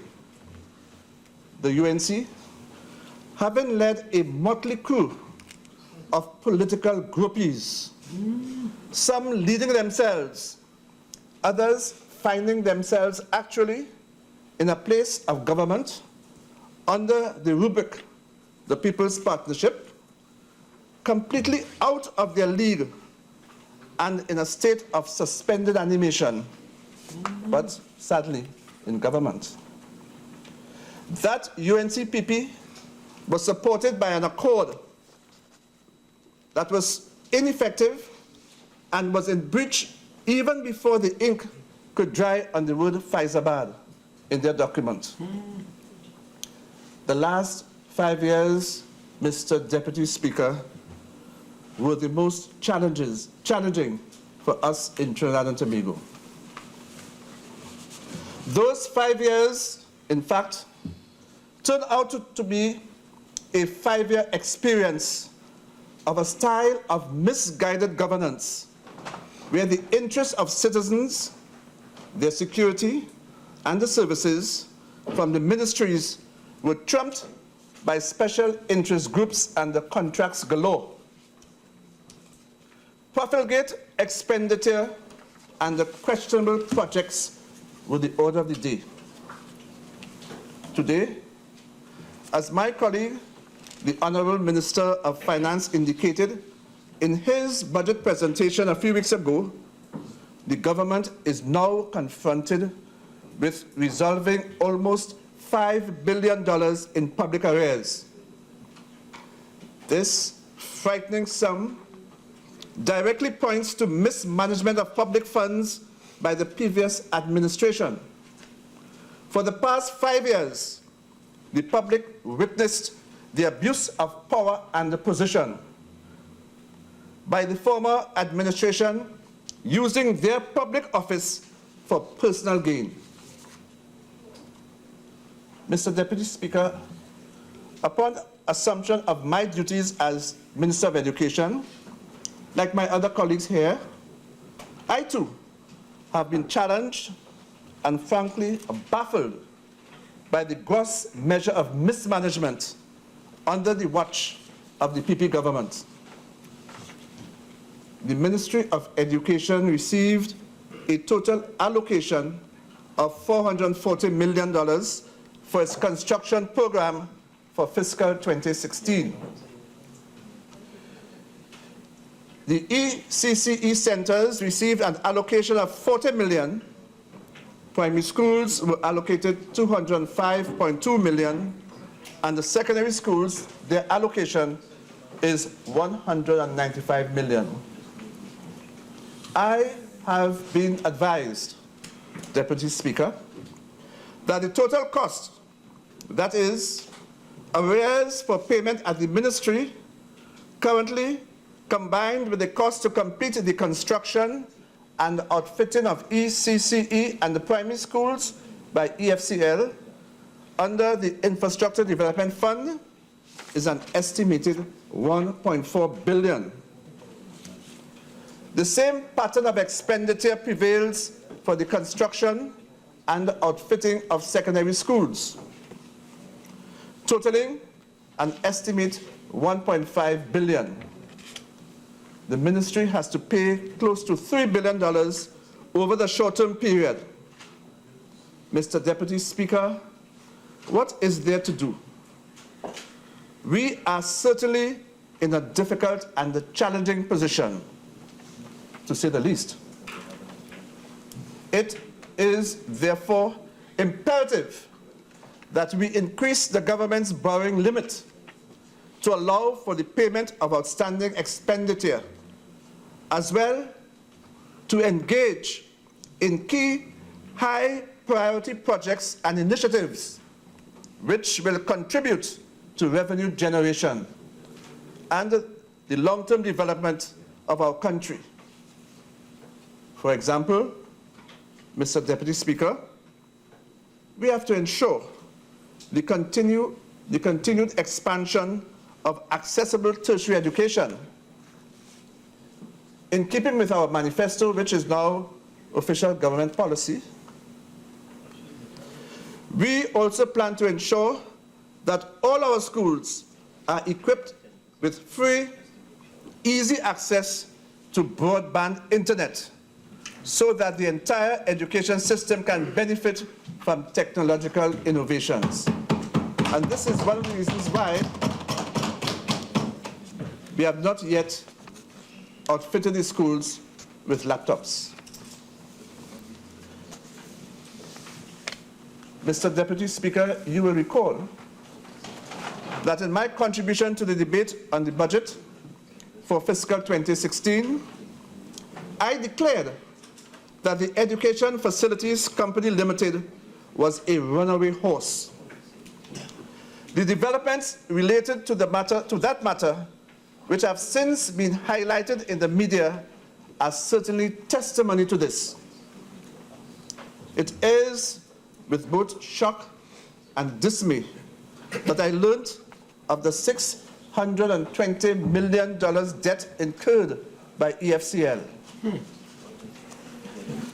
The Ministry of Education at that time accumulated an outstanding debt of $337 million in the area of construction alone. Over 20 contractors had submitted invoices to the ministry for the period August to November 2015 for work completed by the ECCE centers, primary and secondary schools. These invoices total close to $319 million. Contractors have stopped work because of non-payment. And I am bombarded by the pleas and protests of parents throughout this country who are facing various problems. Actual construction of these schools is only one part of the overall cost. Further costs are then incurred because these schools now have to be properly outfitted. The outstanding debt for outfitting is $40 million. In spite of a debt of $168 million for repair and maintenance, we continue to receive reports on a weekly basis of various schools being closed due to sewer problems and electrical issues. Many of the plants are over 50 years old and require maintenance and upkeep, which in fact was the mandate of the EFCL. Mr. Deputy Speaker, there are those in the national community who have echoed the sentiments that the new mandate and core business of EFCL is the award of contracts, corruption, nepotism, wastage, among other less than honorable behaviors. With respect to contracts, on some schools, we have witnessed stalled construction, suspended work by contractors, withdrawal of contracts from sites, and termination of contractors. Following upon such termination by EFCL for non-performance or underperformance or withdrawals, with schools half built or the sites merely scratched, there are new awards for the same schools to new contractors and the cycle of awards of new contracts for the same projects. Millions are then paid in respect of mobilization and advance payments, and there is evidence that this cycle has been repeated for the same schools. We are told, in some cases, that some of the performance bonds for millions of dollars, together with mobilization and advance payments, are not worth the paper they are drawn upon. Interestingly, Mr. Deputy Speaker, EFCL officials are on record as saying that the success rate of the company in recovering monies under these bonds and the payment guarantees can be quite low. One has to ask, where has the due diligence been? Where has the oversight by the former Minister of Education over this very important state enterprise, which has the future of our children's education in his hands? Mr. Deputy Speaker, where have the governance arrangements gone? How can any government allow the patrimony of its people and the funds in the treasury to be so frittered away through what can dare say appears to be inefficiency and ineffectiveness? One wonders whether any conspiracy is afoot or whether negligence is at play when a board of management or public officials can allow companies which are incapable of paying up on bonds and guarantees, or when a ministry, the board, and or management of EFCL are either unable or reluctant to pursue recovery of state funds under these guarantees. To underscore the point, Mr. Deputy Speaker, there have been 7 secondary schools under construction over the past 7 years or so. These schools are Barataria North Secondary, Karipichaima West, Mount Hope Secondary, Parvati Girls College, Shiva Boys Hindu College, Superior Secondary, St. Joseph Secondary. The total contract sum on these schools is in aggregate is $1.4 billion. I repeat, Mr. Deputy Speaker, $1.4 billion. But delays were experienced as a result of suspended work on 3 of these schools because their payment by EFCL was delayed. None of these 7 schools today has been fully completed after more than 5 years. The percentage completion of these schools range between 1% to 15%. In some cases, percentage payments made to contractors was way ahead of works completed on the project. As at November 2015, it has been estimated that the sum of $845 million, yes, Mr. Deputy Speaker, $845 million will be required to complete these 7 schools of which I just spoke, both for main campus buildings as well as new extensions and additions. From where should these monies come?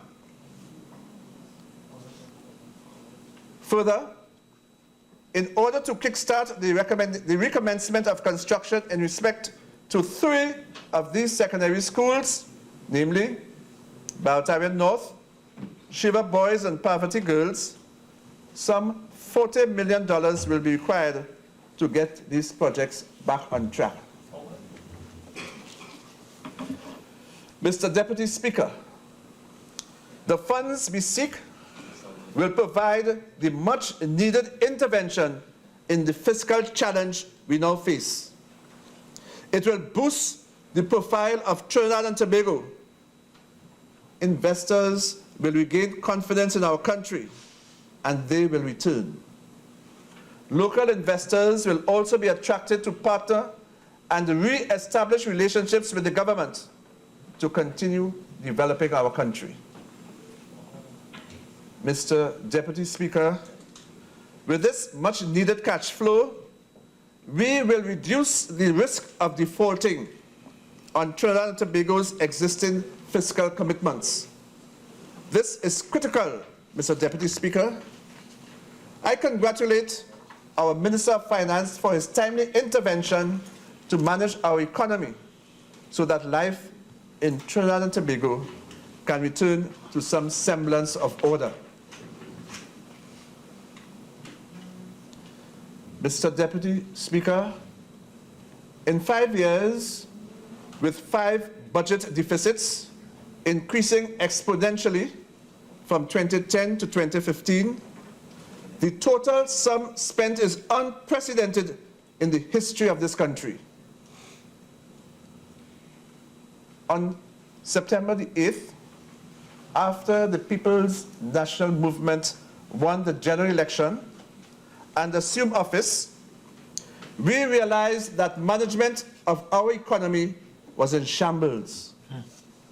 Although with annual warnings by the PNM whilst in opposition, the management over the last 5 years was nothing less than organized chaos. But, Mr. Deputy Speaker, we will not be deterred. We shall prevail. In the Ministry of Education, our staffs in various departments have been working daily to effectively serve the public and communicate with our clients through this difficult period. Our Minister of Finance and Member of Parliament for Deyalsingh North East, Honorable Colm Imbert, has been grappling with the parlor state of the Treasury we inherited from the UNC government. The signs of profligate spending prior to our being handed the management were obvious. We warned as a responsible opposition, yet the spending continued.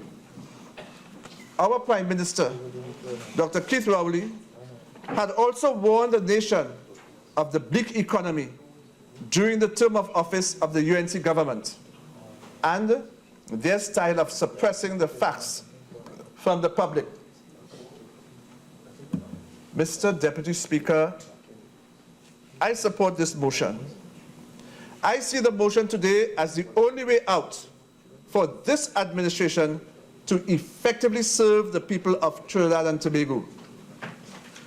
Our citizens must continue to have a future which is bright and one which has promised. For far too long, during the last 5 years, some of our citizens have been mere observers to an economy spiraling out of control, mere objects and not subjects of a system. School repairs and teachers' issues were not resolved. The National Parent Teachers Association and the Trinidad and Tobago Unified Teachers Association were not embraced as stakeholders in education. Parents and the children were left unserved and disrespected as schools fell into disrepair. The neglect of areas of the education system resulted in marginalization of many communities, while other communities advanced in infrastructural improvements and development. Such an approach to development is a breach of the very oath of office parliamentarians take on their assumption of office. Development is welcome, but it must be for all. Inclusion is necessary. Exclusion of areas and communities in any development plan is a barrier to human development. Mr. Deputy Speaker, when the approach to management of a country sees a prompt intervention in one area of the country and not other areas, true development lags behind. Marginalization is a hindrance to effective development. In our education system, ineffective school management of plant, equipment, and human resources in our schools have resulted in inequality of opportunity. This is a breach of our anthem and a breach of human rights.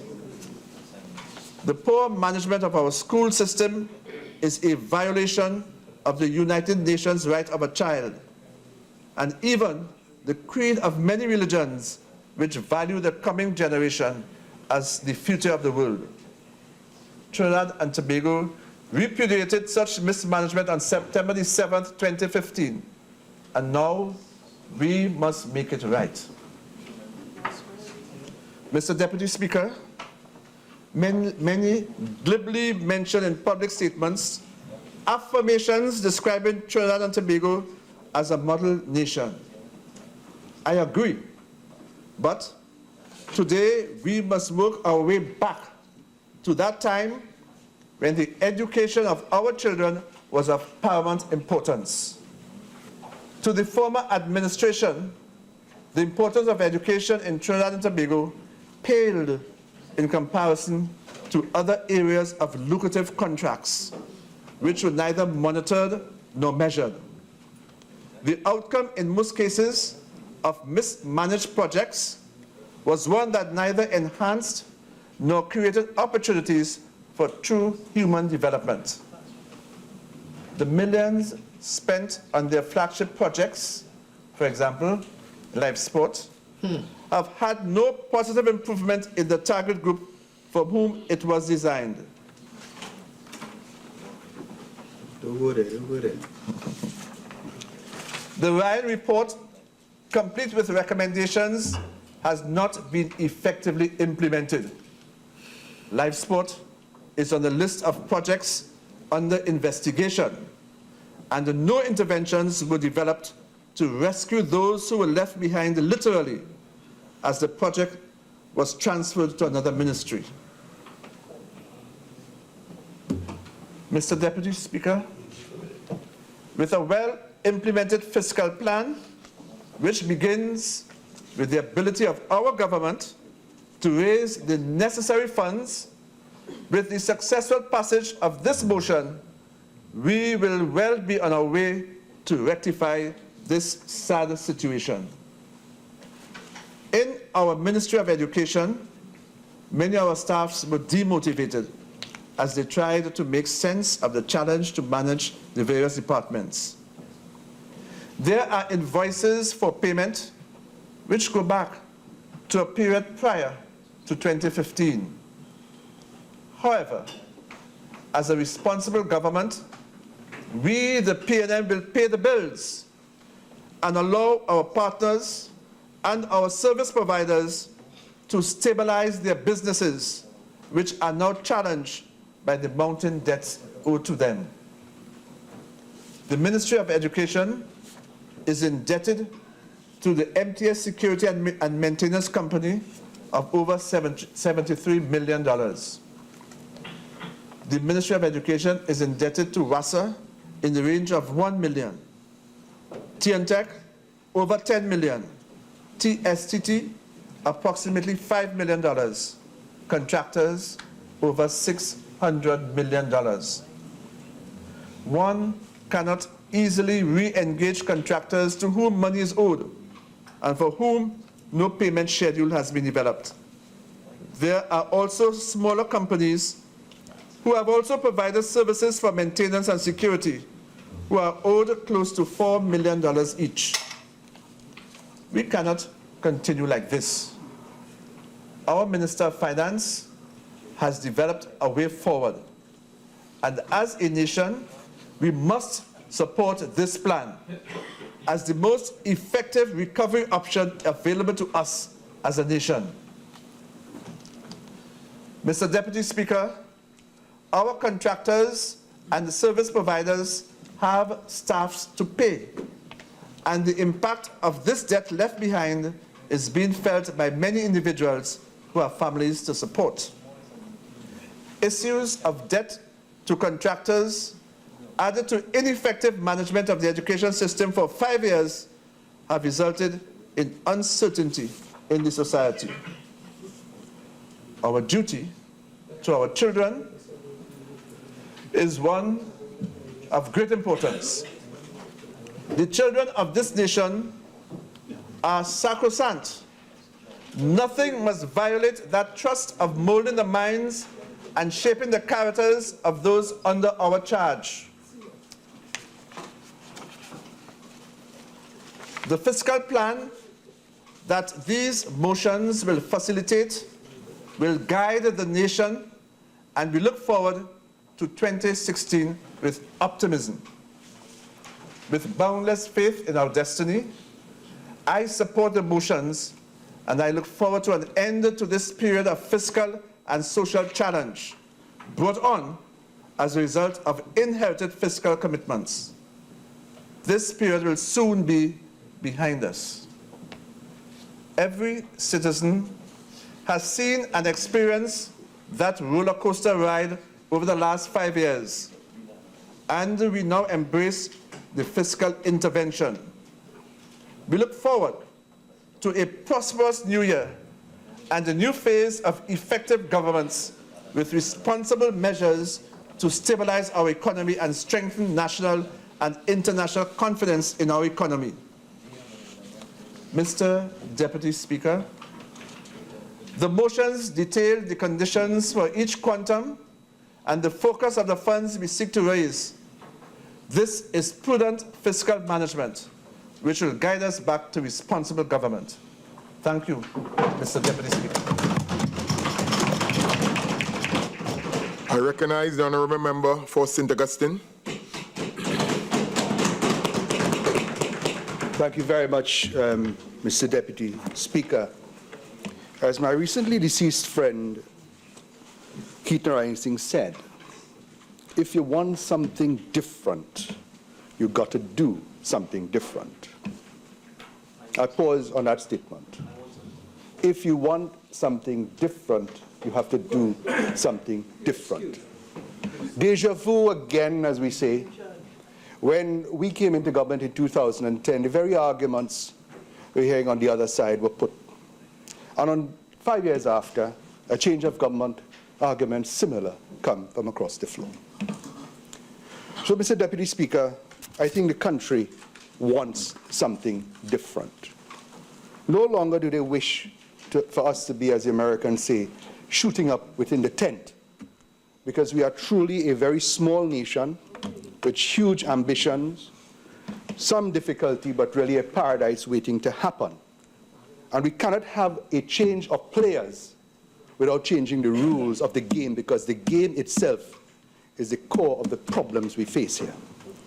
I'm extremely attracted to the amendments proposed by the member for Caroni Central, that if it is that we are to borrow $50 billion, and without a doubt, the government in charge as they are, being elected on September 7th, constitutionally have the majority with or without our support, they'll be able to pass with the necessary votes. But I think what we require here more than anything else is a fresh look now with the winds of change being real. We've spoken about change before, but this is change in real time with real serious issues. Never before in the history of the world have we faced the challenges that this generation and generations yet to come shall face.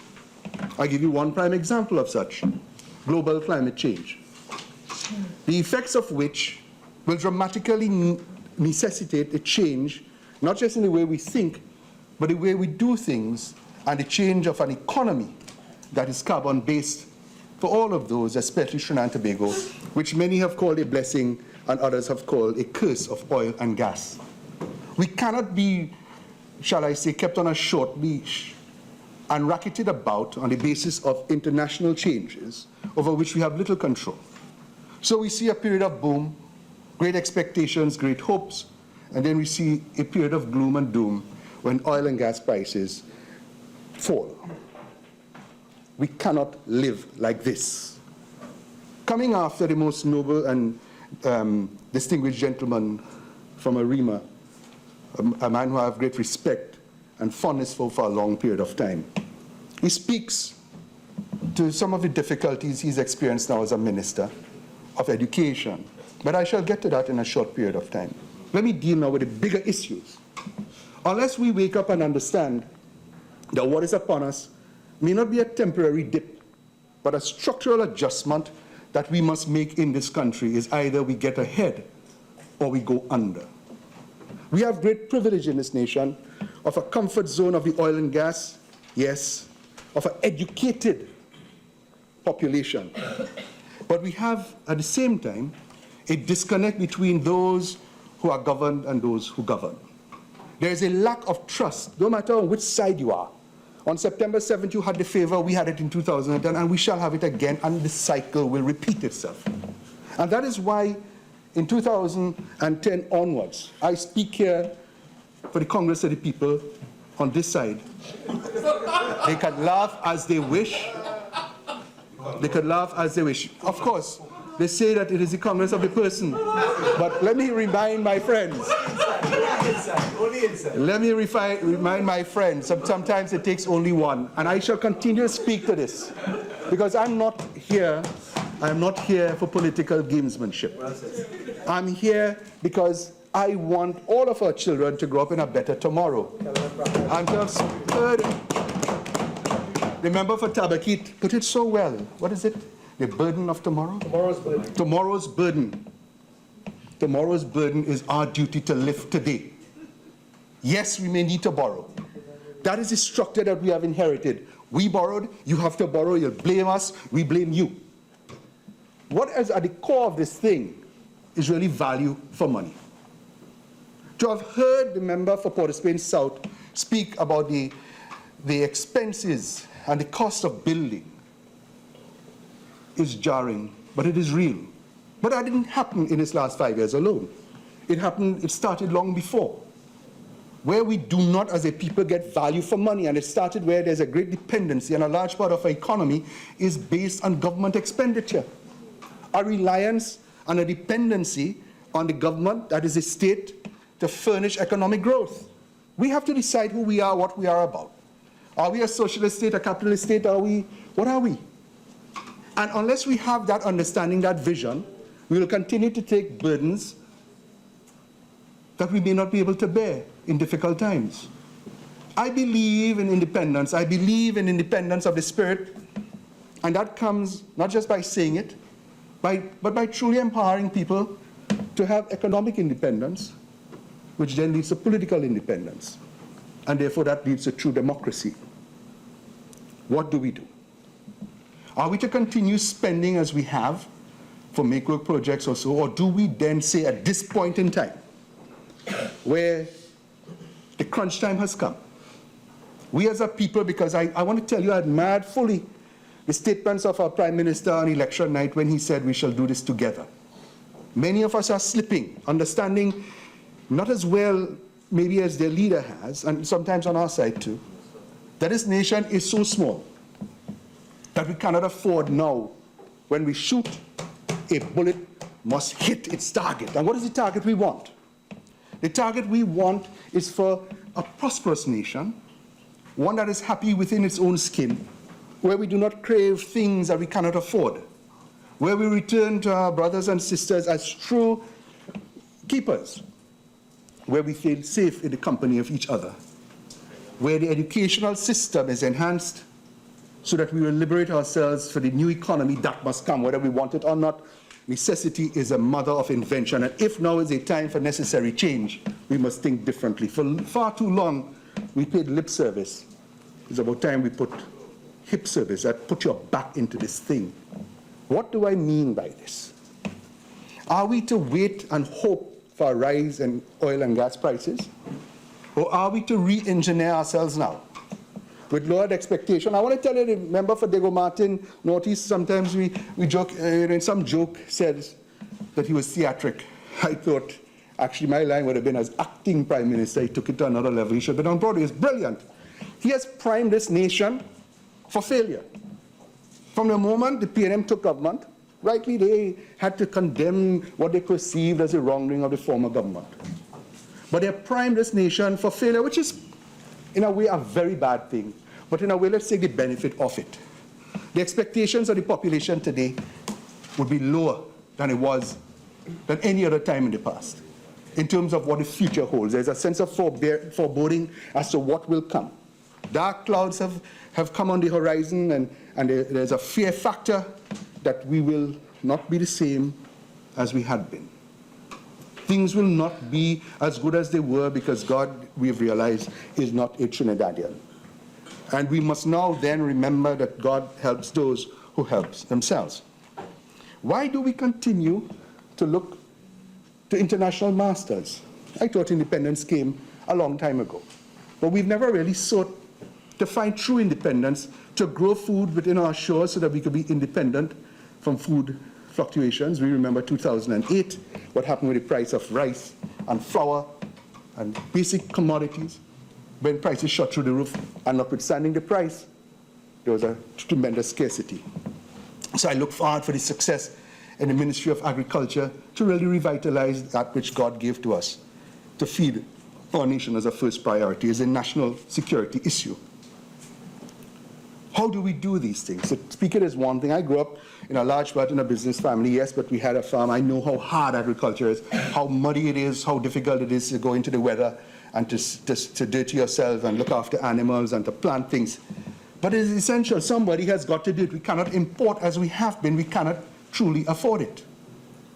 I want to hear that if this $50,000 billion is to be borrowed, it must be put into things that are wealth generating and not just to pay debts or to finance projects, because you know there is a great fear factor that I feel that a lot of this money will go into the rapid rail.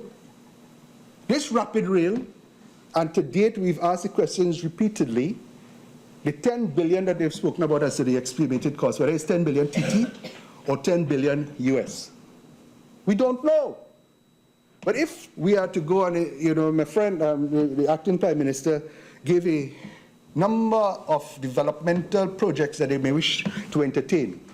It is a large menu. We do not know which of that menu they will be ordering and what is the price tag on each one, so we could know whether we could afford it or we would have terrible indigestion after we purchase it. If it is, for instance, that we will go to the rapid rail and spend, say that's 10 billion TT dollars. Almost all of that expenditure, by rail or by other means, will leave this nation. Because we have no capacity here, no local input for rapid rail or that sort of development. When we could spend over 500 million for the pre-feasibility. I'm just giving an example, you see. We do not know what the actual engineering costs going to be, the consultancy fees, and I'm not an expert in these things. Forgive me. Acquisition of houses. Acquisitions of properties. It's going to be huge. That is not wealth generating. On the other hand, forgive me, but I've heard the list of the items that were paid for or to be paid for, but by work done by the prior government. You had a list of concrete issues with real concrete evidence of what they are and the value to our people. And yes, money had to be borrowed to pay for that, but at least we know what they are. So they've rattled off a list, and I look for the details. The specificity is important in these matters, so that I can feel comfortable in saying, well, all right, the money will bring tremendous benefit to our nation and not just be evaporated off to pay for foreign exchange importations. And this is really important. And that is why, where I started, I shall return now. The member for Arima spoke about a lot of the ills about contractors and construction, and when the member for Port of Spain South spoke also about this value for money issue. Procurement legislation is critically important because we cannot play the same game with different players by the same rules. And that is why it was a paradigm shift as we proceeded, and we truly had hoped that that would have been part of our fundamental starting point as we proceed to spend further into this new term. The Attorney General, with whom I have an excellent relationship, and many others I'm developing, there are others I shan't call now here, speak now that this 5 years will be a turning point in the history of this nation, because they promised not just procurement, which had gone a long way, but significantly campaign and party finance reform, which has been a niggling scourge behind the politics. Where does the money come from? Where does it go? And who benefits at the end? And I want to warn all politicians, if anybody believes that one side is superior to the other, there are men and women on this side and men and women on that side who have noble intent and every effort to do good by the people. But they are predators. They are predators amongst all of us. And they change their names and they change their symbols depending on where the cash is.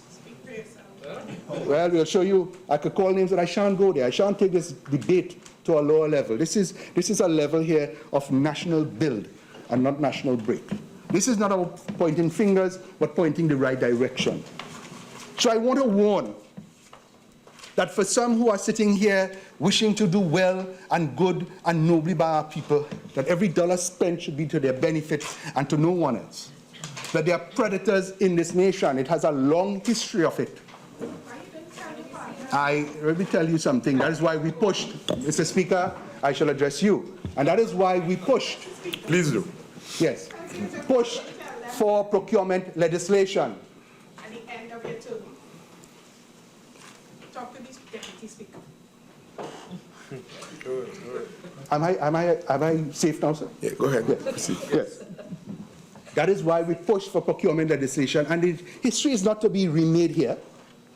There are facts. There's one truth and different interpretations, and the timeline for that legislation is well written. It is well written. So that to say now, as we begin this thing, this new term, that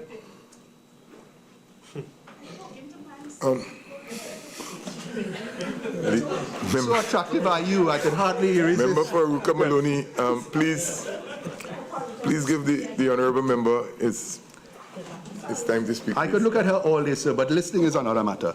Yes. Yeah, we're going very well. So, Mr. Deputy Speaker, we're on the point that procurement legislation was critical. And here we are, at the brink of a $50 billion further expenditure. And you promised to do it better. You promised to do it like you didn't do it before. You promised a new vision and a new way. How long would it take then for us to fix this thing that changes the rules so that when things are done, it will protect you and your political party? So that when you do it, it would have gone through a new regime of checks, balances, and control. So that frivolous allegations cannot be made as they have been made against many on the side when we were in government. I dare say there would be allegations that would have been made where there would be merit. And we ask for all those who were responsible for any misdeed for them to be held to account.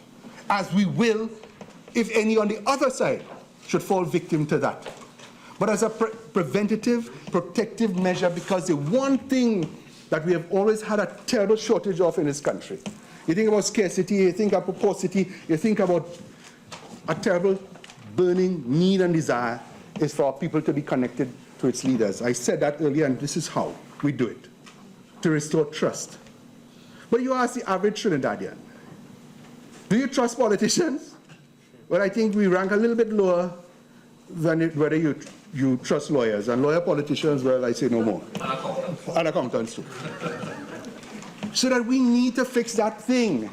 Because as the major challenges come, this very terrible horizon we have of economic gloom and doom, which has been so well painted by the acting Prime Minister, has set the framework for people not wanting to participate, not wanting to belong, not wanting to further feel that they are part and parcel of the problem, therefore part and parcel of the solution, because the problems were made by politicians and they have to fix it, not we. Don't tell me all the thief out the money and come now to tell me about tax or tell me about the different austerity measures that one may have to deal with. As grievous as they are, the reality is something else. And to restore that trust, before a dollar is spent, because what I've been hearing is that so many projects that had been on the way, possibly close to completion, have been paused. To what? Revisit? What's the term being used for it? Review. Well, why are we reviewing that which is already in progress when we have an opportunity to reset those which are yet to start with proper process? It doesn't take all that long.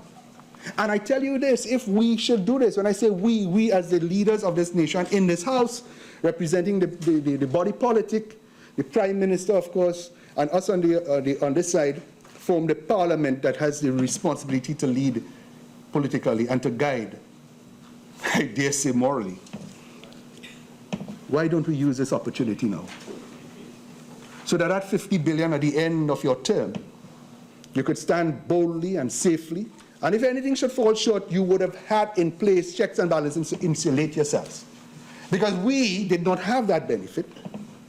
And therefore, for those, even as I say, with the highest ambition to do good, the noblest of intent, would have been cornered into a position where blame was cast, the bucket thrown, and all was splattered upon us. We paid the price on September 7th. There are many other things, but I shan't go into that today. So that is why, Mr. Deputy Speaker, I feel convinced that this is a moment in time that we should not squander. Let us do things right.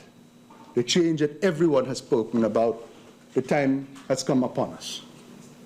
We are at the end of it.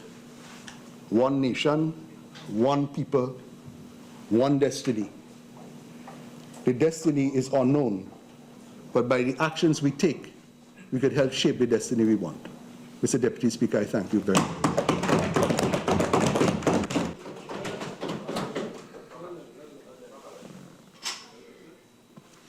Honourable Minister, member for point 14.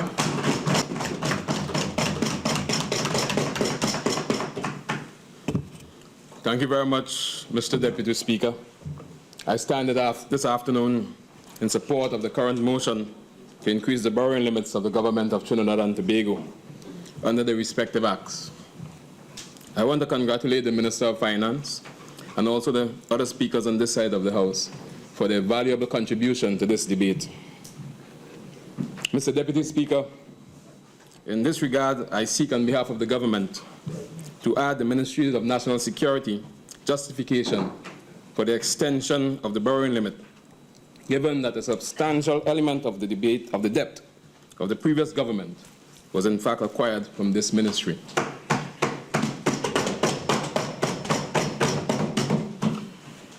But I want to just take a little issue with the member for St. Augustine, which I must congratulate him for a very good contribution.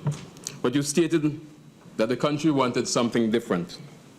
I just want to remind you that the country in fact voted for something different.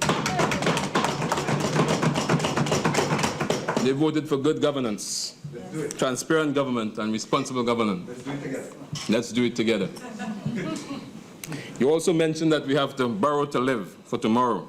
And the question you said was value for money. Yeah. But did we get the value for money over the last 5 years? You also mentioned, why are we reviewing? But we have to review. We have to review because if the processes, if the systems and the procedures were wrong, then the results will be wrong. So we have to review as a responsible government. Mr. Deputy Speaker, let me just remind this august body that more than ever before in the history of Trinidad and Tobago, and by extension the world, the dominant and ever-recurring themes of national security, public safety and security, critical infrastructure protection, and emergency preparedness occupied the most pressing agenda of any government today. I want to also repeat that there is no area of public policy that is as important in terms of manpower, money and resources as national security.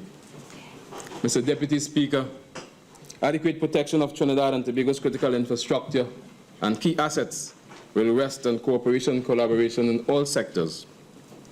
Most importantly, Mr. Deputy Speaker, it is the utmost good faith and public confidence demonstrated by the electorate on September the 7th, 2015, that this new administration will incrementally raise the barometer of public trust and confidence in taking national security to its rightful place with proper, adequate financing and, of course, good procurement practices, Mr. Speaker. As such, Mr. Deputy Speaker, it is important to point out, for this government, there is no greater role, no more important obligation than the security, protection, and safety of its citizens. A clear and effective approach to securing the foundation of our prosperity is our guarantee that future generations will continue to enjoy a good life. Mr. Deputy Speaker, it is critical to note that the overall security of Trinidad and Tobago is inextricably linked to economic stability, which this government will provide, to resource sufficiency, which this government will provide, and to good government, the good governance which this government will provide, Mr. Speaker. Thus, Mr. Deputy Speaker, a central question arises.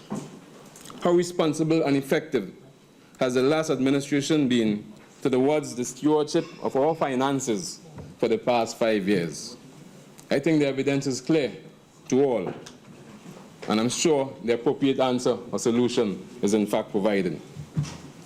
Mr. Deputy Speaker, in order to fully appreciate the gravity and the crisis that adversely impacted on our national finances for the past 5 years, it may be imperative to take a review mirror look briefly at the previous administration stewardship.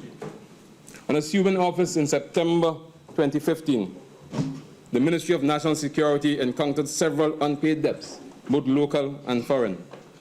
Given this government's stated policies of assessing all arrangement that is met in the various ministries, we proceeded to determine what is the quantum of additional resources that we require in this current fiscal year. When we look at what has happened, Mr. Deputy Speaker, we have seen a number of debts being incurred and committed for this government to incur in this fiscal year, Mr. Deputy Speaker.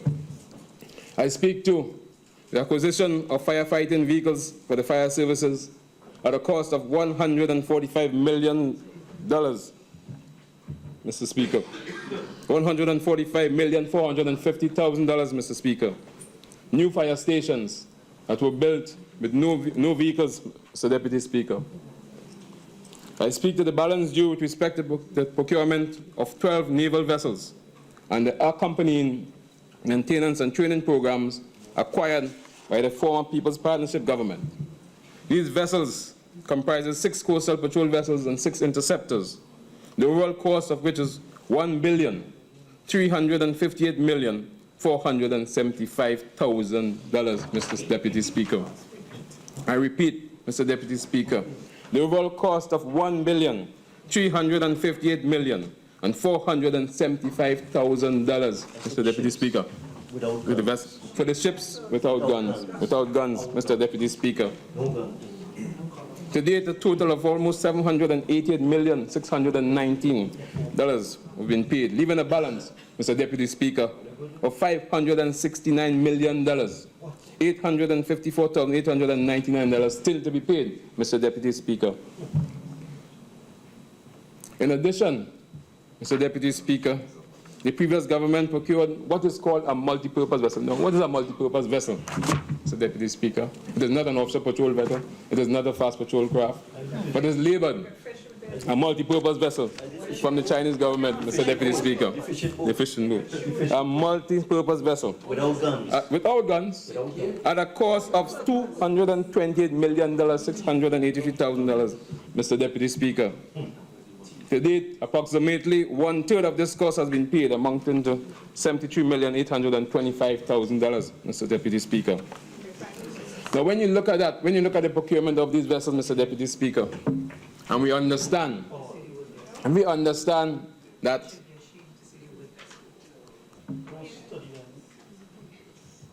the government received almost $1.something billion based on the claim to BAE. Now, what happened to those funds, Mr. Deputy Speaker? If it is that you still require vessels, you still require ships, why didn't you take that money and put it towards the expenditure of the new vessels, Mr. Deputy Speaker? Where did that money go, Mr. Deputy Speaker? It's really the same amount of money. Why is it that this government now has to look for money to procure these ships when there was, in fact, money received from the BAE contract, Mr. Deputy Speaker?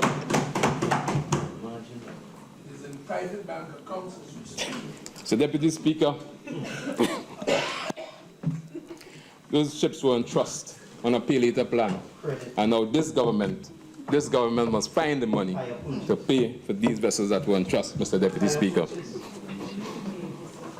Again, the previous government had committed to a project for construction and procurement of equipment for the facilities at the National Operations Center by the Chinese firm Huawei. The total cost of this project was estimated at $574,946,000. To date, $223,949,000 has been paid. This leaves a balance of $351 million still to be paid, Mr. Deputy Speaker. keep our air guard assets right now, Mr. Deputy Speaker, we have to expend in excess of $30 million based on contractual obligations that we have inherited, Mr. Deputy Speaker. In addition to the foregoing, a number of commitments in a wide range of projects call for payment of balance project figures where 30% deposits were made prior to the end of the previous fiscal year. So we are saddled, Mr. Deputy Speaker, with a 70% on almost all of those projects at this point in time. In one instance, a local supplier is due to be paid approximately $20 million a month going into the fiscal year 2016. Some of these projects, while they can be considered necessary, but in some instances, the ramifications for the government's purse were in fact never considered. And so we have inherited, Mr. Deputy Speaker, to deal with these obligations from the last government. In addition, to those which we have to meet significant debts, several projects are currently ongoing in the Ministry of National Security as we seek to build, and in some cases rebuild, where necessary, the national security architecture that is essential for the reduction of crime and criminality and the safety of our citizens in Trinidad and Tobago, Mr. Deputy Speaker. These projects included, among others, further development of the computer systems available to the police service, expansion of the police network, expansion of the GPS projects to equip an additional 680 vehicles with GPS devices, to facilitate better service delivery and accountability. Implementation of an ad hoc networking technology which will allow officers on mobile patrol to instantaneously obtain information from internal databases on potential offenders, Mr. Deputy Speaker. A body and vehicle camera project to establish and improve evidence-based policing culture and the sharing of information and location of police activity involving vehicles. An interrogator system, Mr. Deputy Speaker, to allow for digitally recording interviews of suspects, victims, and witnesses to assist with the reduction and detection of crime via enhanced investigative techniques, Mr. Deputy Speaker. We're also going to be implementing a firearm users employee certificate and firearm users license management system. This system would enable the establishment of a national firearm registry and allow for accountability for illegal firearms. This project, Mr. Deputy Speaker, is in fact in the procurement stage. Implementation of an Internet Protocol PBX telephone system, which would enable all divisions throughout the Trinidad and Tobago Police Service to move to enable them to communicate instantaneously and therefore deal with the crime in a more purposeful manner, Mr. Deputy Speaker.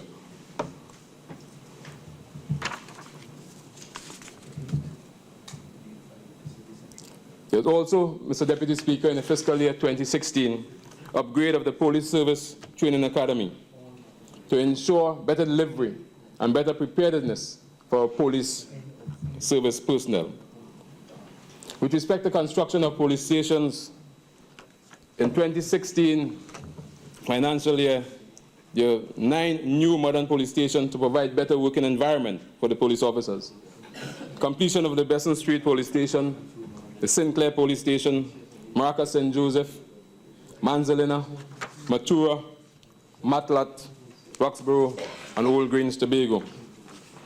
We move now to the Forensic Science Center, Mr. Deputy Speaker.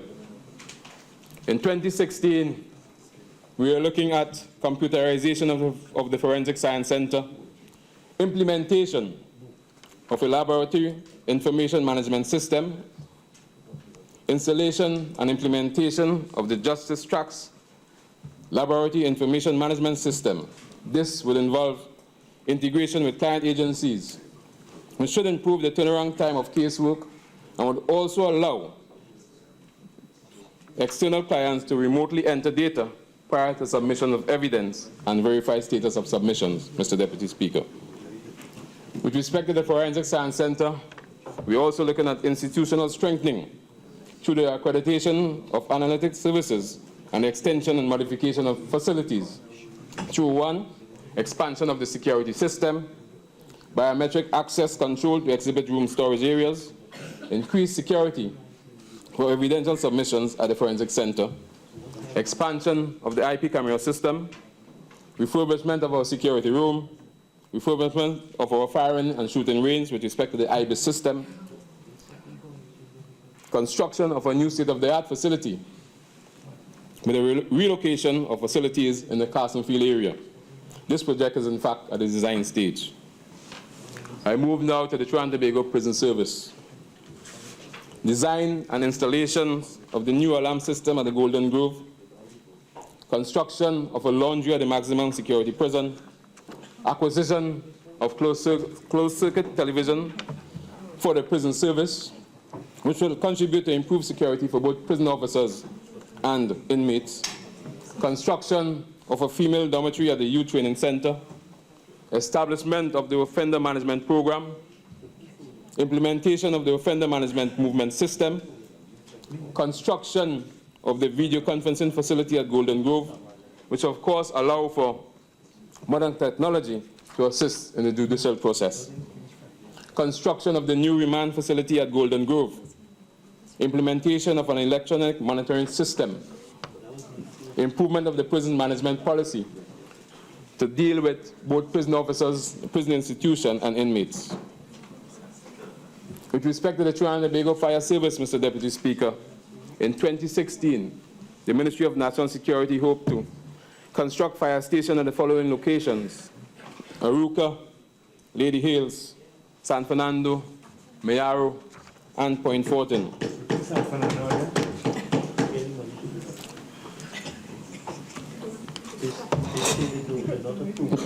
They have to approve it. Proceed, Honorable Minister. The member for Tabaquite said he is joining with us to do so. Mr. Deputy Speaker, with respect to the Immigration Division, we look at modernization of passport possession and identification processes. In fact, we are looking at the implementation of the automated fingerprint identification system, the AFIS.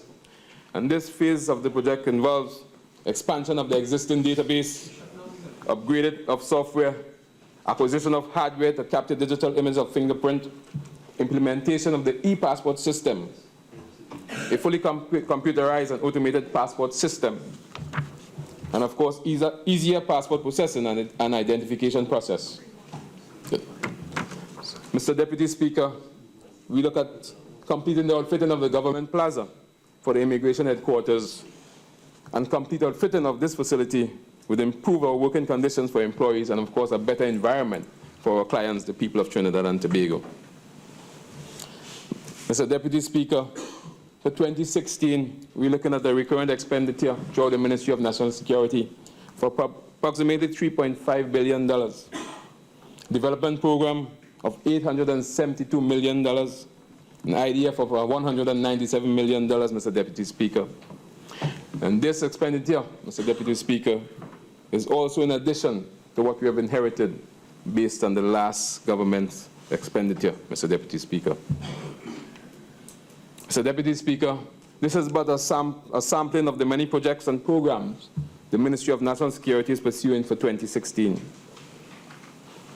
There are ongoing projects in other areas, Mr. Deputy Speaker, such as the Citizen Security Programs, the mentorship programs, the National Drug Council, the Organization for Law Enforcement and Policy, and of course our international affairs portfolio. Indeed, it will be remiss of me if I were not to mention the current arrangements in train with respect to the hosting of the Conference of Defense of Americas in 2016, Mr. Speaker. Mr. Deputy Speaker, in the Ministry of National Security, we continue to serve the citizens of Trinidad and Tobago to create a secure environment for sustainable development. And so, Mr. Deputy Speaker, we support, the Ministry of National Security supports this motion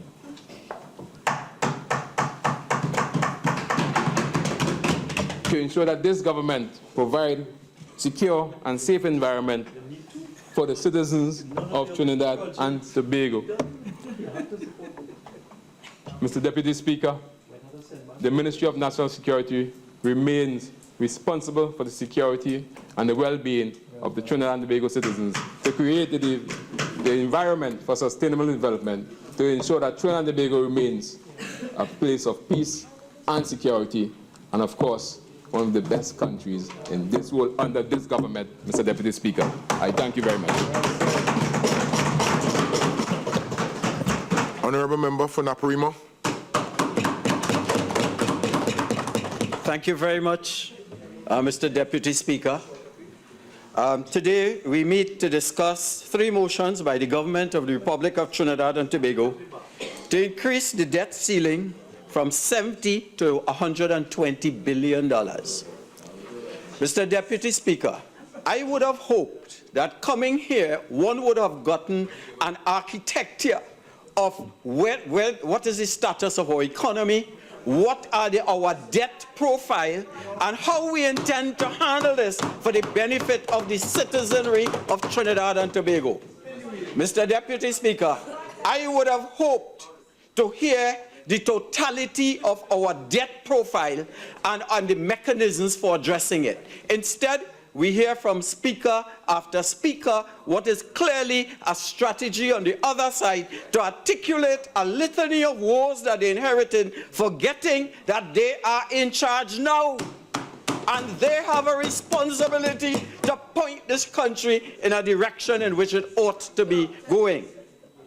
So after less than 3 months, Mr. Deputy Speaker, more than 3 months, and after a budget speech, this new government has presented us with its master plan that it had spent 5 years developing while in opposition. The great secret plan is to borrow $50 billion to fund what we do not know. How we will pay it back. Mr. Speaker. Members, please, let's hear the member for Naparima. Thank you very much for your protection. Members, proceed. How will we pay back that money is anyone's guess, and from whom we will borrow it, from whom we will borrow is a P&M secret. We are told, Mr. Deputy Speaker, that the government has inherited debts which require immediate payment, and if we do not increase the ceiling, the economy will grind to a standstill and contractors will not be paid. And we have no problem with paying contractors. We have a problem with the fact that the debt has not been quantified and presented to us so a decision could be made. We inform that the government may not necessarily borrow the $50 billion, so approve this large sum just in case. They only wish to borrow that amount if it is needed. Apparently, they are not sure. We are told in other fora that we will enjoy a blue Christmas, and to do so, we need to go into debt. We are told by implication that this debt will finance a stimulus package that hopefully will redound to the health and well-being of the economy, much as the US did years ago. We are not told how this stimulus will work. We are told that this debt results from overspending by the previous government. No attempt has been made to quantify this outstanding debt. They are not bothered by facts, only by details, ministry by ministry, and in a way that we cannot get the full picture. The treasury is empty, we are informed, without details, and the only option is to borrow.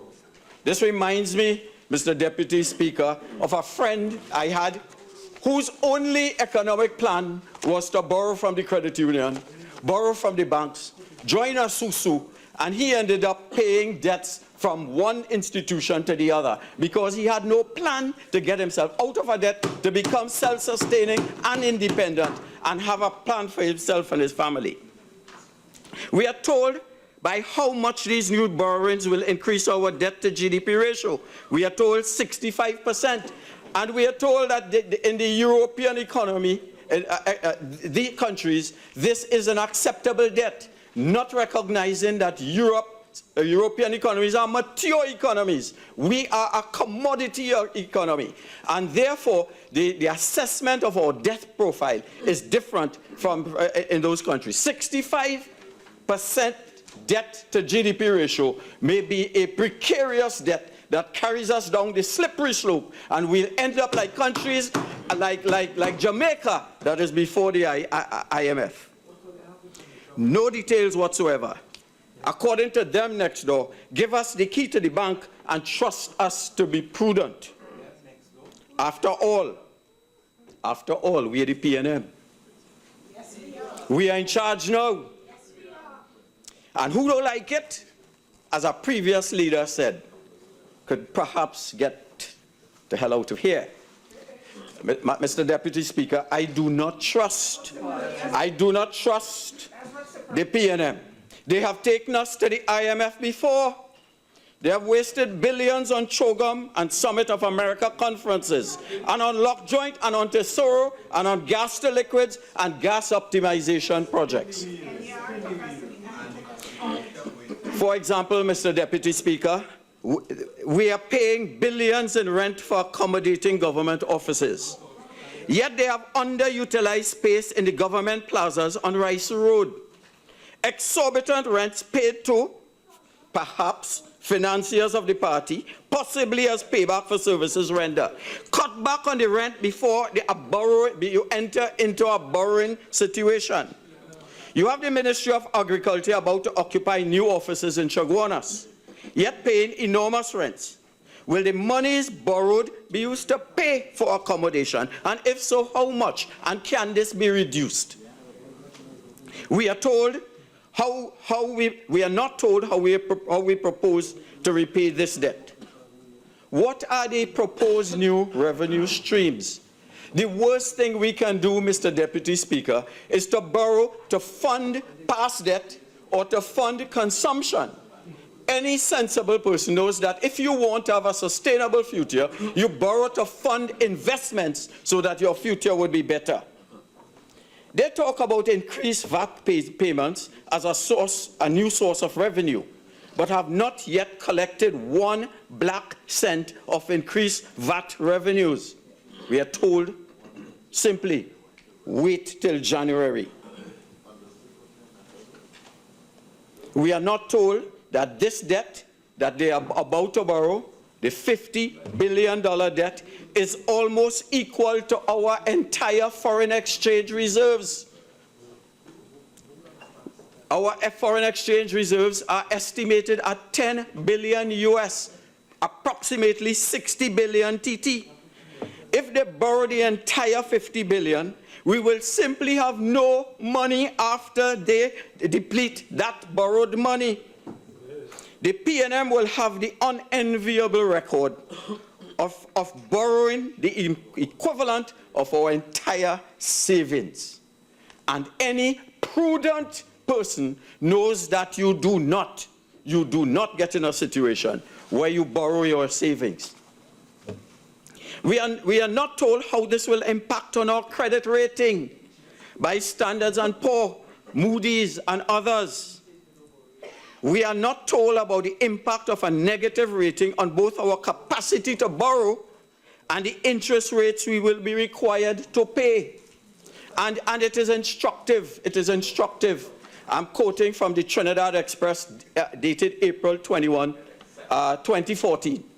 And it says, and they talk about our expenditure and our wastage and our mismanagement. But Moody, and I quote, Moody noted too, the sovereign credit profile also benefits from an affordable debt burden and a very strong external position anchored by a sizable foreign exchange reserves buffer.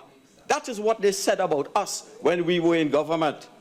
And it went on, Moody, the organization classified Trinidad and Tobago's strength as very high due to its relatively moderate debt burden and comparatively high debt affordability. So Members, please, on both sides. I'm hearing some little murmurs. Thank you. Thank you very much, Mr. Deputy Chairman. Speaker, we are not told on what this money will be spent. Is it on investments? And if so, which investments? And the revenue streams from these unspecified new investments? Is it to fund consumption? Or is it a gallery on vanity projects like the Rapid Rail, estimated in a pre-feasibility study to be close to $60 billion? We are brought here in the budget debate to be told that we are still paying annual interest on the Rapid Rail pre-feasibility study. We are left in the dark regarding the management of our debt profile and whether or not repayments will be managed in such a way that they are not bunched together to cripple future governments. Smart governments like the government of India plan their short-term repayment schedules not to clash, not to be bunched together so that the economy could be crippled in particular years. You sequence your payments so that in each year you will have enough resources to deal with your payments. We are not told what will be the impact of this debt, having regard to the fact that interest rates in the United States are expected to rise later this month. And if interest rates climb, Mr. Deputy Speaker, we dead. I read from an article in USA Today, dated the 2nd December 2015. This is this week in the United States. And it says, Federal Reserve Chair Janet Yellen signaled Wednesday, that is 2 days ago, that the Fed is all but certain to raise interest rates this month for the first time in nearly a decade, saying that the gains in the economy and labor market have met the central bank's goal. This is the Federal Reserve Chair in the United States. Her comments at the Economic Club of Washington amount to the strongest indication the Fed has provided so far that it will take action at the December 15 to 16 meeting. What this means for us is that as the American government increases interest rates, monies will leave Europe and leave the other countries and head to the United States to take advantage of those high interest rates. Other countries, in order to compete, will have to increase their interest rates so that monies will also be attracted to them. It means that we are moving into a high interest rate scenario starting from January next year. This is the worst time to borrow. In the last decade, I will give you later on. In the last decade, interest rates were at zero. So it was. Thank you very much. It made sense as part of your long-term strategy to borrow. But without taking these into consideration, without analyzing the impact of increased interest rates, we are heading into a situation without being given the total picture. And that is the problem I have. All of us went to school. All of us could read, although some on that side feel that they're better. The point is that once you put the facts on the table, we are prepared to join with them in the interest of the citizenry of the country. But you can't come here with your first option to borrow $50 billion. We don't know what we are spending it on except some debts that they have indicated to us, with no idea of the revenue streams that will deal with those debts. In an economy that is an oil economy, a commodity economy, where prices of commodities are likely to drop. So, Mr. Deputy Speaker, this means that the interest on our debt is most likely to raise and leave succeeding governments with repayments which could well mean that on every dollar of tax revenue received, more than half will go to debt repayments, especially if interest rates rise. A colleague of mine spoke about the generational burden.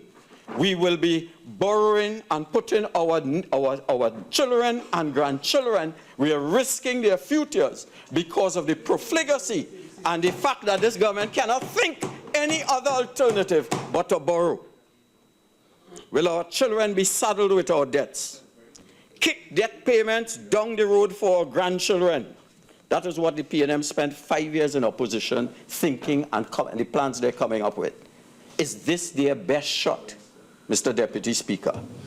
And how does all this play into intergenerational equity? You have countries like Norway, that every cent of oil revenue goes into a sovereign fund.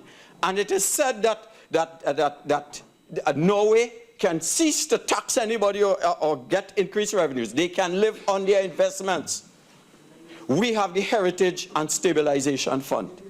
And that is the credit to our country. But we also we left them a low debt profile, a manageable debt profile. And my fear, Mr. Deputy Speaker, is that we are just passing the buck to the next generation. The policy appears to be borrowing to the max, tax everything in sight, and spend, and at the same time blame Kamala and the past PP government for every lack of thought and lack of vision decision that they have. Leave other generations to pay. And I ask the question, why should my taxes be used to pay annually for a pre-feasibility study which has brought absolutely no benefit to the citizenry of this country?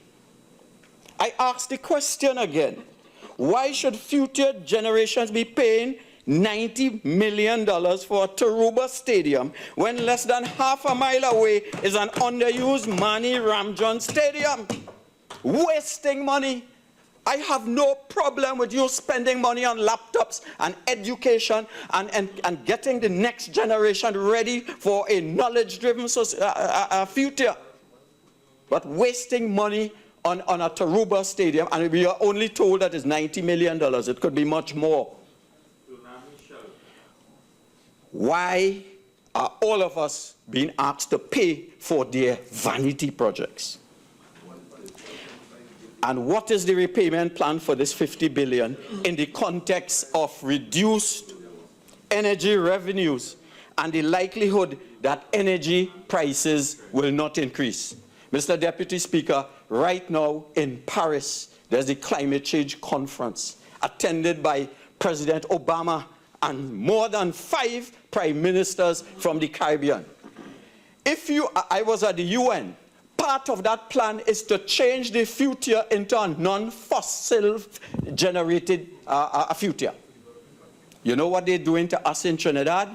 They may make decisions there that will bind us in future, just as they did with HCF and those when they banned that with the ozone layer. If they declare globally that the technology that we have in Point Lisas is outdated, taxes could be put on us for that. And if they do that, and we are not there, and our leadership, I understand that we are not well represented. The United States will have 40 and 50 technocrats of the highest level negotiating. And my understanding is that at least at the level of the leadership of the PNM, we were not there in Paris. Obama could see it fit because he understands the future, he understands vision, and he understands how he needs to position the United States to be a leader. And what we are doing is creating a debt for a generation. And that generation may inherit an outdated antediluvian economy. And they will require we're expecting them to pay for our profligacy.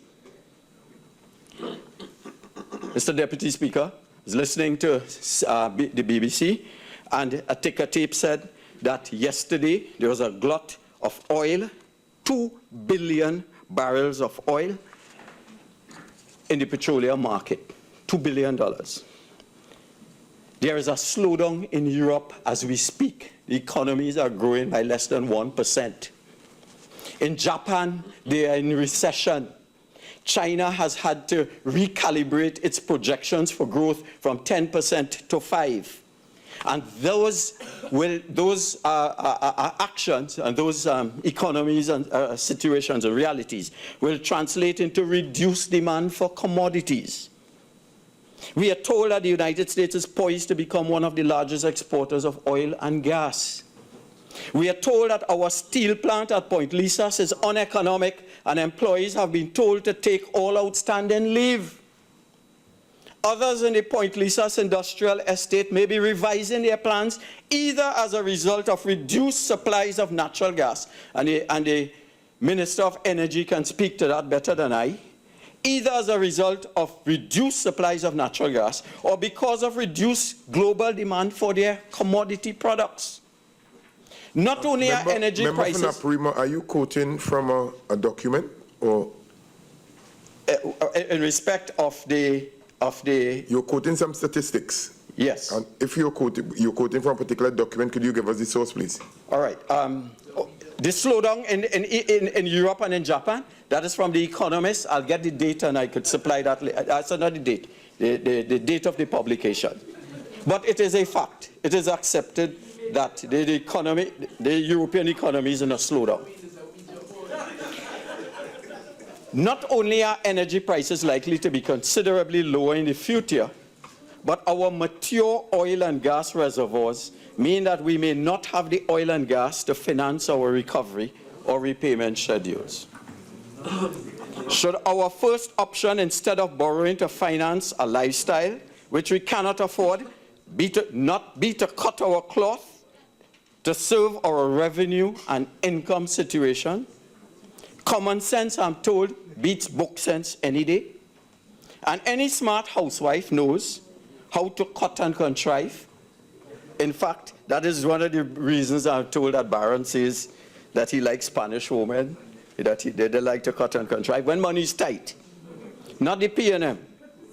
Let the good times roll. God is a P&M.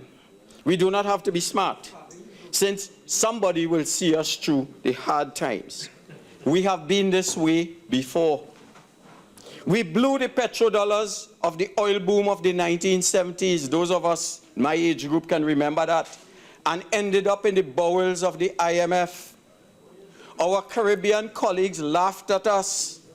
They said Chinese have plenty dollars and no sense.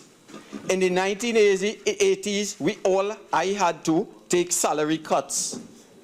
It was 10% for all managers at National Petroleum, where I worked. We had to accept back pay in the form of delayed tranches and government bonds. The country had to lay off staff and ration foreign exchange. We had to do without medical supplies and essential goods. And all this led to a coup against a sitting government. All of us know the banks not easy when you cannot pay loans. I've had stories. I was an intern at the World Bank. And one of the complaints that they had was that third world finance ministers will go up there and little technocrats under 30 would be reading the Riot Act to foreign ministers. We do not want to get into that situation. Before, Mr. Deputy Speaker, we had a P&M Minister of Finance, I believe it was Mervyn D'Souza, who told us when we overflowed with US petrodollars in the 1970s that we needed to borrow, quote, to establish a credit rating, end quote. Such is the historic addiction to borrowing.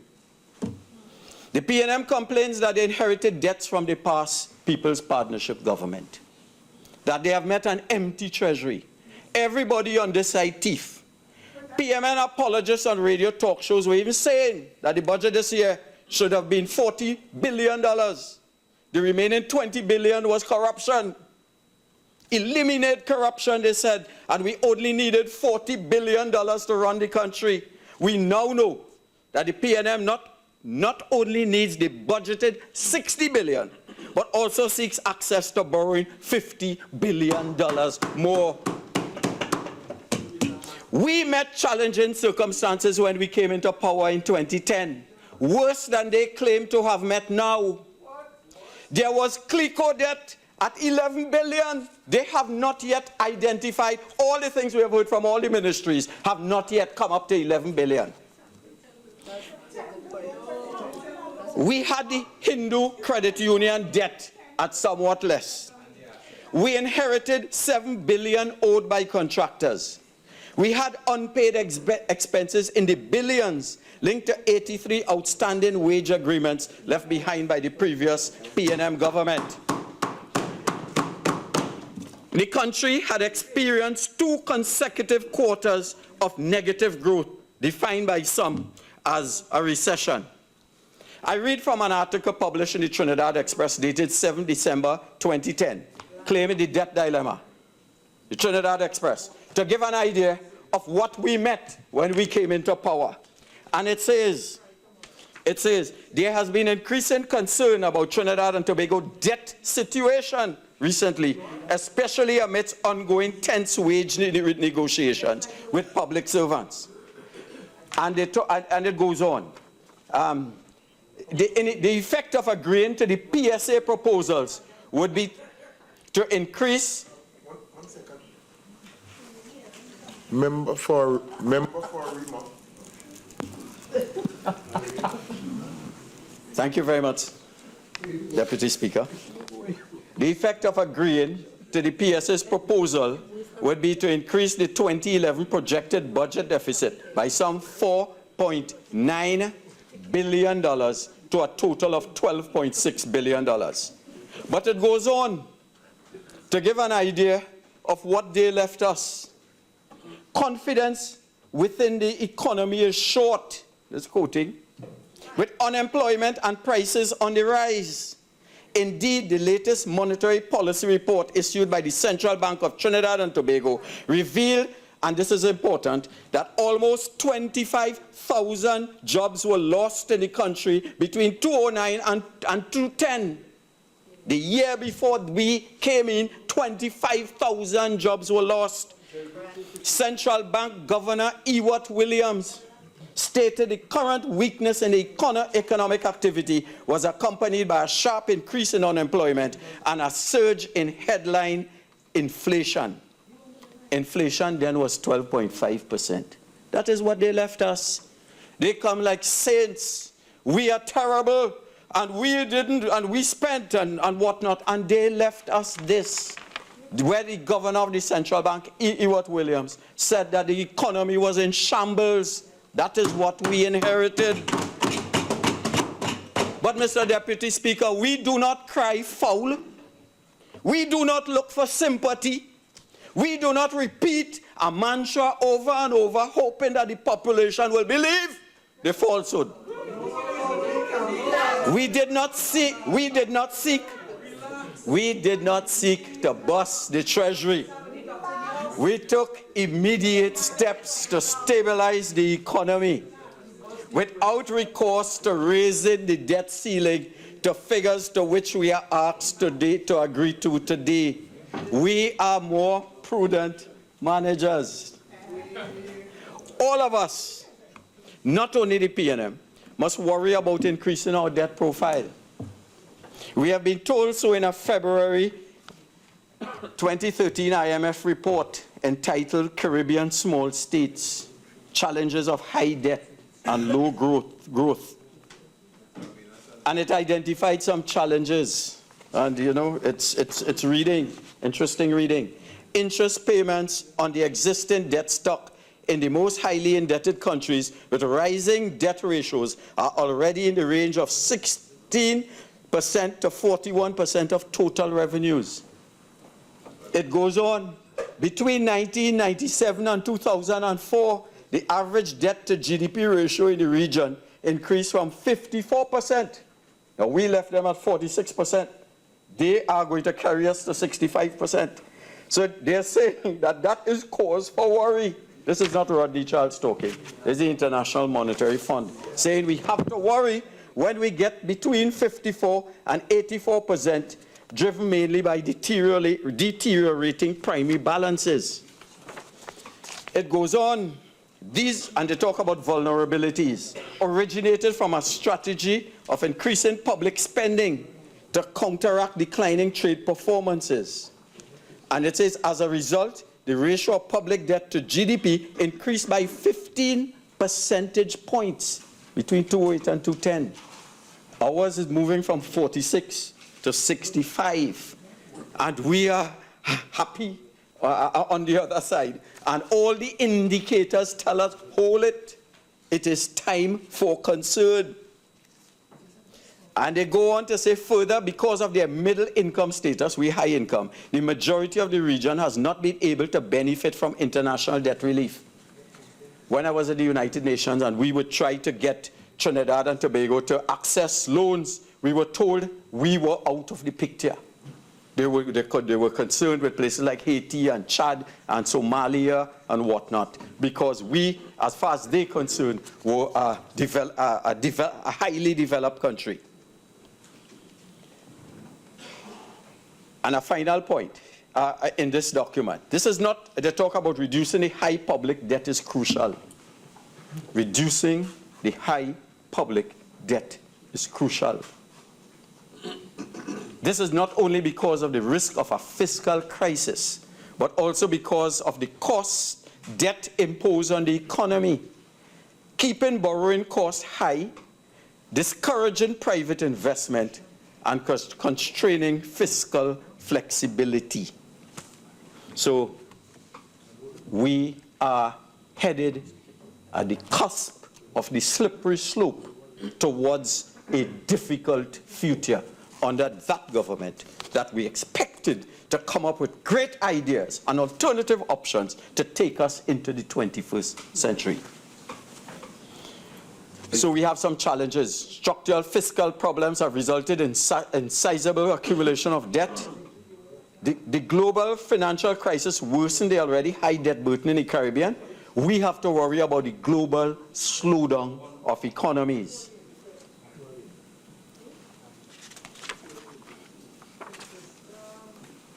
What are the alternatives? I was asked by a member, what are the alternatives to borrowing?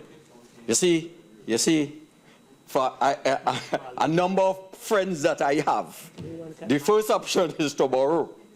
And you tell them sometimes, it is better sometimes to sit back, assess, analyze, and move forward. Do not go into the debt situation. So what are the alternatives? A full understanding of our debt situation is necessary. We need a precise figure. We need a precise figure. That's one. Call all parties, trade unions, contractors, NGOs, the churches, to discuss how we will handle the debt having regard to our revenue situation. People are prepared to understand. People love this country. We are prepared. Yeah, thank you very much. People are prepared, once they know the situation, to reduce their demands on the state.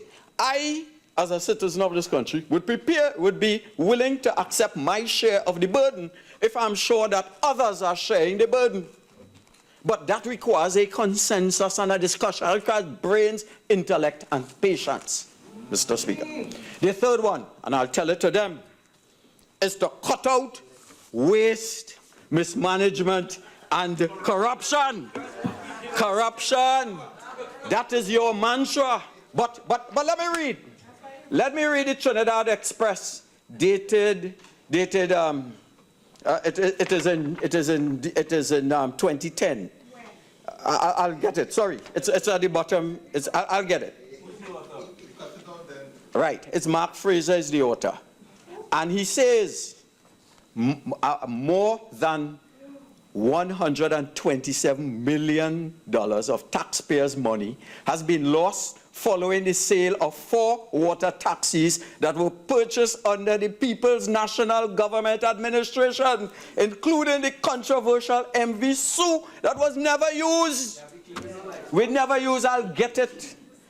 Documents obtained by the Express showed that $55 million was spent to buy and repair the MV Sue, which has been sold for $548,800 for scrap iron.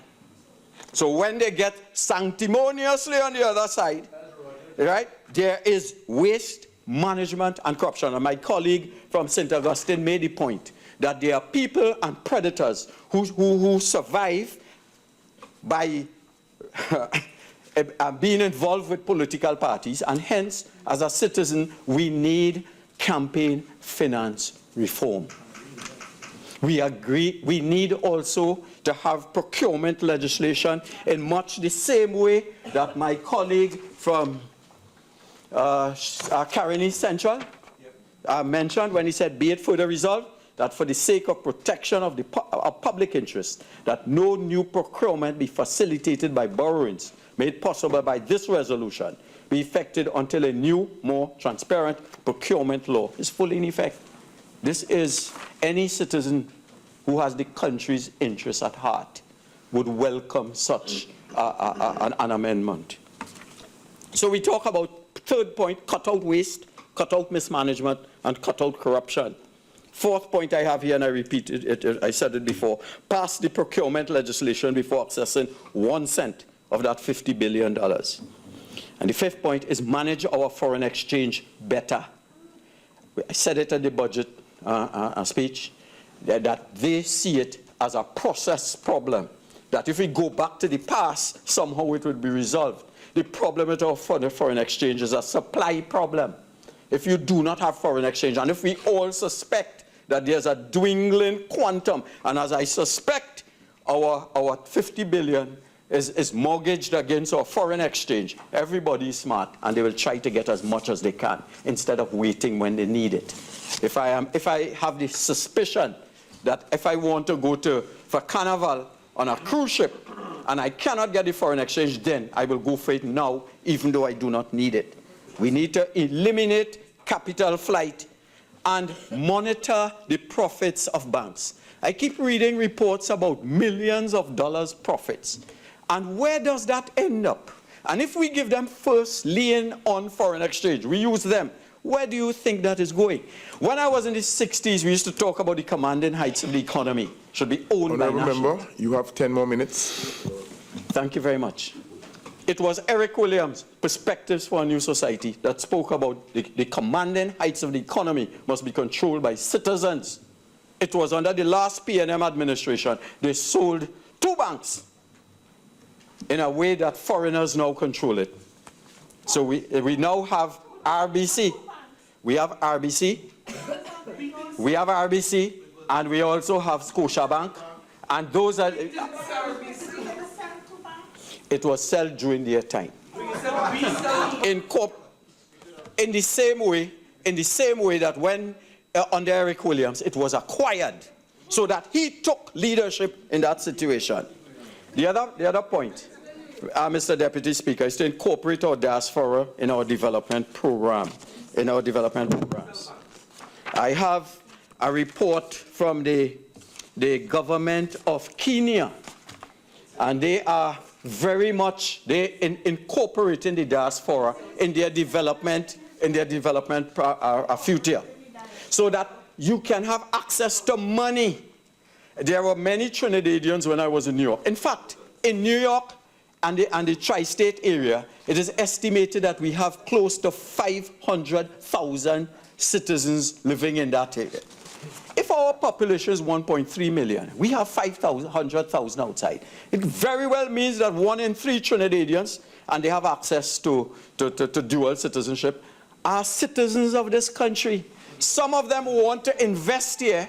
Some of them want to invest here. And they would tell you that the headaches they would get when they want to invest. And when you look at countries like India, when you look at Israel, when you look at countries like Kenya, they develop, rather than borrow, they develop systems and processes to encourage the diaspora to invest. My 7th recommendation, borrow as a last resort, not as a first option. And the 8th point, manage our debt profile. The very last point is to reduce the size of government. If we borrow and the government becomes too much involved in the economy, they are going to crowd out the private sector.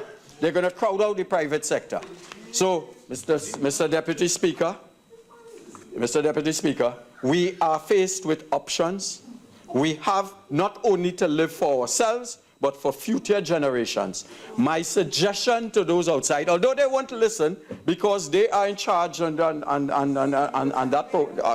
idea, the point is that borrow as a last resort. I thank you. I recognize the Minister, Honorable Minister. Mr. Deputy Speaker. Member for St. Joseph. You know, between Wheeler, Fortune and Jeopardy, I really don't know where to start. Mr. Speaker, if one when one spins the wheel in Wheel of Fortune, sometimes it comes up bankrupt. And that is what they did to this country. They spun the wheel and it set it on bankrupt. That is why we are here. But I wish if after the Minister of National Security had spoken and they spun the wheel again and it came up Mr. Turn, we would not have been subjected to Naparima. I mean, what an amazing presentation. Mr. Speaker, Mr. Deputy Speaker, we may have young children who just listen to the member for Naparima. And there are a couple of points that just can't be left unanswered, because they may think that what the member for Naparima said is the gospel truth. He said, we sold 2 banks. And when in crosstalk we asked him, which 2 banks did we sell? He said, Royal Bank and Bank of Nova Scotia. Could you imagine how inaccurate those statements are? Those are 2 publicly traded companies on the stock exchange. With a free market. We operate a capitalist free market economy. Would you have stepped in as a government to stop the sale of RBC? What emanates from the mouth of the member for Naparima? And then he goes on to say, we should decrease the size of government, when they are the ones who have had the most bloated government in the history of the Commonwealth. I know, Mr. Deputy Speaker, many of us now have the honor of serving in cabinet. And when we go to the cabinet room, the 23 of us have a seat. Barely have a seat. I wonder where you all used to fit 33 people in that same room. Where did the extra 10 people sit? My understanding is many of them were just outside the cabinet room with nothing to do. 500,000 Trinidadians invested in right? And this member for Naparima is now advocating a smaller government when any time one of your former members decide to stop eating roti and go on fast, you give them a ministry. Exactly. that is what transpired less than 2 years ago. Right? I'm going to fast, I'm vexed with you, I'll give you a ministry. One of your former members, in an attempt to start the Fortin highway, threatened to walk. Yes. And what did your Prime Minister do? Find $200 million to give to that minister to pacify him so he would not walk. And that is why that Fortin highway was never funded by long-term debt financing, with no proper procurement that the member of Parliament for Caroni Central has the unmitigated gall to talk about. And you fund the biggest infrastructural project in the history of Trinidad and Tobago out of the current account. What's the current account? Because a member of Parliament of your side threatened the Prime Minister, I will walk if I don't get that project started. Look where we are. So the Prime Minister gets threatened with the highway, I find the money, and we fund $7 billion from the current account. Another member of Parliament threatens to walk, he goes on a fast, he talks to his creator, he gets a ministry. And you have the unmitigated gall to talk about bloated government. My God. Madam, Mr. Deputy Speaker, I am here to talk about this. When you came to increase the borrowing limits, did you consult with any religious organizations? When Mr. Dukaran came to increase it? 2011. Who did he consult with? Which pastor? Which pundit? Which imam? Which priest? Which labor movement? Which NGO? What details were given then? Mike, this is incredible. But he goes on and he speaks about the PNM and the PNM this. Let me inform all little children listening to this debate. Every single infrastructural and social development project that has this country where it is as a result of PNM policy. You're fed up here about point Lisas? Fine. When we were going to set up the National Insurance Board, that was PNM policy. We set up Unit Trust, that is PNM policy. All the schools in South and Central Trinidad where you all went to was set up by Dr. Eric Williams in those days. Every single school that you got your secondary education, all your daughters and sons who are now accessing GATE and studying medicine and law is because of Mr. Patrick Manning. That's right. Every single major project, University of Trinidad and Tobago, a PNM project. The medical school, which we just lauded the Honorable Kamaluddin Mohammed, was a PNM project. And when you go to St. Augustine campus, I want you to tell me who goes to those universities. Who attends that university? All citizens of Trinidad and Tobago. But, Mr. Deputy Speaker, I want to take this country back just a couple of years. They're talking about energy. It was on March 30th, 2012, because members opposite said that we say God is a Trini, and PNM says God is a Trini.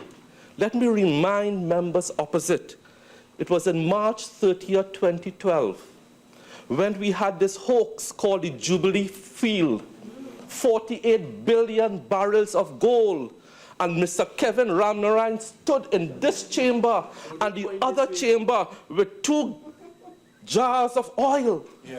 And Kamla Prasad Bisesa said, God is a Trini. You remember that? Yeah. And the oil will flow. Honorable Member for Siparia, I apologize, said, God is a Trini. That 48 billion barrels of oil will flow and the streets will be paved in black gold. And that oil will flow in 1 year. We said it could not be done. That was in 2012. It was named for Jubilee because we were celebrating our Jubilee anniversary of independence. And Kevin Ramnarine said that when you consider 48 billion barrels of oil from Jubilee and the Bayfield find, all will be well.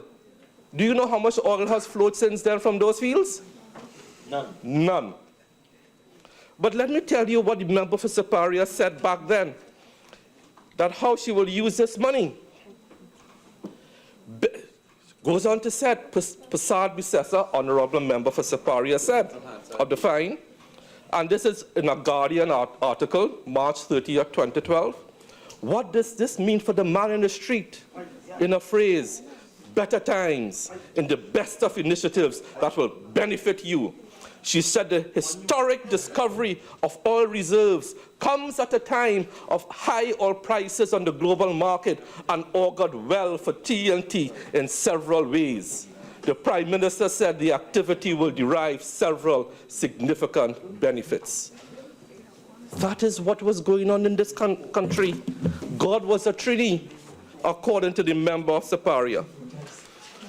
But another untruth perpetrated on this House today, Mr. Deputy Speaker, came from a notice of amendment of the motions brought by the Honourable Member for Caroni Central.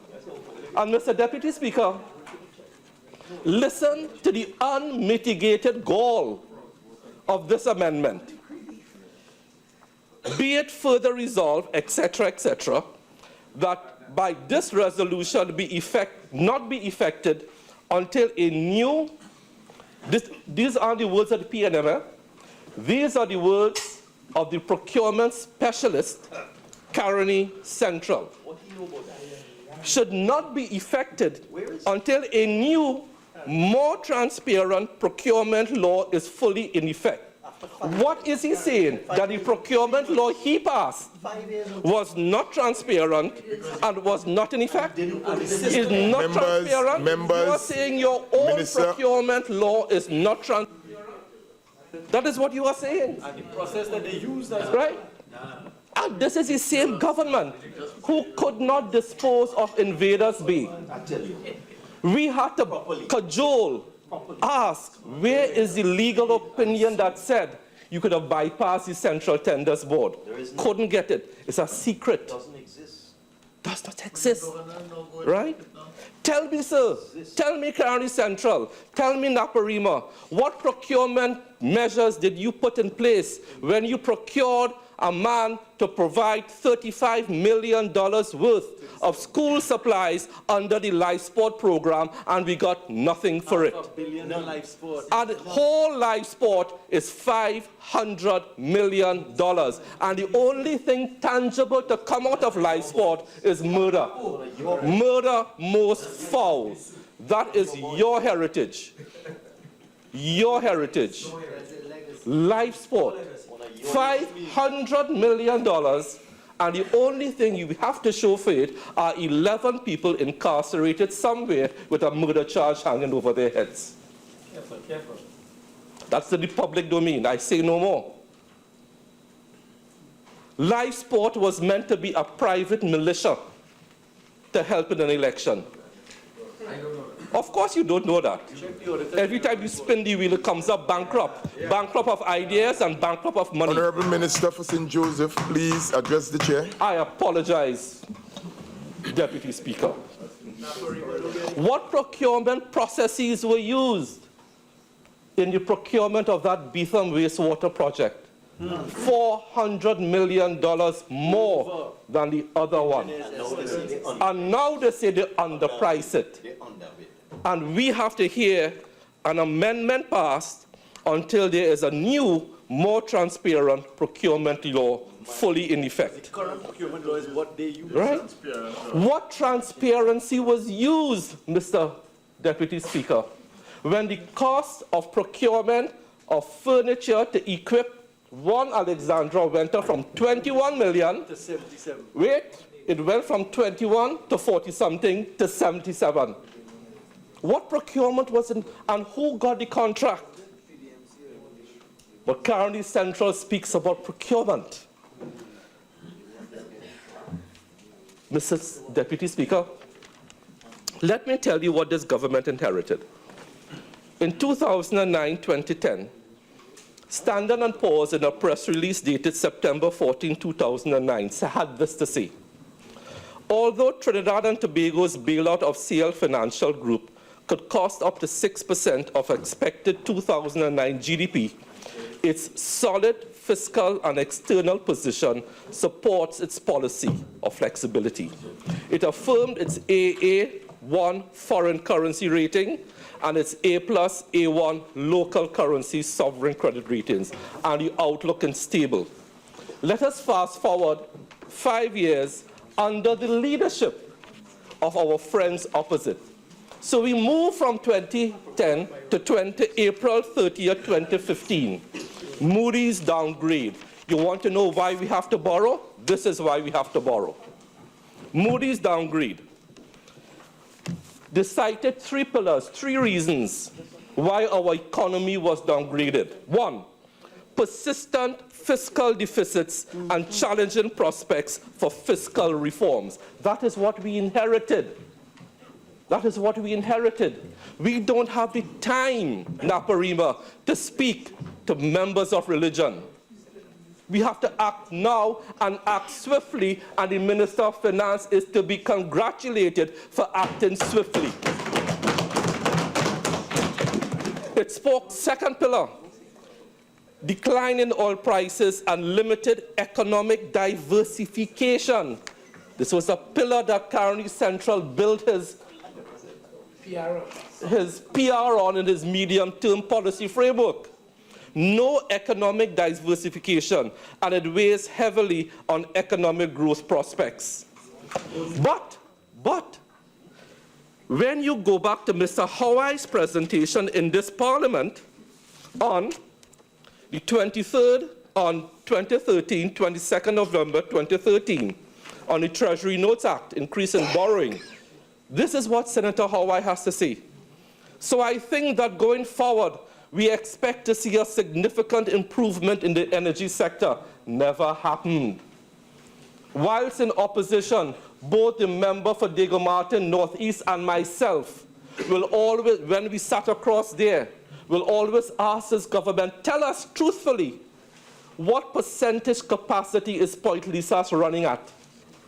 Because our information was, and it turned out to be correct, that that government hid and conspired to hide the gas shortage going into Point Lisas.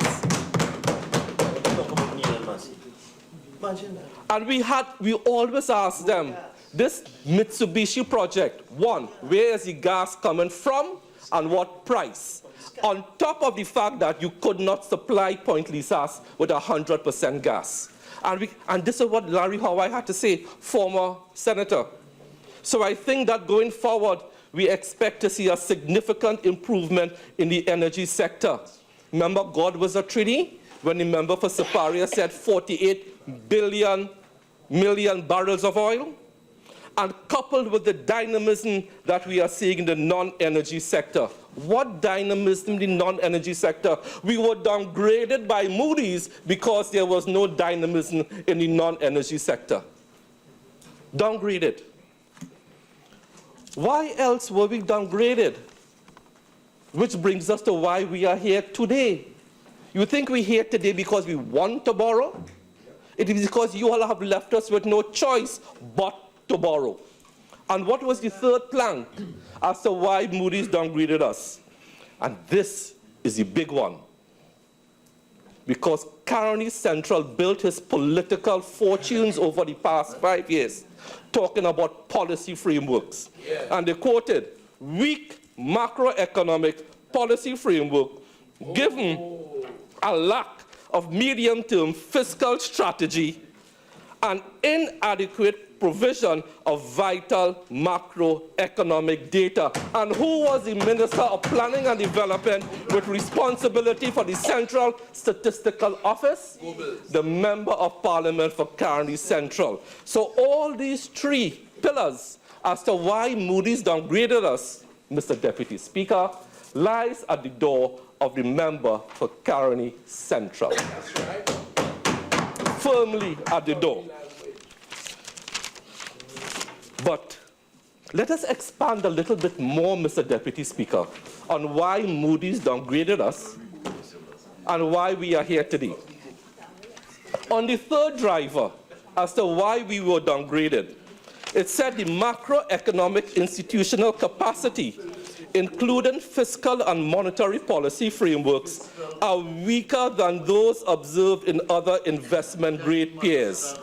It talks about an absence of medium-term fiscal framework coupled with a lack of debt management strategy representing important policy shortcomings. That is the doyen of policy across there, the member for Caroni Central. He wrote a whole treatise bound in green called the Medium-Term Policy Framework. And Moody's downgraded us. No data. Emasculated the CSO. And that is what we have to deal with. That is why we are here. But what is on the back of this downgrade, what happened? We had no heed of the warning. But what we discovered is wanton waste, wanton greed, wanton corruption, mismanagement, and an orgy of election spending, Mr. Deputy Speaker. That is why when the Honorable Minister of Finance, this one, came into office, he found an overdraft that had how many days left to run the country? 2 days. 2 days left, because there was this orgy. Toga-clad men and women in an orgy of spending, eating grapes and drinking wine. Drinking away our patrimony. To quote Naparima, drinking away the commanding heights of the economy. Toga-clad men and women in an orgy of spending, in an orgy of eating grapes. You don't like that visual? And you left the country broken. You left the country broken, morally bankrupt, financially bankrupt. That is what you did. Couldn't run the country for more than 2 days. 2 days. But coupled with that, whilst you were hiding the true state of the economy, as the honorable member told us, you found the one piece of legislation that you did not have to. Statutory authority. Yes, and you could just borrow. 11 billion. 11 billion. 11 billion. 11 billion. But coupled with that, in an effort to hoodwink the population, they relied on one-off cash flows to say how wonderful they are. So they sold the FCB shares, which was a good thing. Nothing wrong with divestment. But if you use it to mask your inefficiency, we have a problem with that. The NGC special dividend, well, they treated NGC like the piggy bank. 14 billion, you said? $14 billion that you raided the NGC. These toga-clad drunken people raided the NGC's coffers. Cash in the central bank. Deputy Speaker, you have to withdraw that remark. I withdraw it. Withdraw that. I withdraw it. Honourable Minister. I withdraw it. You tried to mask the plunder and pillage that you engaged in of NGC. And what was it invested in? Recurrent expenditure. But, so you want to know why we are here today? So when you consider $7 billion for the Fortin highway that you should have financed by long-term debt financing, $500 million for life sport, $900 million for this famous A-team to go after P&M corruption. And what P&M corruption did you find? In 5 years, $1 billion you spent to go after corruption in 5 years. Tell me one case that is before the DPP or before the courts. And you ain't borrow a cent for that. Right? Betham. Just those 4 things alone, Mr. Deputy Speaker, adds up to $9 billion. And member of Naparima wants to know why we have to borrow. We must go on. Yes. 10 billion. 20 billion. So in the course of the debate today, the Minister of Finance raises 20 billion in debt. That has to be paid.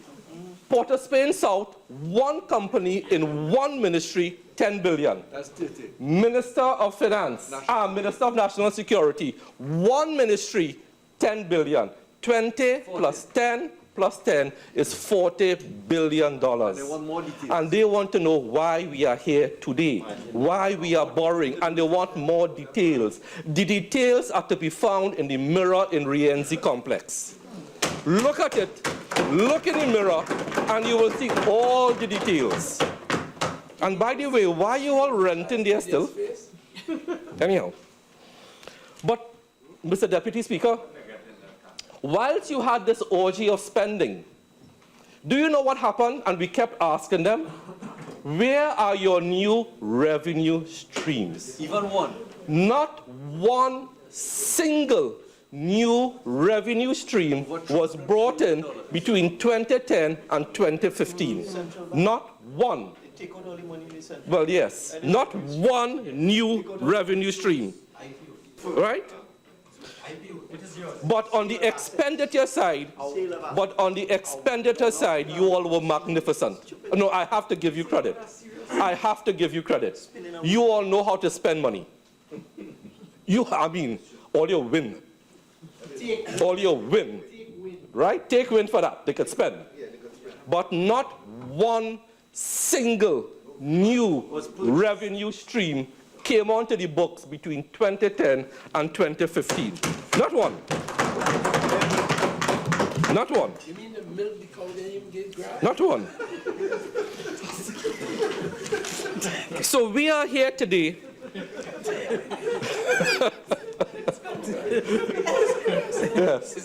Yes, I mean, that's it. Right? Yes, the milk in the crowd, the cow, but they ain't giving the cow no grass. They just milk the cow dry. Feed the cow a little bit so you can make some more milk. Right? Do something. Don't kill the goose that lays the golden egg. That is what only take all the golden eggs and kill the goose. Oh my Lord. So, Mr. Deputy Speaker, that is why we are here today. This last administration maxed out every single source of funding. They maxed out everything. What did they max out? What did they max out? They maxed out everything under the Development Loans Act, which stood at $20 billion in 2008, was increased to 30 in 2000 limit, and the last administration increased it under 28. So we have no choice. A similar picture exists with the External Loans Act. You maxed it out. What did you max out again? We should probably call them max. No. Again, a similar picture exists with the borrowings under the Guarantee of Loans Companies Act. Right?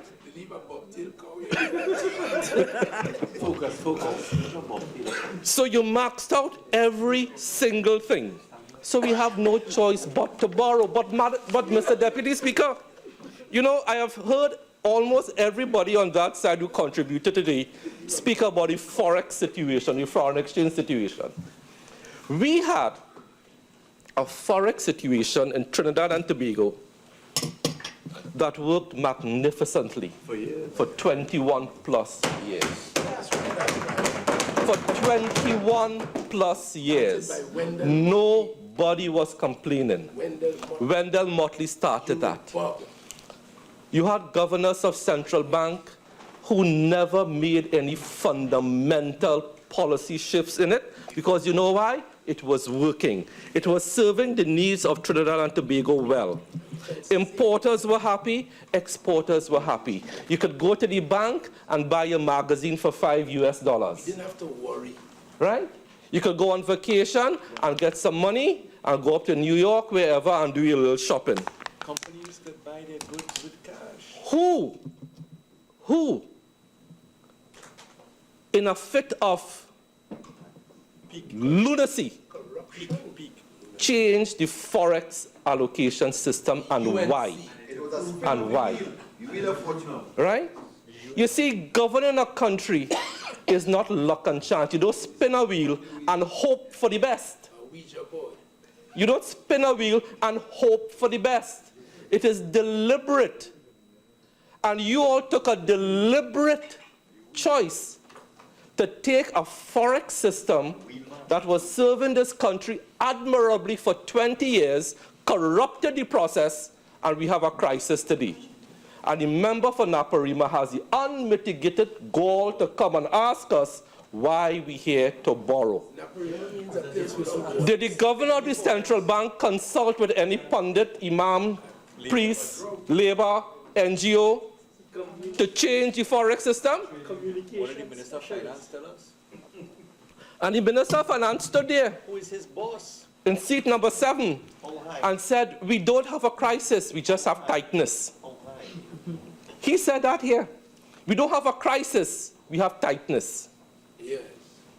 I was sitting down where Caroni Central is now. Mr. Hawaii was sitting where Arima is now. We don't have a crisis.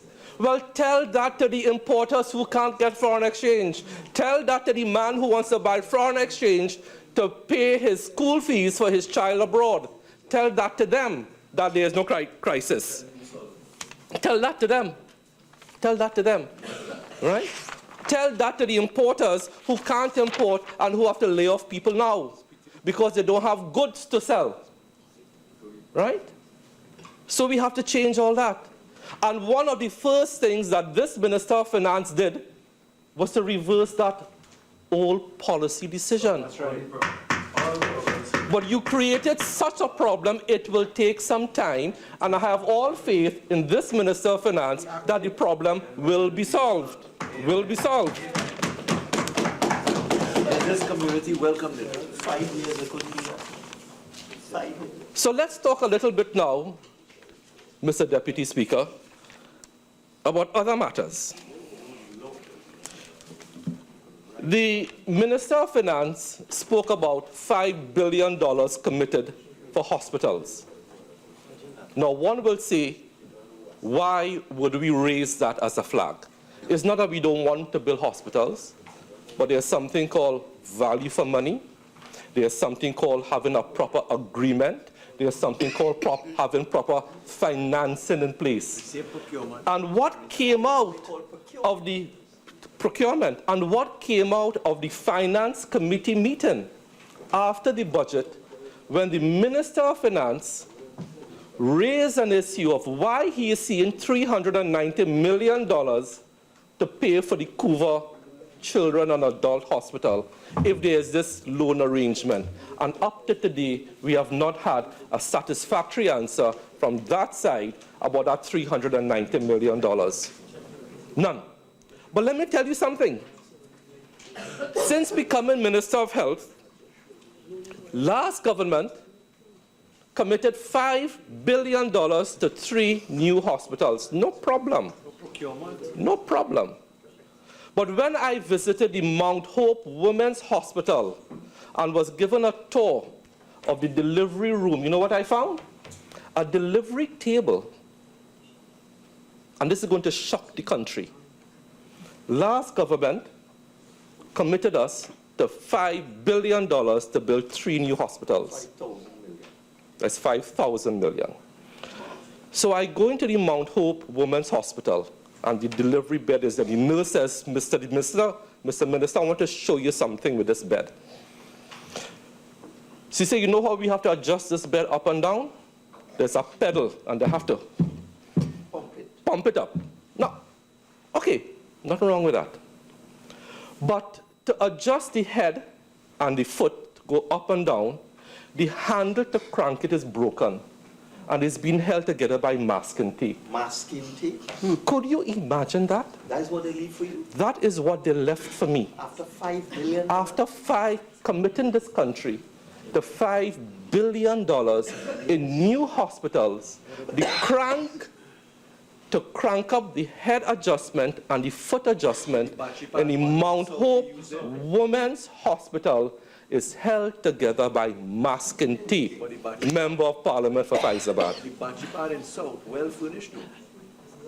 And this is the same government that would not give the Chancery Lane Hospital the extra 2 floors on top because they want to hold that there as a Bachipar. Honorable Minister, could I interrupt you, please? Of course. I'd like to call on the Leader of Government and Business at this time. Thank you very much. Thank you very much, Mr. Deputy Speaker.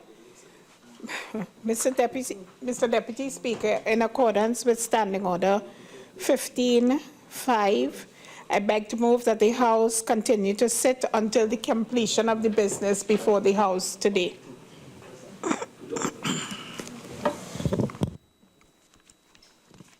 Honorable members, the question is that the House continue to sit until the completion of our business today. Those in favor say aye. Aye. Those against say no. I think the ayes have it. Kindly proceed, Honorable Minister. Thank you. Thank you, Mr. Deputy Speaker. Mr. Deputy Speaker, before I took my seat, I was telling the country that the crank to adjust the headrest and the footrest at the Mount Hope Women's Hospital is being held together by masking tape. By masking tape. Mr. Deputy Speaker, if we go back to one of the main reasons we are here today, in support of the amendments to 3 pieces of legislation as brought forward by the Minister of Finance, it is important for us to respond to Naparima again, because Naparima made a big song and dance about our debt to GDP ratio and Norway and wherever and wherever. Which advice he put into effect? Let us see what the actual data is as far as debt to GDP ratio is concerned. In 2006, 16.8%. PNM government, PNM policy. 2008. Remember quoting from a document? Yes. Central Bank. What year? This year, my friend, is, and I'll give it to you now. Yes. Trinidad and Tobago government law. I'll get it for you now. I'll get the exact date. Sorry. Last updated December 2015. PNM policy, my friend. 2008, debt to GDP ratio, 13.18%. 2010. Down from 65 to Yes. 10? It was 65. It used to be 65. Under them. Under you all. As the minister. Under you all. We took it down in 2000. Went down to 2008. And then under your stewardship, 2010, 35.5. 2012, 41.2. And 2014, 41.6. You almost triple it from where it was. The point is that under all management, we could move from 65 to... So therefore, if it is in the past, a past PNM administration had the management skills on both sides to move it from 65 to 13, then we can manage it again. We can manage it again. And we will manage it again, because we will cut out waste, we will cut out corruption, we will cut out mismanagement. And we are not going to spin a wheel and hope our fortune improves. We will do it by prudent management, by thoughtful management, and proper procurement practices. That is what we will do. And one of the first things this administration did when the Attorney General spoke was to send that procurement legislation to a joint select committee to report in the shortest possible time. Because we had some serious problems with the bill that was passed by the last administration. Serious problems. So if we could have reduced it from 65 to 13 last decade, believe me, we can do it again. And that is what we are here for. We can do it again. We can do it again. This is one time. This is one time that lightning will strike twice. We will do it again. Because on this side, in this side, you do not have people whose interests are only their own. All of us on this side only have one interest, Trinidad and Tobago. Only one interest, Trinidad and Tobago. We are not interested in live sport. We are not interested in the 400 million more for Betham. We are not interested in those things. We are not interested in paying inflated rents for properties. Mr. Deputy Speaker, I recently was given a document to sign off for the Eastern RHA to continue rentals of 3 buildings in Sangre Grande. And when I asked people in Sangre Grande, do you know these buildings? Yes, I know the buildings. What kind of rent do you think we should be paying? Well, 5,000, 10,000. You know what rents the Eastern RHAs are paying? 25 and 30,000. So I simply put a note. I want to see a valuation report. I just want to show you the squandermania, waste, mismanagement, and corruption that took place. So I'm asking for the valuations now. Right? I'm asking for the valuations now. So, Mr. Deputy Speaker, all of us are in here today in support of the Minister of Finance. You have left us with no choice but to borrow. We have demonstrated your wastefulness. We have demonstrated your slothfulness in coming to the Parliament to level with us as to the true state of the economy. And I recommend and I commend the Minister of Finance, and I am in total support of all these measures. Thank you, Mr. Deputy Speaker.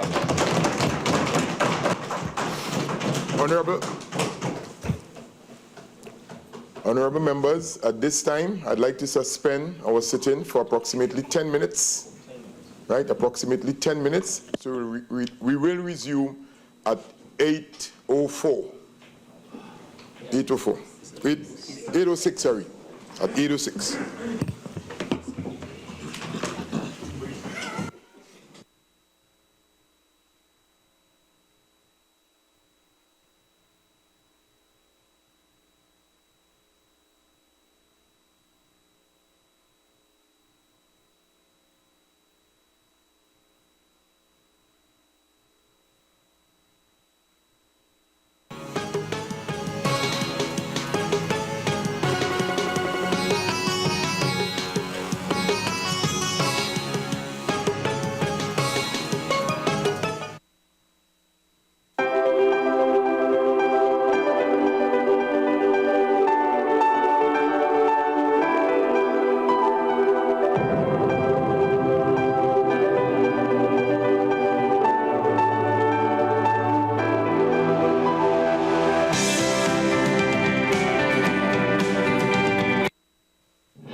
United Nations Television, this is UN in Action. Every dawn for the past 40 years, Hassan and his brother have arrived at the same spot in the sea. Here, off the coast of the Kerkena Islands in Tunisia, they practice sharfia as fishermen before them have for centuries. Sharfia is a traditional way of fishing, and it's the best way because it doesn't harm the sea. These walls of palm leaves, placed perpendicular to the currents, form an intricate system to channel the fish into large baskets. But Hassan's baskets are not as full as they used to be. In 1986, I used to bring from the Sharfia 150 to 200 kilos, even 300 kilos per day. But today, we got only 2.5, maybe 3 kilos. What's at stake here is not just the livelihoods of the Sharfia fishermen and their centuries-old way of life, but also the survival of one of the world's richest seagrass meadows. The shallow waters surrounding the islands are home to vast beds of seagrass which serve as essential nurseries for fish. Once a fertile ground providing the main source of work for the island's 13,000 people, it's now a desolate sea empty of marine life.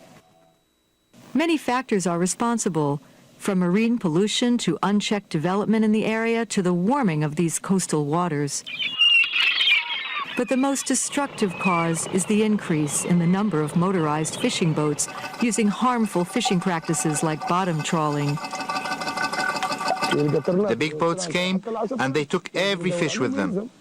Everyone is acting violently towards the sea. Heavy chains rake up the sea bottom, scraping away all vegetation, nets scooping up everything in their path. Once destroyed, it will take at least 15 years for the seagrass to regenerate. Unable to make a living, many islanders have moved to the mainland. For those who remain, like Hassan's family, the future remains grim. Haj Mansour is Hassan's father. You saw it today. There was nothing. The sea is not what it used to be. Should they go begging for money? Or should they get a big boat and do trawling to feed the family? To protect their fishing ground, fishermen in Ouled Ezzedine began making cement blocks to drop into the sea. Abdelkader Bawendi is the national coordinator of the Global Environment Facility Small Grants Program. So any fisherman who fish with tools which don't protect the environment and natural resources will lose their nets. Their nets will remain caught in these blocks. Designed with holes, the blocks also provide a home for young marine life. Based on the initial success, fishermen, supported by the Small Grants Program, plan to extend their efforts to other communities.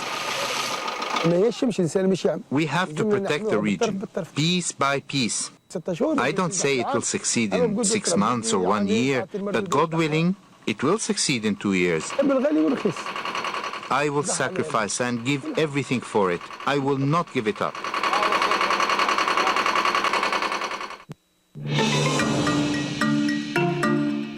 This report was prepared by Patricia Chan and Yuki Kanishige for the United Nations.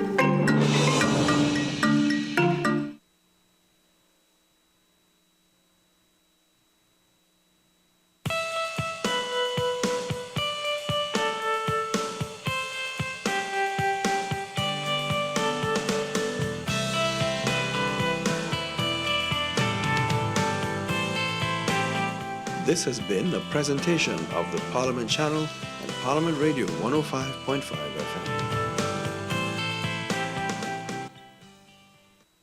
FM. From United Nations Television, this is UN in Action.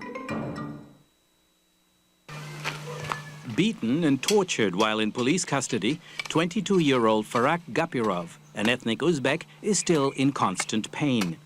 He has severe headaches, difficulty walking, and continual nightmares. While in detention, they tied me up and beat my genitals with a truncheon. It was very bad. I felt like I was going to be murdered in that place.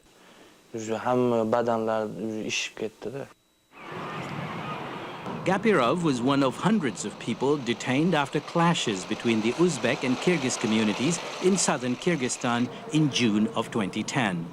Some 400 people were left dead, thousands injured, and 2,000 homes destroyed. Human rights defenders question police handling of criminal investigations in inter-ethnic violence. They cite widespread abuse of detainees' rights, such as arbitrary arrest, extortion, ill treatment and torture. Allegations that aren't true, says Mazat Ozerbaev, head of Osh City Police. Everything is done according to the law. We have our own regulations and rules. Everything is within the law. Abuse has never happened and will never happen. Tatiana Tomina was Farak Gapirov's defense lawyer. She presented photographic and medical evidence to prove his confession was extracted under torture. This sort of evidence isn't usually permitted in court, but in Gapirov's case, the judge accepted it, and luckily he was acquitted. In my practice, there have been only 2 acquittals out of 18 criminal cases relating to the June violence. Tatiana works for the Human Rights Advocacy Center in Osh, an NGO funded by the UN Human Rights Office with support from the European Union. The center provides free legal aid to the Uzbek and Kyrgyz communities and has seen a spike in complaints about human rights violations since last year's violence. The newly appointed public prosecutor, Aybek Turganbayev, has received orders to redouble efforts to investigate allegations of police abuse and torture. There used to be weekly inspections of detention centers. But now, to fulfill these new requirements, we will conduct unscheduled visits at any time of day or night.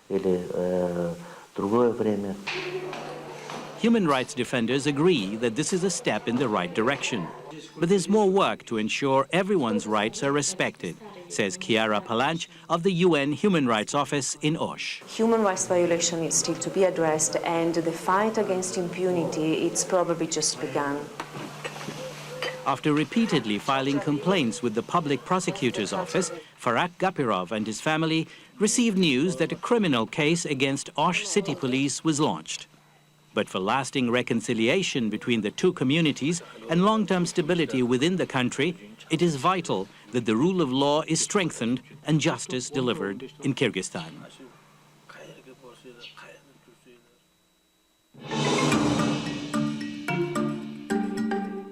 This report was produced by Claire Doyle for the United Nations.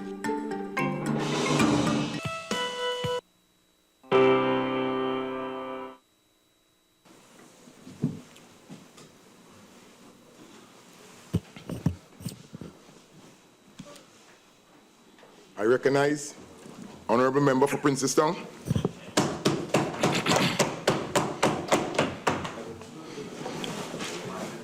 Mr. Deputy Speaker, I thank you and honourable members as I rise to add my voice and my very deep concerns to the debate on these motions.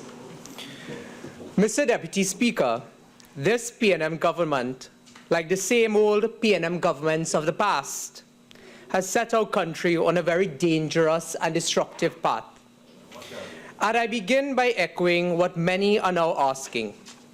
If the PNM has been able to achieve such a perilous course inside of just 3 months, what kind of unimaginable damage will we be left with if they run for a full 5-year term?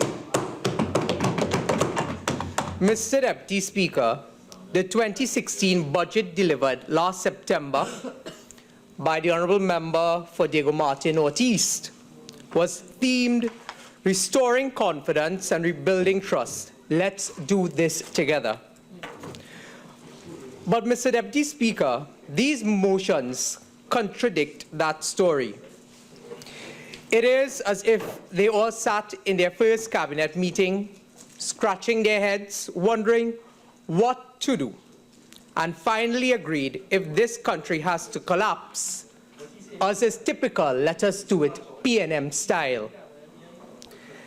That is what defines this PNM bench. Let's do this to the people together. And while we are all appalled at the PNM's utter lack of even basic competence in economic management, no one is really surprised. 3 months have passed, and the only things they have restored are the features typical of the PNM: arrogance, secrecy, incompetence, and an abject lack of understanding of the environment they are in and what they must do. More than that, the irony of their budget slogan is that 3 months later, their every action, their every word has served to break confidence and erode trust. Mr. Deputy Speaker, they broke confidence and trust by proving they just don't know how to fight crime. They broke confidence and trust by proving that they have no interest in protecting the jobs, incomes, and livelihoods of the people. They broke confidence and trust by proving that they just do not know how to function by transparency and consultation. And today, they are breaking confidence and trust by proving that they just do not know how to manage an economy, how to inspire growth, and how to sustain progress. Mr. Deputy Speaker, 3 months after taking office, they have come to the Parliament with what looks like part of a very dangerous path.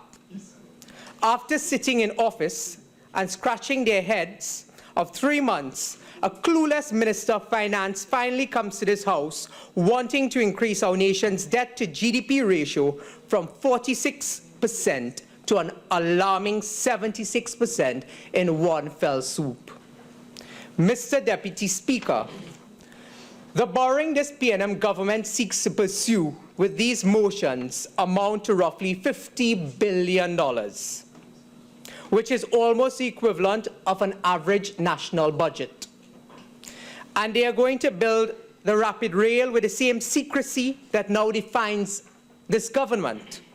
Are they going to secretly add hundreds of millions more to the 4 budgets they previously exceeded on the Brian Lara Stadium? And are they going to burn money like this while more and more people lose their jobs every day? Mr. Deputy Speaker, you will appreciate that when this government took office on September 7th, they came in championing the cause of workers. They came in championing the cause that they will ensure that persons do not lose their jobs. Mr. Deputy Speaker, as we go into the Christmas season, every member of Parliament on this opposition bench can testify and provide testimony to the amount of persons and constituents who have lost their jobs since this PNM government has taken office. That is government PNM style. What could the government possibly be thinking when they bring motions like these for approval of a total of $50 billion in government borrowing? There can only be one reason, Mr. Deputy Speaker, and it is a simple but very frightening reason. The person who wants to manage our nation's economy and future for the next 4 years plus has no idea what to do, how to manage, and how to protect stability and growth. They collectively, Mr. Deputy Speaker, really does not have a clue. The Honorable Finance Minister is clueless, and he intends to make the people of his country pay for his general incompetence. The member for Diego Martin West, the Honorable Prime Minister, Dr. Keith Rowley's PNM took office 3 months ago and brought with it a spike in murder and crime. And Mr. Deputy Speaker, you would appreciate that after the month of September, when the PNM first took office, the news here ran with a headline that Trinidad and Tobago is red, but 50 is dead. And today, Mr. Speaker, it continues to be a hallmark of this administration. Mr. Deputy Speaker, while crime and loss of jobs has spiraled out of control, there is an increasing anxiety and there's a fear by people for their livelihoods with an economy that is grinding to a halt. And let us be clear, Mr. Deputy Speaker, 3 months and a stagnant economy are the results of their own words, running pillar to post, crying, things rough, cuts coming, tough decisions, and so on. We warn them, Mr. Deputy Speaker, not to politic the economy. We warn them that taking negative positions on future prospects would affect confidence and would create anxiety in the business community. Mr. Deputy Speaker, after refusing to listen and creating the anxiety and lack of confidence that now exists, their solution to the general situation that is crippling our country is usual PNM style. Borrow, borrow, borrow. Tax, tax, tax. Promise, promise, promise, and never deliver. That is their modus operandi, Mr. Deputy Speaker. And Mr. Deputy Speaker, that is in the context of a time where we have falling revenue with a bleak outlook for energy prices. And Mr. Deputy Speaker, you will notice that in the public domain there has been much that has been said about the falling revenue with respect to oil and gas prices globally. Mr. Deputy Speaker, our country, Trinidad and Tobago, is now faced with a situation that while we have a very silent Prime Minister and a de facto Prime Minister in Diego Martin Northeast, who seems to be the mouthpiece of the government because the Prime Minister continues to remain silent, we have an almost absent Minister of Energy and Energy Industries who has not added her voice in terms of what is the government's plan, what is the government's policy with regards to restructuring, the economic downfall with respect to revenue streaming from the oil and gas industry. Mr. Deputy Speaker, today is the day when the oil-producing and exporting countries, OPEC, would have met to decide how it will manage current and future oil demand and supply. They may not be aware, so it is our duty to inform them of what is happening around them. Mr. Deputy Speaker, Reuters on Wednesday reported oil prices fell more than 3% on Wednesday after U.S. government data showed a 10th straight week in crude builds, but traders cautioned of volatility ahead of this week's OPEC meeting. Mr. Deputy Speaker, as a responsible government and as a responsible Minister of Energy and Energy Industries, the Minister of Energy and Energy Affairs continues to be silent, not knowing, not seem to be knowing of what is happening in the global context. Mr. Deputy Speaker, Market Watch on Monday reported expectations that members of the Organization of the Petroleum Exporting Countries won't cut output at their meeting later this week kept pressures on oil futures Monday, extending the November rout to around 10%. Mr. Deputy Speaker, The Week, a British publication, reported on Wednesday, the oil price may be rooted 60% below its peak in the summer of last year and at painful, unprofitable levels for most production, but the worst could still be to come. Mr. Deputy Speaker, in light of this situation that we have found ourselves, not only in Trinidad and Tobago, but globally for oil-producing nations, the government of Trinidad and Tobago, through its Prime Minister and its Minister of Finance, would have us believe here in this August chamber today that we have just arrived in this situation. But Mr. Deputy Speaker, this PNM administration has continued to contribute to two things. One, the situation that we have found ourselves economically, but two, the silence that we continue, the deafening silence that they continue to exhibit on that side of the House. Mr. Deputy Speaker, these are the prospects for global oil, with prices already below the budgeted figure of US $45 per barrel, and government revenues falling further. Yet, Mr. Deputy Speaker, a clueless finance minister is now seeking to address the woes of Trinidad and Tobago by putting us in more debt than we have ever been before. Mr. Deputy Speaker, I would like to spend some time dealing with the performance of the People's Partnership and the UNC government. Not many people trust this PNM government with numbers. You see, they will come with one number today and change it tomorrow. They will give you a myriad of different numbers, and yet you will leave not knowing which one is really the truth. So let me make it very clear that the conditions we left them on leaving office a few months ago. We took over the government in 2010 and found a total debt of $45 billion and a deficit already in place. Mr. Deputy Speaker, I wish to repeat that point. We did not just land in this situation, Mr. Deputy Speaker. The situation that this government, this PNM government, has found itself in today comes from a long legacy of debt that they have left to this country from decade to decade.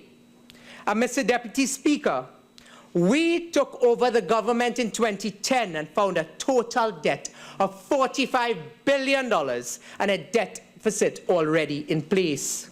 By 2015, the total debt was $76 billion, an increase of $31 billion.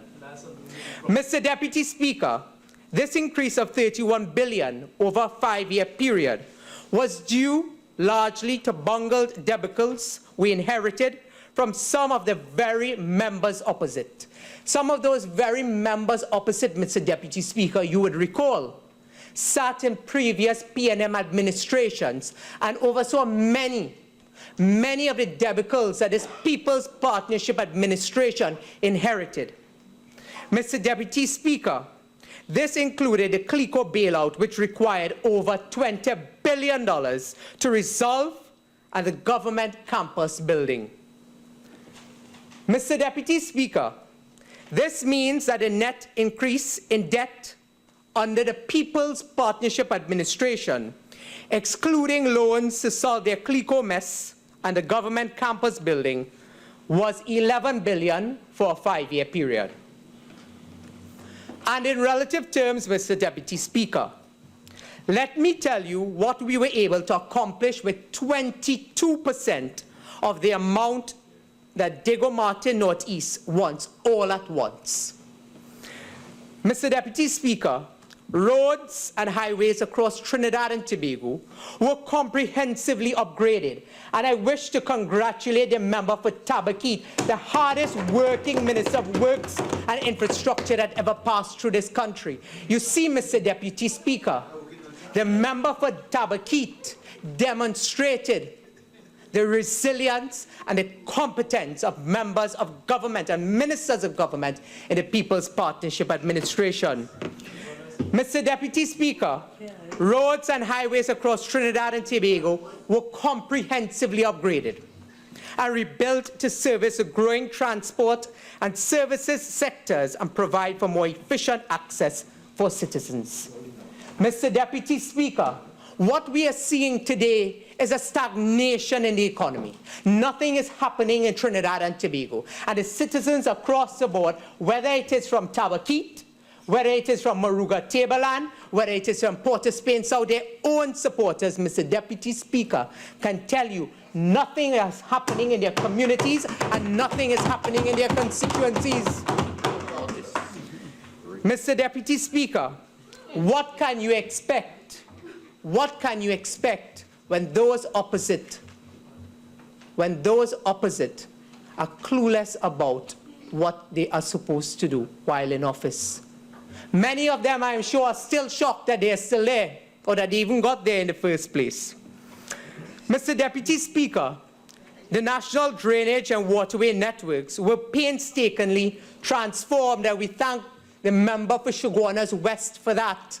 And you see, Mr. Deputy Speaker, while they speak about the billions that has been spent, even in this past People's Partnership Administration, the member for Chaguanas West took little and was able to get a lot done. And he did so throughout the length and breadth of this country. Mr. Deputy Speaker, bridges and the water supply were transformed in places never before serviced by a government of this country. Mr. Deputy Speaker, never before serviced in Union Village, the member for Mayaro will tell you, is one example. They received water for the first time in 100 years. So when my friend from St. Joseph wants to remind us about what P&M schools we went to, what about the perpetual incompetence that they continue to demonstrate while they have been in government for over 60 years. You know, Mr. Deputy Speaker, the member, sorry, for the 60 years at P&M, Mr. Deputy Speaker, for the 60 years that the P&M has been a political party in this country and holding the majority of the years of power in this country. And Mr. Deputy Speaker, that is why today members like Laventil East Morvan and Port of Spain South will get up and they will tell you about the lack of development in their own constituencies. Mr. Deputy Speaker, they will tell you all the problems that are being faced in Laventil East Morvan, and they will tell you all that is happening, that the People's Partnership government did not perform in these constituencies. But you know what they will not tell you, Mr. Deputy Speaker? That they have kept their people in bondage for all the years that they have been in power. And they should be ashamed. They should be very, very ashamed to come here today to ask for $50 billion, knowing what they have done to their own constituents over the years that they have been in power. Mr. Deputy Speaker, we started and built and completed hospitals across Trinidad and Tobago. And this does not include the 105 community health facilities we upgraded and rebuilt. Mr. Deputy Speaker, the member for St. Joseph comes and he speaks about a bed in the maternity ward in the women's hospital being held by masking tape. Mr. Deputy Speaker, the member for St. Joseph failed to come to the Parliament and explain why at that same Mount Hope Hospital we continue to see so many issues of malpractice occurring there. Why we continue to see so many babies dying across there. Mr. Deputy Speaker, we became the first nation in the world to achieve universal preschool education with delivery of scores of early childhood care and education centers. Today, Mr. Deputy Speaker, the member for Couva North will tell you that the member for Arima has yet to identify the reasons why over 16 schools in this country, when you are completing the first term in an academic year, why 16 schools in this country, and Chaguanas West will tell you about the Monroe Road Hindu School, I will tell you about the Princeton Presbyterian School, and you're asking for the ministers to meet. You're asking for the member for Arima to come in and meet with the boards to explain why children have to go to school at 12 o'clock in the day. But yet, the member for Arima, the Minister of Education, the Minister of Finance, the Prime Minister, remains silent on these issues, but comes to this Parliament for $50 billion. Mr. Deputy Speaker, my friend from Naparima would have spoken about the inflation rates that we inherited when we came into government. In May of 2010, we inherited an inflation rate of 12.5%. Mr. Deputy Speaker, when we left office in September of this year, inflation reached some of its lowest levels. And the member for Caroni Central will tell you that it reached a low of 5.6 in March of 2015. Mr. Deputy Speaker, unemployment reached its lowest levels with 3.3%, with more people having jobs and incomes at any other time in this history. But, Mr. Deputy Speaker, today while we go into a very festive season and the member for Diego Martin Northeast is telling people this is not going to be a blue Christmas, this is not going to be a Grinch Christmas. But he cannot explain when the member for Tabaquite asked him about all those who have been let off from those job sites. He cannot explain why there have been so many job cuts in this country. Mr. Deputy Speaker, we not only spent money and generated higher revenues, we also increased savings, Mr. Deputy Speaker. Mr. Deputy Speaker, we took a heritage and stabilization fund post-2010 and post-boom from US $3.6 billion when we took office to US $5.7 billion. Mr. Deputy Speaker, the member for Diego Martin Northeast, when he visited the other place, he was corrected by independent Senator Daneshwar Mahabir.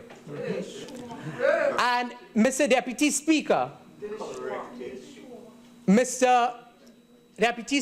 Diego Martin Northeast told the other place that day that, and to paraphrase him, that he would rather, over his dead body, he would rather die than to accept responsibility for the People's National Movement's administration not having the Heritage and Stabilization Fund at the place it should have been, especially at a time when the PNM would have overseen a series of oil booms in this country. And Mr. Deputy Speaker, we found an economy that had been in decline by 4.4% in 2010 and restored stability, confidence, and growth. Foreign direct investment more than tripled in the 5 years of our government, moving from barely US $500 million to heights of over US $2.1 billion. Mr. Deputy Speaker, in fact, this country attracted half of the foreign direct investment inflows into the Caribbean. According to the UNCTAD World Investment Report 2015, foreign direct investment inflows to Trinidad and Tobago also increased by 21.5% in 2014. Mr. Deputy Speaker, in pushing forward with economic diversification, the non-energy sector increased its contribution by $13 billion, further buffering us from energy price shocks. While we did this, we secured the lowest paid, ensuring that they too had a stake in our progress by increasing the minimum wage and old age pension, not once, Mr. Deputy Speaker, twice. Mr. Deputy Speaker, we increased our foreign exchange reserves from US $9 billion in 2010 to US $10.7 billion when we left office. Mr. Deputy Speaker, it took over 5 years for us to stabilize and increase foreign exchange reserves by US $1.7 billion. And the member for Diego Martin Northeast recently admitted by US $700 million in just 2 months. This tells you how rapidly they, Mr. Deputy Speaker, have destabilized our economy. Mr. Deputy Speaker, in the midst of this activity, we never increased a single tax, thereby giving people more power to spend, save and keep small business activity growth. Mr. Deputy Speaker, while all of these were taking place, our diversification plans that were proceeding with a strategy for 7 clusters: finance, ICT, tourism, marine industries, food, sustainability, creative industries, and energy.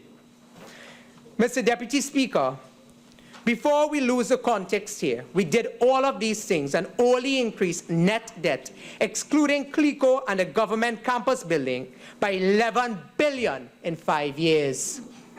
Mr. Deputy Speaker, before they forget, let me remind them that the net increase in debt under the People's Partnership Administration, excluding loans to solve their Clico mess and a government campus building, was $11 billion for a 5-year period. Today, we are looking at 3 motions, with the PNM now seeking approval for $50 billion all at once. Mr. Deputy Speaker, this is incompetence on an unprecedented and frightening scale and reeks of coming years of guaranteed corruption and mismanagement. Mr. Deputy Speaker, incompetence, however, is not enough for the People's National Movement. You just have to ask our friend from Degomate Northeast. Mismanagement is not enough.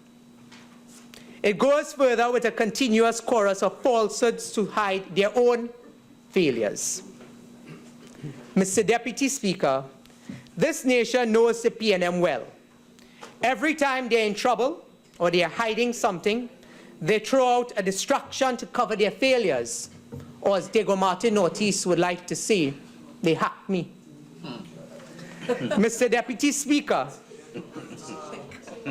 by September, when the government changed, some of them were falling over themselves to repeat a most blatant falsehood that the Treasury was empty. Mr. Deputy Speaker, not only was it completely untrue, but we now realize that it was a precursor of the incompetence that would preside over our nation's financial and economic management by this government.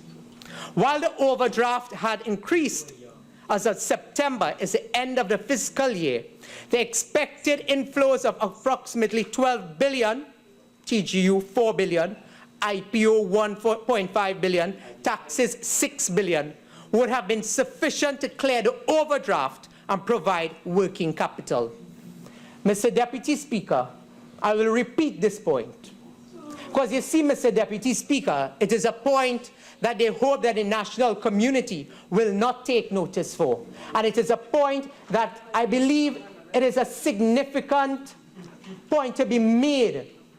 A significant point to be made because it gives testimony to the type of Minister of Finance, the People's Partnership Administration provided to this country and the type of leadership through Kamla Prasad Bisessa, the member for Separia. While the overdraft had increased as September is the end of the fiscal year, the expected inflows of approximately 12 billion, TGU 4 billion, IPO 1.5 billion, taxes 6 billion, would have been sufficient to clear the overdraft and provide working capital. Mr. Deputy Speaker, the member for Degomate Northeast was advised by the former Minister of Finance to expect these inflows, so he knew about it.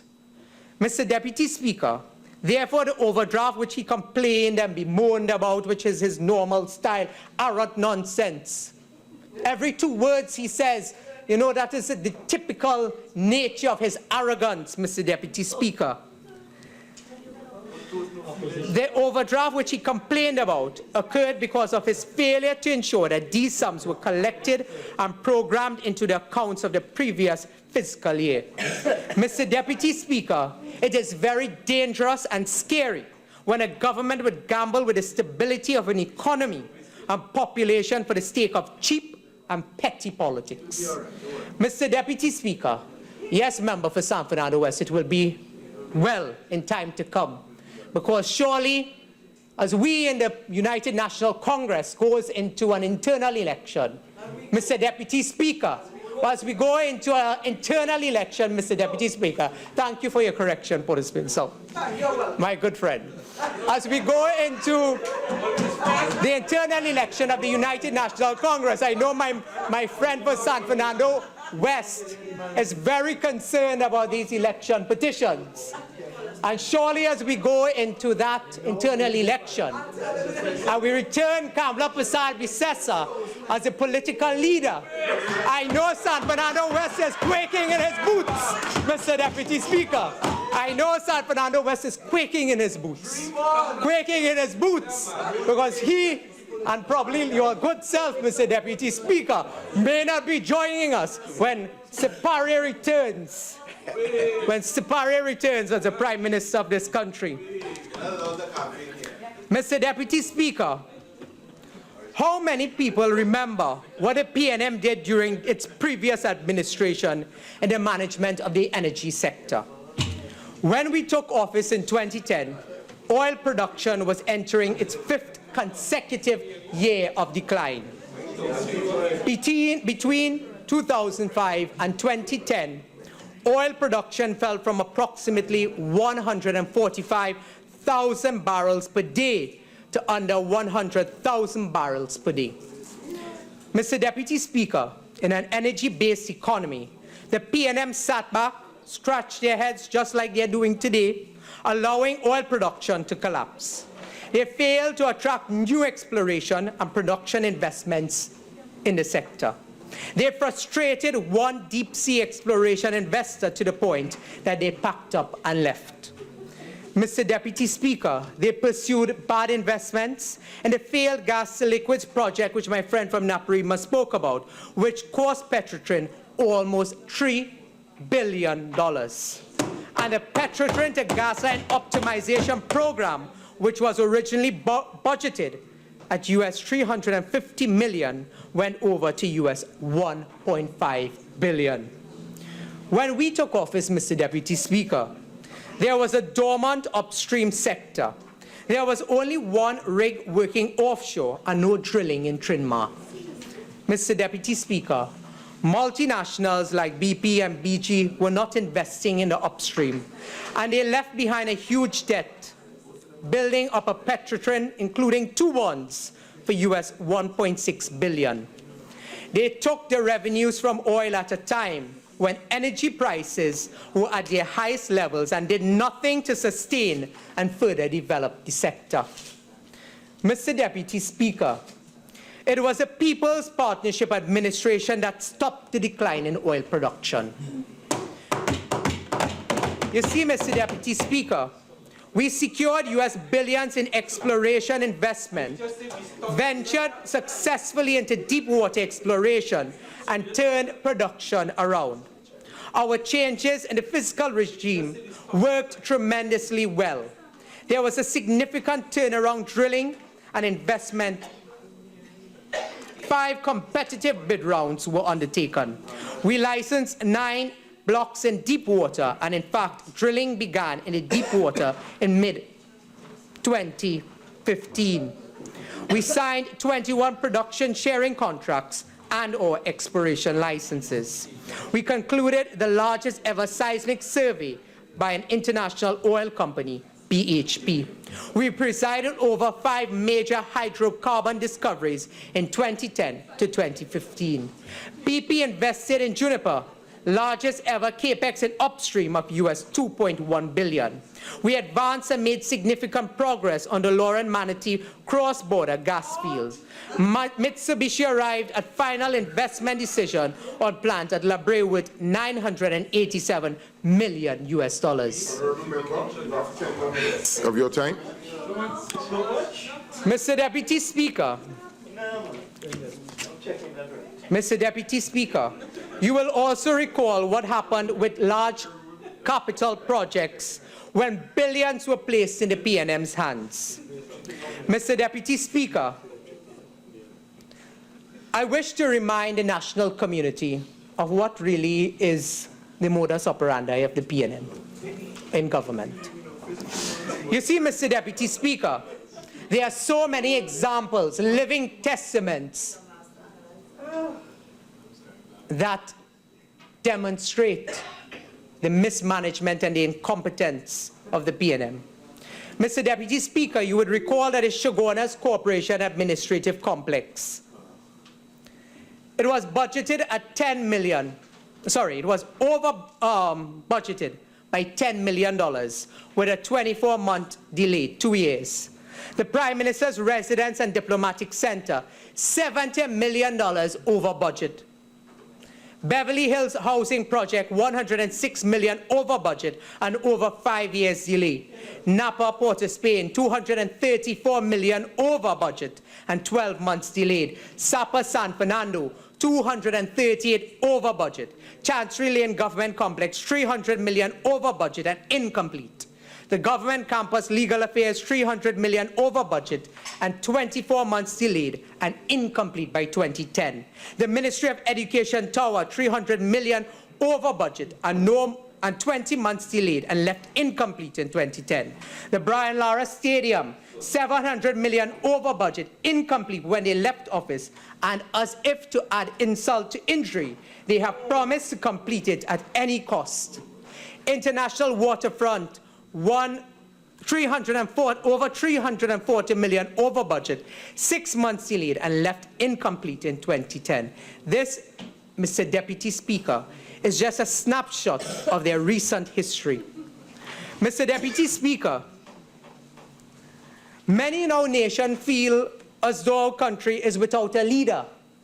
Many feel as though the country is without a prime minister. Many feel as though the country is running on autopilot. Many feel as though this government has no vision and has no plan. Today, Madam Speaker, is evidence of all of this and more. The government has, Mr. Deputy Speaker, the government has brought to the Parliament what I will describe as the biggest slap in the face to the citizens of this country.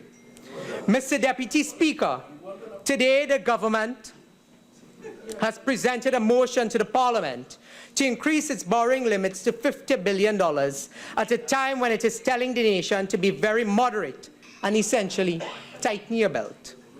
But Mr. Deputy Speaker, this PNM government has always had a history of not knowing what to do in difficult economic times and borrowing large sums to cover vanity projects.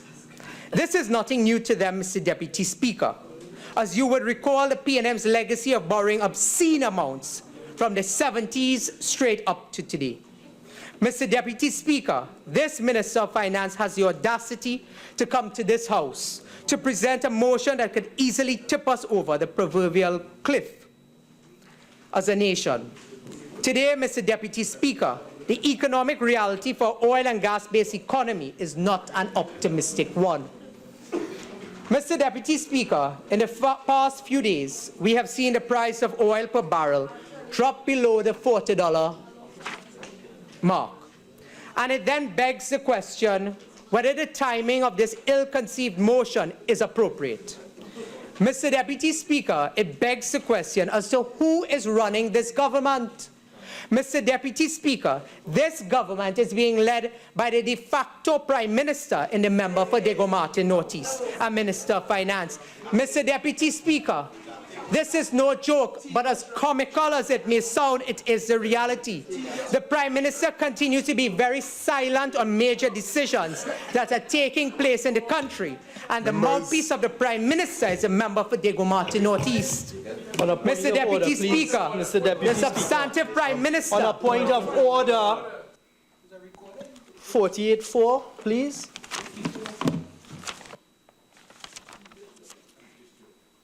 It's been enough. 48-4, please, Deputy Speaker.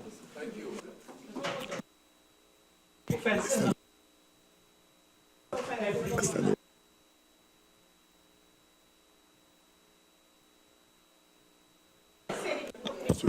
Let's proceed.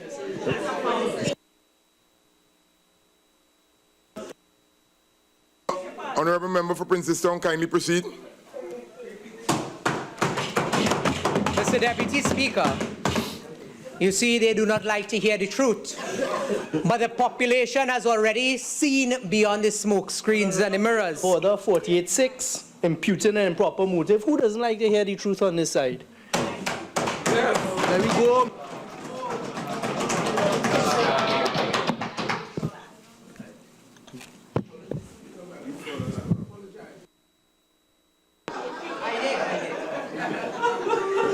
Kindly proceed, Member for Princestown.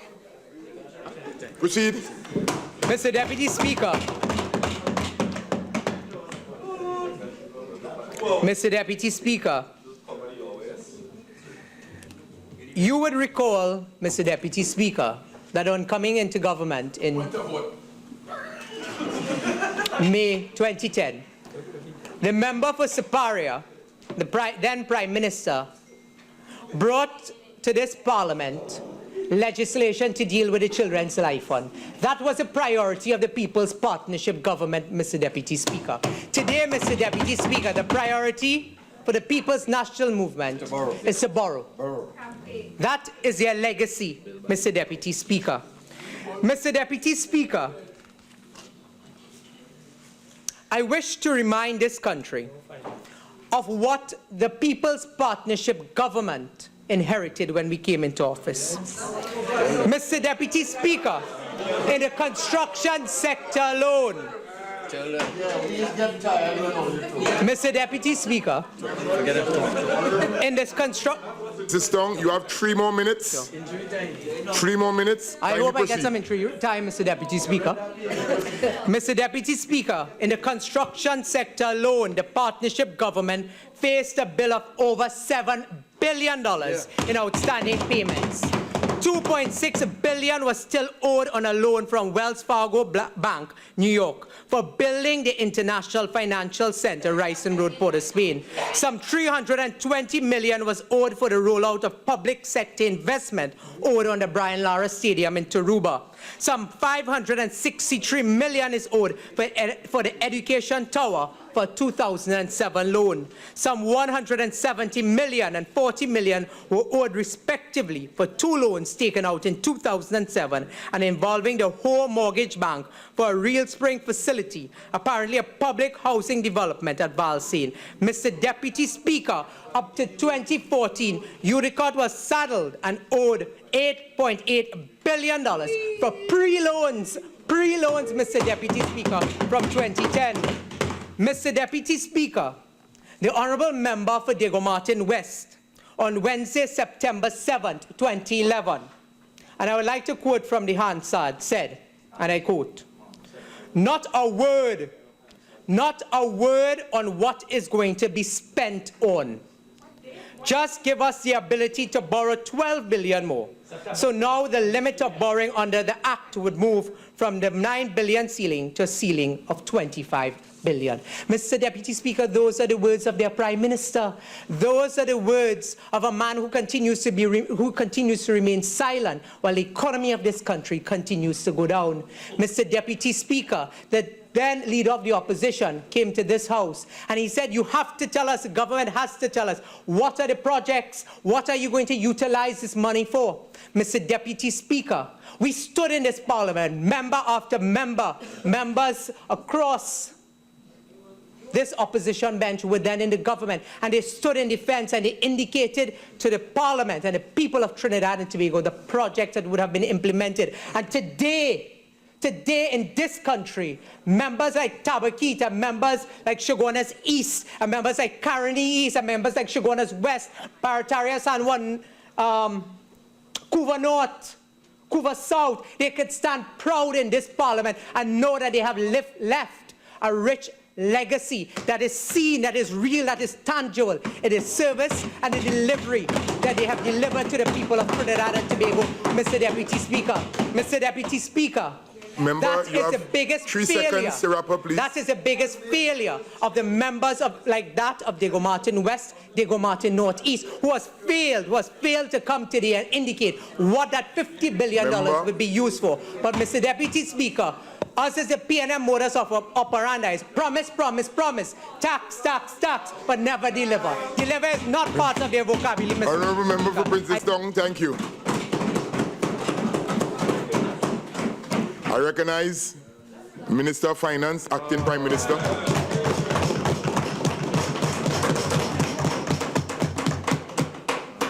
Thank you, Mr. Deputy Speaker. Let me bring some sanity back into this discourse. Mr. Deputy Speaker, I think it's time for yet another reality check. And I know that honourable members opposite are afraid of the true facts, but I am not speaking to them, Mr. Deputy Speaker. I'm speaking to you, and through you, to the national population. After listening to the contributions from honourable members opposite, you would think that the UNC was not in government for the last 5 years. And 3 months. And 3 months. You would think they were not in government. So I think it is necessary to remind the population of what happened in the UNC years. And by the way, as far as we on this side are concerned, Mr. Deputy Speaker, it was a UNC government, masquerading as something else, but it was a UNC government. Now, Mr. Deputy Speaker, in 2011, the fiscal deficit that this former administration incurred was $4 billion. In 2012, the fiscal deficit was $3.5 billion. In 2013, the fiscal deficit, which is the difference between expenditure and income, $5.2 billion. 2014, the deficit was $4.9 billion. 2015, the fiscal deficit, the deficit between income and expenditure under their stewardship, $7 billion. And if you take half of 2010, because they came into office in May 2010, the deficit in 2010 was $2.8 billion. So let's give them half of that, $1.4 billion. The accumulated fiscal deficit, the difference between income and expenditure under the UNC government of 2010 to 2015 was $27 billion. Wow. Accumulated fiscal deficit. Every single budget was unbalanced under their stewardship. $27 billion in deficits. Mr. Deputy Speaker, the former administration left the exchequer account in 2015. The exchequer account, Mr. Deputy Speaker, overdrawn by $34.5 billion. How much? $34.5 billion overdrawn. Overdrawn. And this is an indication of the way they pawned, to use the language of my honorable colleague from Laventille. They pawned the Green Fund, and they pawned the Unemployment Fund, and they pawned the Treasury deposits from the Ministry of Energy. They pawned everything, every single cash deposit, and hid it from the population. And that is how the exchequer account, after they left, was overdrawn by $34 billion. So that the overdraft of $9 billion is just a fraction of their fiscal irresponsibility. And let's deal with some other facts. Correct.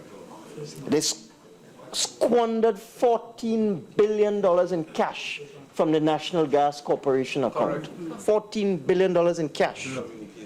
They squandered $15 billion in cash from the central bank, taking our cash balances from plus $6.5 billion to minus $9 billion, Mr. Deputy Speaker. They borrowed $28 billion under the three acts that we are debating today: the Development Loans Act, the External Loans Act, the Guarantee of Loans Companies Act. $28 billion. And they secretly, because they don't have to come to Parliament to report on what is being done under the Guarantee of Loans Statutory Authorities Act, they secretly borrowed a further $11 billion. And when you add it up, $14 billion in cash from NGC, $15 billion from cash balances, $28 billion in borrowings, and a further $11 billion in borrowings, you know what you get? $69 billion. They burnt up $69 billion in money. Wow. And that is in addition to revenue, because you also had revenue of $300 billion during that period. So it's almost $400 billion that they squandered in that 5-year period. And we said that before. And instead of coming to this Parliament and reporting to the population as to what they were doing, instead of coming here to increase the borrowing limits, they didn't want to do that because they would have to report to the population What was the state of the fiscal balances? What was the condition of the debt? What our debt to GDP ratio was? The fact that they were secretly using the Guarantee of Loan Statutory Authorities Act. Instead of coming here to report, they didn't. They take all the cash, they scrape up all the cash from all about. They bust the overdraft in the central bank, Mr. Deputy Speaker. That is what they did. And people need to know this. They need to know this. And then having taken the overdraft from +6, so it wasn't overdrawn, it was in positive 6.5 billion. So it wasn't an overdraft. It was a cash balance, positive cash balance of 6.5 billion in May 2010, sending it all the way down to -9 billion in 2015, thus running the country on fumes, as I said. I am told by the Budgets Division in the Ministry of Finance that for all of 2015, they were running the overdraft at -9 billion, perilously close to -9 billion. -9 billion. For all of 2015, when they came in, positive balance of $6.5 billion. But while all of that was going on, they burned up $28 billion of the increase in the borrowing limit that they came to the Parliament to get in 2011. They burn up 28 billion of that. They take out cash from NGC. They take out cash from the central bank. They secretly borrow another 11 billion under the Guarantee of Loans Act. You know what they were doing? And I heard some members opposite during the contribution when I listed projects that some of them did not even seem to know about. Former Minister of Planning. If anybody is clueless, it was the former Minister of Planning. I heard them talk about these projects. Oh, we never executed those projects. Well, I think I better read into the record. Please do. Please do. Please. Development of Endeavour Business and Commercial Infrastructure Park. Issuer Government of Trinidad and Tobago. No. Lender Export-Import Bank of China. Loan amount $93.9 million US dollars. 600 million TT dollars. Cabinet minute number 3517 of December 12, 2013. No, I didn't know that. And listen to this. You heard them say, oh, we never went ahead with those projects. You heard them say that? Yeah, they challenged you to circulate it. Commercial contract executed on February the 19th, 2015 between ETEC and China Harbour Engineering Company Limited in the amount of US $93,919,696.51. The past minister said that never. Commercial contract executed. February 19, 2015. Oh, it was outside the room. Outside the room. That's one. No financing in place for this, but they're executing contract. Transshipment and dry dock project value.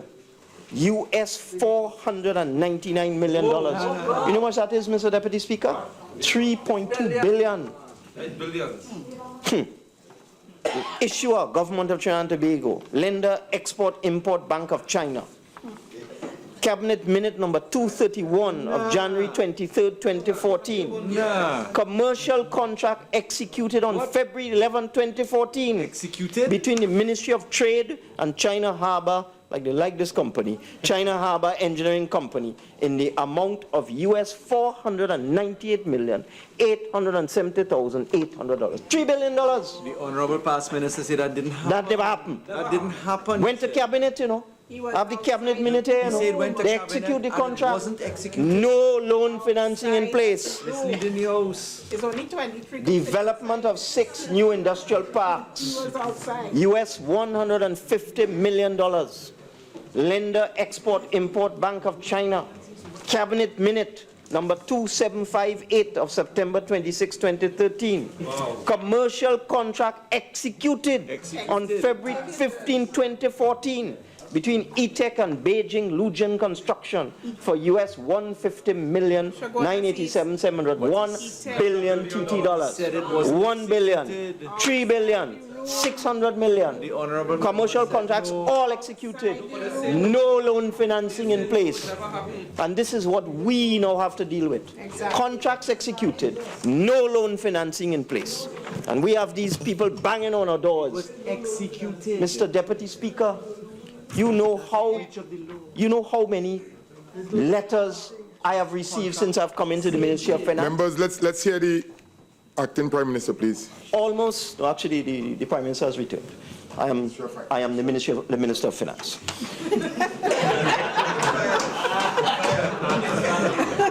I have to, Mr. Speaker, with no disrespect.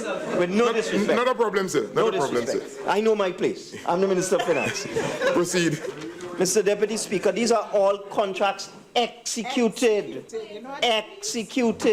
based on cabinet decisions. Were they sleeping in these cabinet meetings? Only 20. Every day I get a letter from some contractor that they entered into a contract with for billions of dollars. Executed. No financing in place, and they're banging on my door. They want to see me. The UNC execute a contract with them, and the PNM must pay. Yeah. Every single day we get a letter, Mr. Deputy Speaker. Every single day. And I am just going through just few. Look at this one. Acquisition of 4 light twin helicopters. US $81 million, 500 million Trinidad and Tobago dollars. Lender, First Caribbean International Bank. Cabinet minute number 1155 dated May 14, 2015. They're borrowing this money, you know. The overdraft at 9 billion. The borrowing limit mash up. They take out all the money from national gas. They take out all the cash balances, but they enter into contracts. Bell Helicopters contract executed March 3, 2015 between National Operations Center and Bell Helicopters. $500 million. Each one of them a cabinet decision. Where were they when all of this was going on? Where were they? Outside the room. Export credit facility for acquisition of naval assets, $1,377 million. No loan arrangements in place. We have to deal with this now. We're paying penalties on these things. And you know why they couldn't execute the loan? Because they were already up to the ceiling on the limits. It would be a breach of the law for them. So they couldn't execute Now we have to deal with this. And this is one of the reasons why we are here. They signed contracts, they mobilized contractor, no financing in place. And they write into the contract, the honorable members opposite, penalties of $8,000 US a day. Them. No loans in place. You can't sign the loan because you reach the ceiling on the Development Loans Act. You're paying $8,000, $50,000 Trinidad and Tobago dollars a day in penalties. And they want to talk today about why we come here. You heard the Minister of Housing talk. They've incurred liabilities in the Ministry of Housing. They have incurred liabilities in the Ministry of Housing with no financing in place. $10 billion. $10 billion. And counting. What do they want the PNM government to do? Just walk away? They are the ones who indebted this country. Exactly. They are the ones who put this country into debt. What they want us to do? To be irresponsible? To just walk away and say those were UNC contracts, let the UNC pay? No, Mr. Speaker. We are a responsible government. We are responsible. Arima Hospital, $1,853 million. No loan agreement in place. Penalties, Mr. Speaker. Acquisition of Chinese hull, $230 million. No loan agreement in place, Mr. Deputy Speaker. Construction of Point Fortin Hospital, $1,567 million. No loan agreement in place, Mr. Deputy Speaker. That is the bed of thorns they have left for us. $10 billion in one ministry, $11 billion in these projects alone, another $10 billion in contracts already signed. Come to talk about Brian Lara Stadium and Mr. Deputy Speaker, I mean, it's a shame. It's a shame that our government could be so irresponsible, Mr. Speaker. So irresponsible. They have saddled us with over $20 billion in unfinanced projects and unpaid bills. Contractor already working, no money. And we come here today because we are responsible government.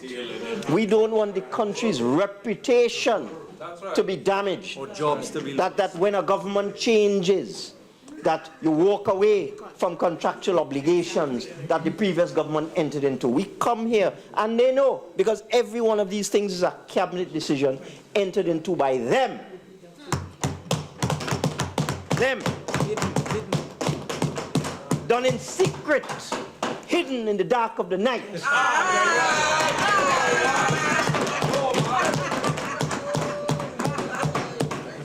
Speaker, I am scandalized at their behavior. That wasn't on the wheel, though. Scandalized at their behavior. Every one of them knew what was going on. They knew they left a bed of thorns for the Minister of Housing. They knew that there's no financing for the San Fernando to Point Fortin highway. They know that. They know that. Yes, no financing for any of these projects. We have to deal with it now. And Mr. Speaker, in addition to having to deal with all of their liabilities they've saddled this country with and generations to come, for years to come, we have our own development program to do. Exactly. This PNM government can't spend the next 5 years completing UNC projects, vanity projects, billions of dollars in profligate expenditure. That would be irresponsible if people didn't vote for that. You see all that talk, they talk there? All that talk, they talk there? We just had a general election. They lost. You know why they lost? Because the people didn't buy what they were selling. And they haven't learned. They haven't learned. They come back now 3 months later and they're selling the same product that the population rejected on the 7th of September. The same product, beating the same dead horse. You lost the election because the people didn't trust you. They didn't trust you to run this country. They got fed up of you. They wanted a change. They wanted a new administration. And Mr. Speaker, this government has work to do. We have a highways grid to construct. Waterfront. We have waterfront in San Fernando. Thank you. We have a ferry port in Toco. We have a fishing port in Maruga. We have a ring road to build around Chaguanas. Yes, bang the table. Bang the table. At least the member of Chaguanas West knows about the traffic problem in Chaguanas. We must build that ring road around Chaguanas. We have a ring road to build around Sangre Grande. We have a ring road to build in Scarborough. We have to build a first-class road in the deep south to Maruga. Wait.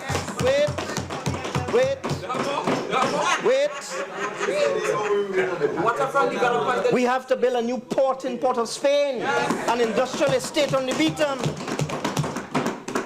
a new airport terminal in Tobago.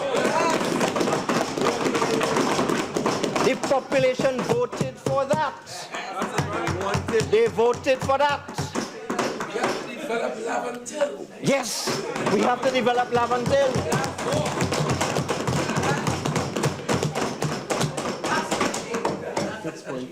We have to fix the deep south. We have to fix central Trinidad. Every nook and cranny in this country is crying out for development, and they are looking to the PNM to do it. And that is why, Mr. Speaker, that is why we are here today. We are here today because they left the cupboard empty. They left the cupboard empty.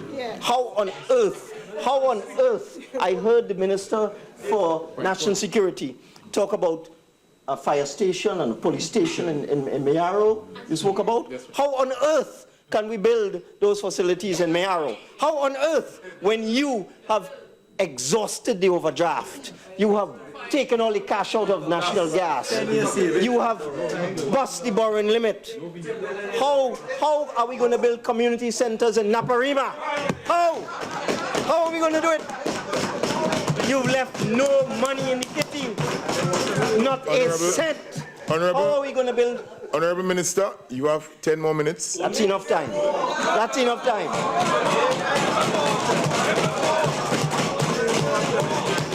How are we going to build facilities in Faizabad,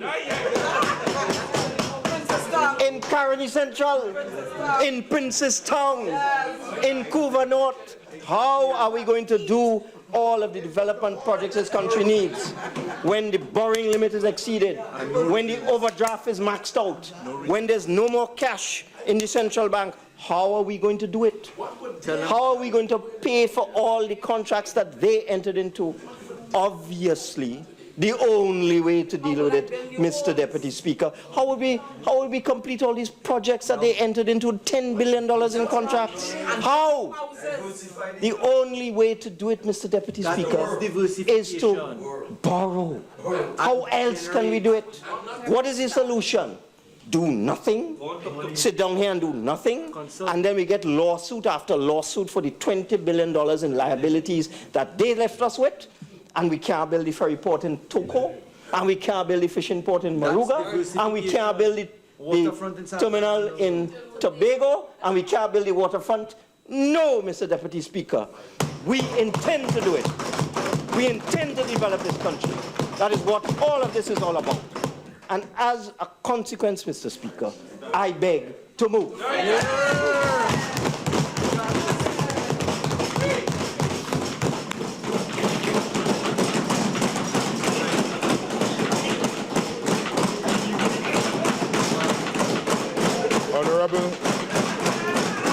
Honorable members,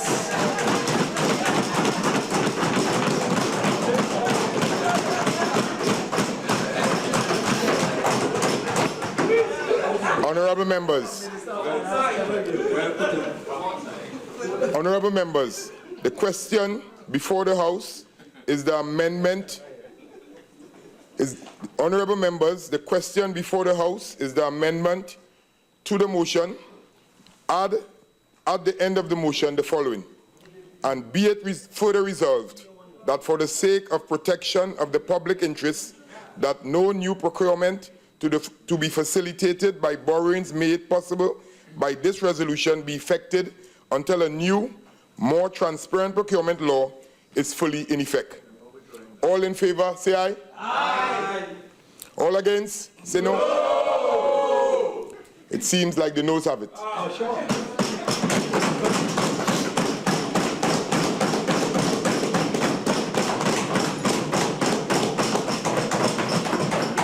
Honorable members, the question now before the House is the original motion.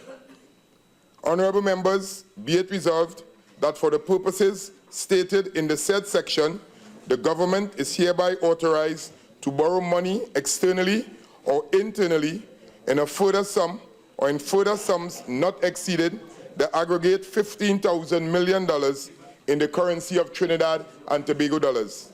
All in favor, say aye. Aye. Or any against, say no. The ayes have it.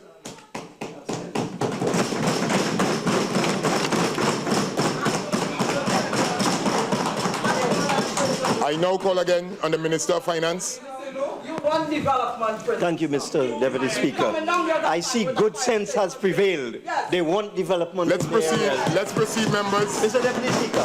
Let's proceed. I beg to move motion number 2 standing in my name.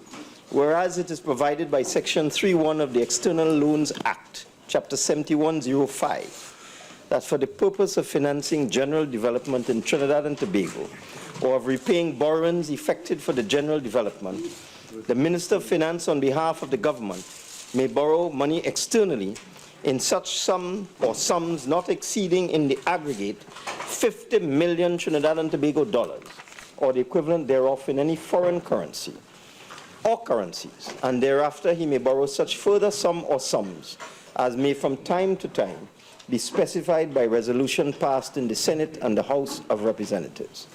And whereas, by resolution passed in the House of Representatives on the 21st of January 1972, and in the Senate on the 25th of January 1972, the Minister on behalf of the government was authorized to borrow externally in further sums not exceeding in the aggregate the equivalent of 25 million Trinidad and Tobago dollars in any foreign currency. And whereas by resolution passed in the House of Representatives on the 19th January 1973, And in the Senate on the 23rd January 1973, the minister on behalf of the government was authorized to borrow money externally in further sums not exceeding in the aggregate the equivalent of 50 million Trinidad and Tobago dollars in any foreign currency. And whereas by resolution passed in the House of Representatives on the 13th May 1977 and in the Senate on the 17th May 1977, the minister on behalf of the government was authorized to borrow money externally in further sums not exceeding in the aggregate the equivalent of 875 million Trinidad and Tobago dollars in any foreign currency. And whereas by resolution passed in the House of Representatives on the 20th of July 1979, and in the Senate on the 7th of August 1979, the minister on behalf of the government was authorized to borrow money externally in further sums not exceeding in the aggregate the equivalent of 4 billion Trinidad and Tobago dollars in any foreign currency.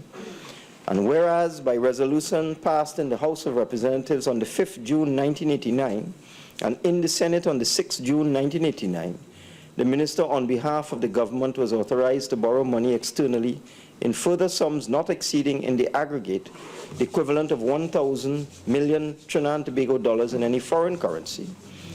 And whereas by resolution passed in the House of Representatives on the 12th of July 1993 and in the Senate on the 13th of July 1993, the minister on behalf of the government was authorized to borrow money externally in further sums not exceeding in the aggregate the equivalent of 3 billion Trinidad and Tobago dollars in any foreign currency.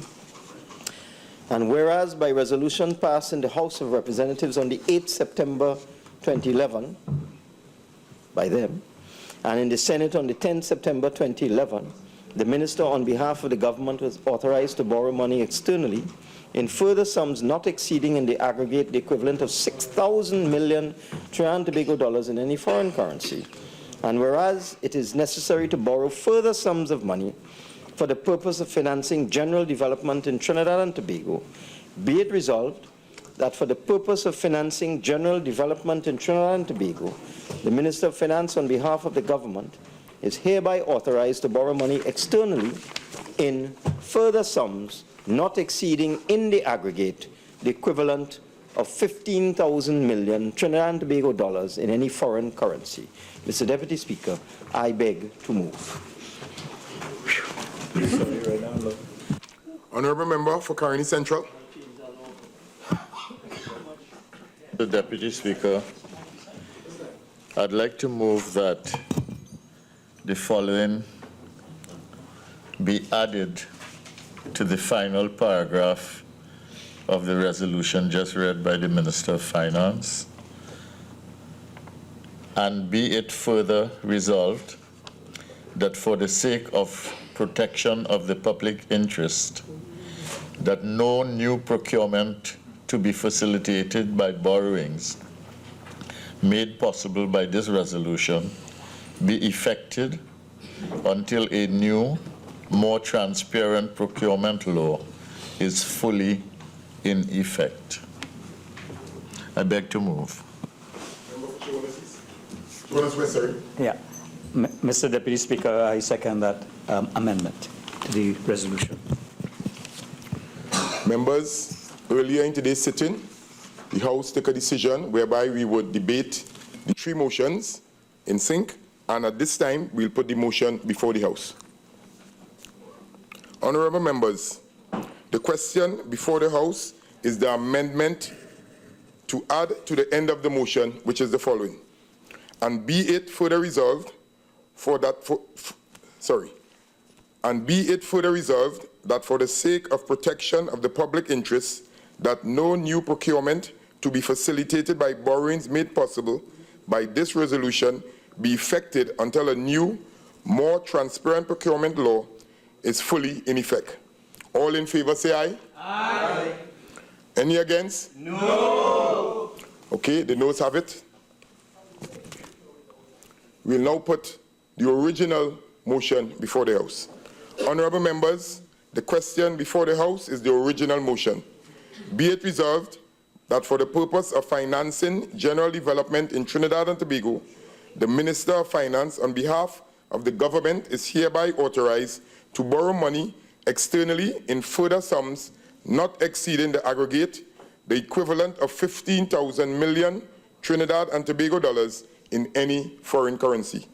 All in favor say aye. Aye. Any against? The ayes have it. Motion number 3. Minister of Finance.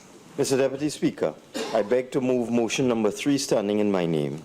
Whereas it is provided by subsection 1A of section 3 of the Guarantee of Loans Companies Act, chapter 7182, hereinafter referred to as the Act, that the government may, in such manner and on such terms and subject to such conditions as may be agreed between it and the lending agency, guarantee the discharge by a company of its obligations under any agreement which may be entered into by the company with a lending agency in respect of any borrowing by that company that is authorized by the government.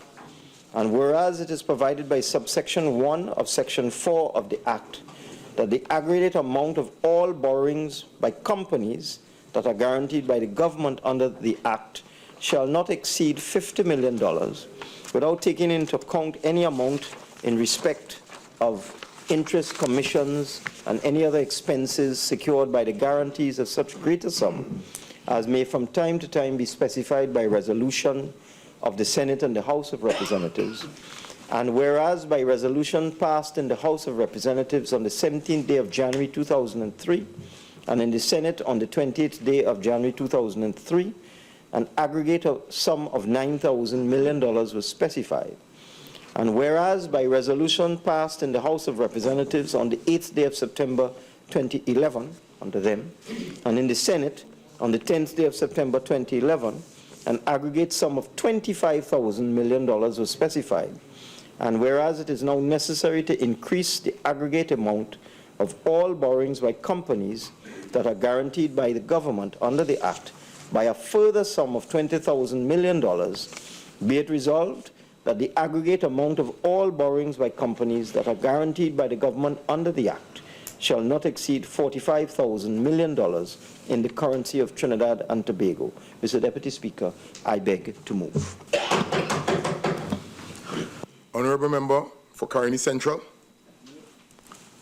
Mr. Deputy Speaker, I beg to move that the following be added to the final paragraph of the resolution number 3, just read by the Minister of Finance. And be it further resolved that for the sake of protection of the public interest, that no new procurement to be facilitated by borrowings made possible by this resolution be effected until a new, more transparent procurement law is fully in effect. I beg to move, Mr. Deputy Speaker. Thank you, Mr. Deputy Speaker. I wish to second the amendment to the resolution. Honourable members, the question before the House is the amendment to add to the end of the motion, which is the following. Be it further resolved that for the sake of protection of the public interest, that no new procurement to be facilitated by borrowings made possible by this resolution be effected until a new, more transparent procurement law is fully in effect. All in favor, say aye. Aye. All against, say no. No. The noes have it. At this time, we'll put the original motion before the House. Honourable members, the question before the House is the original motion. Be it resolved that for the purpose of financing general development in Trinidad and Tobago, the Minister of Finance, on behalf of the government, is hereby authorized to borrow money externally in further sums not exceeding in the aggregate the equivalent of 15,000 million Trinidad and Tobago dollars in any foreign currency. All in favor, say aye. Aye. Those against? I think the ayes have it.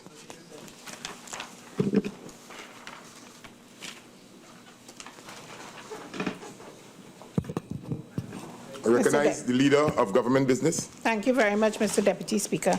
Mr. Deputy Speaker, I beg to move that this House to now adjourn to Friday, the 11th of December, 2015 at 1:30 p.m., at which time, Mr. Deputy Speaker, we will deal with the continuation of exemptions under the Customs Act, Chapter 7801.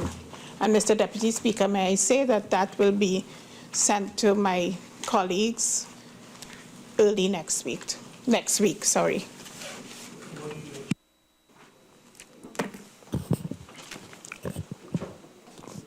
Honorable members, the question is that this House do now adjourn to Friday, the 11th of December, 2015 at 1:30 p.m. All in favor, say aye. Aye. Any against?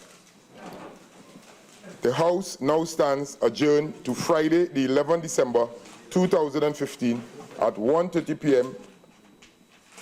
At 1:30 p.m.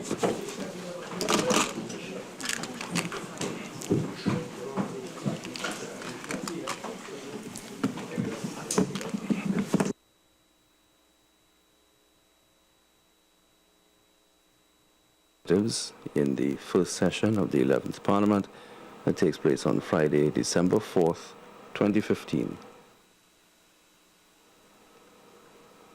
Let's now begin a recap of today's sitting of the House of Representatives.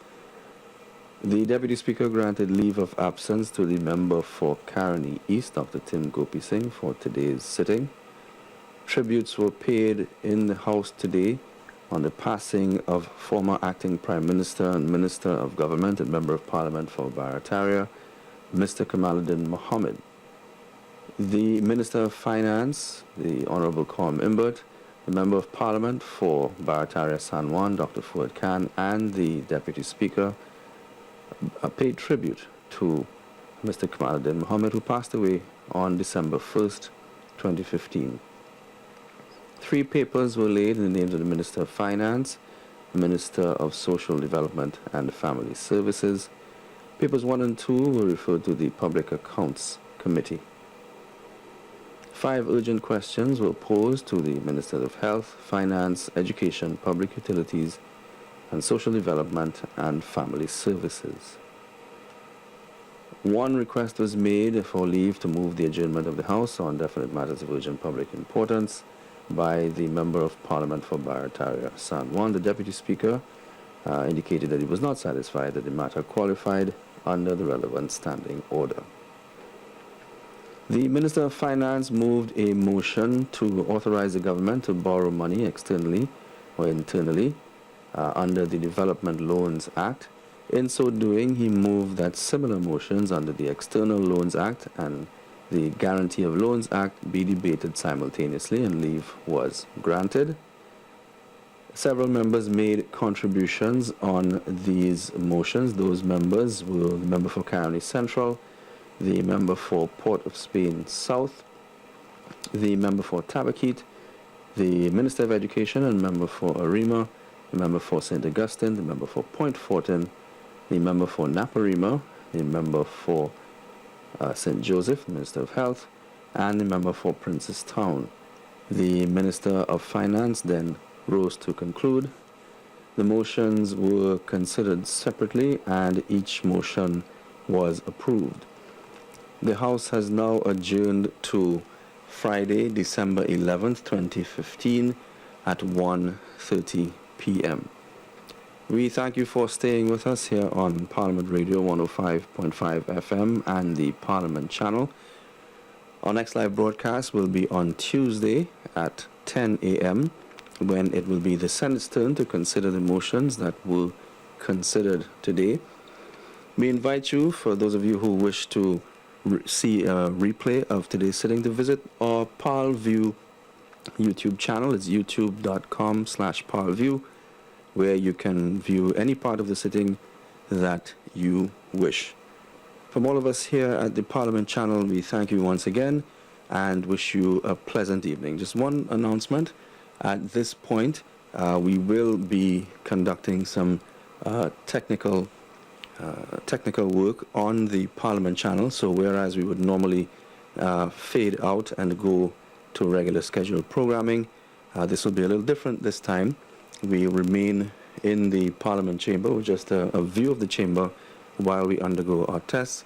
And later in the proceedings, later this evening, we will resume our regular programming. So at this point in time, instead of fading to black, we shall fade to the coat of arms. Thank you very much once again for staying with us. Good evening.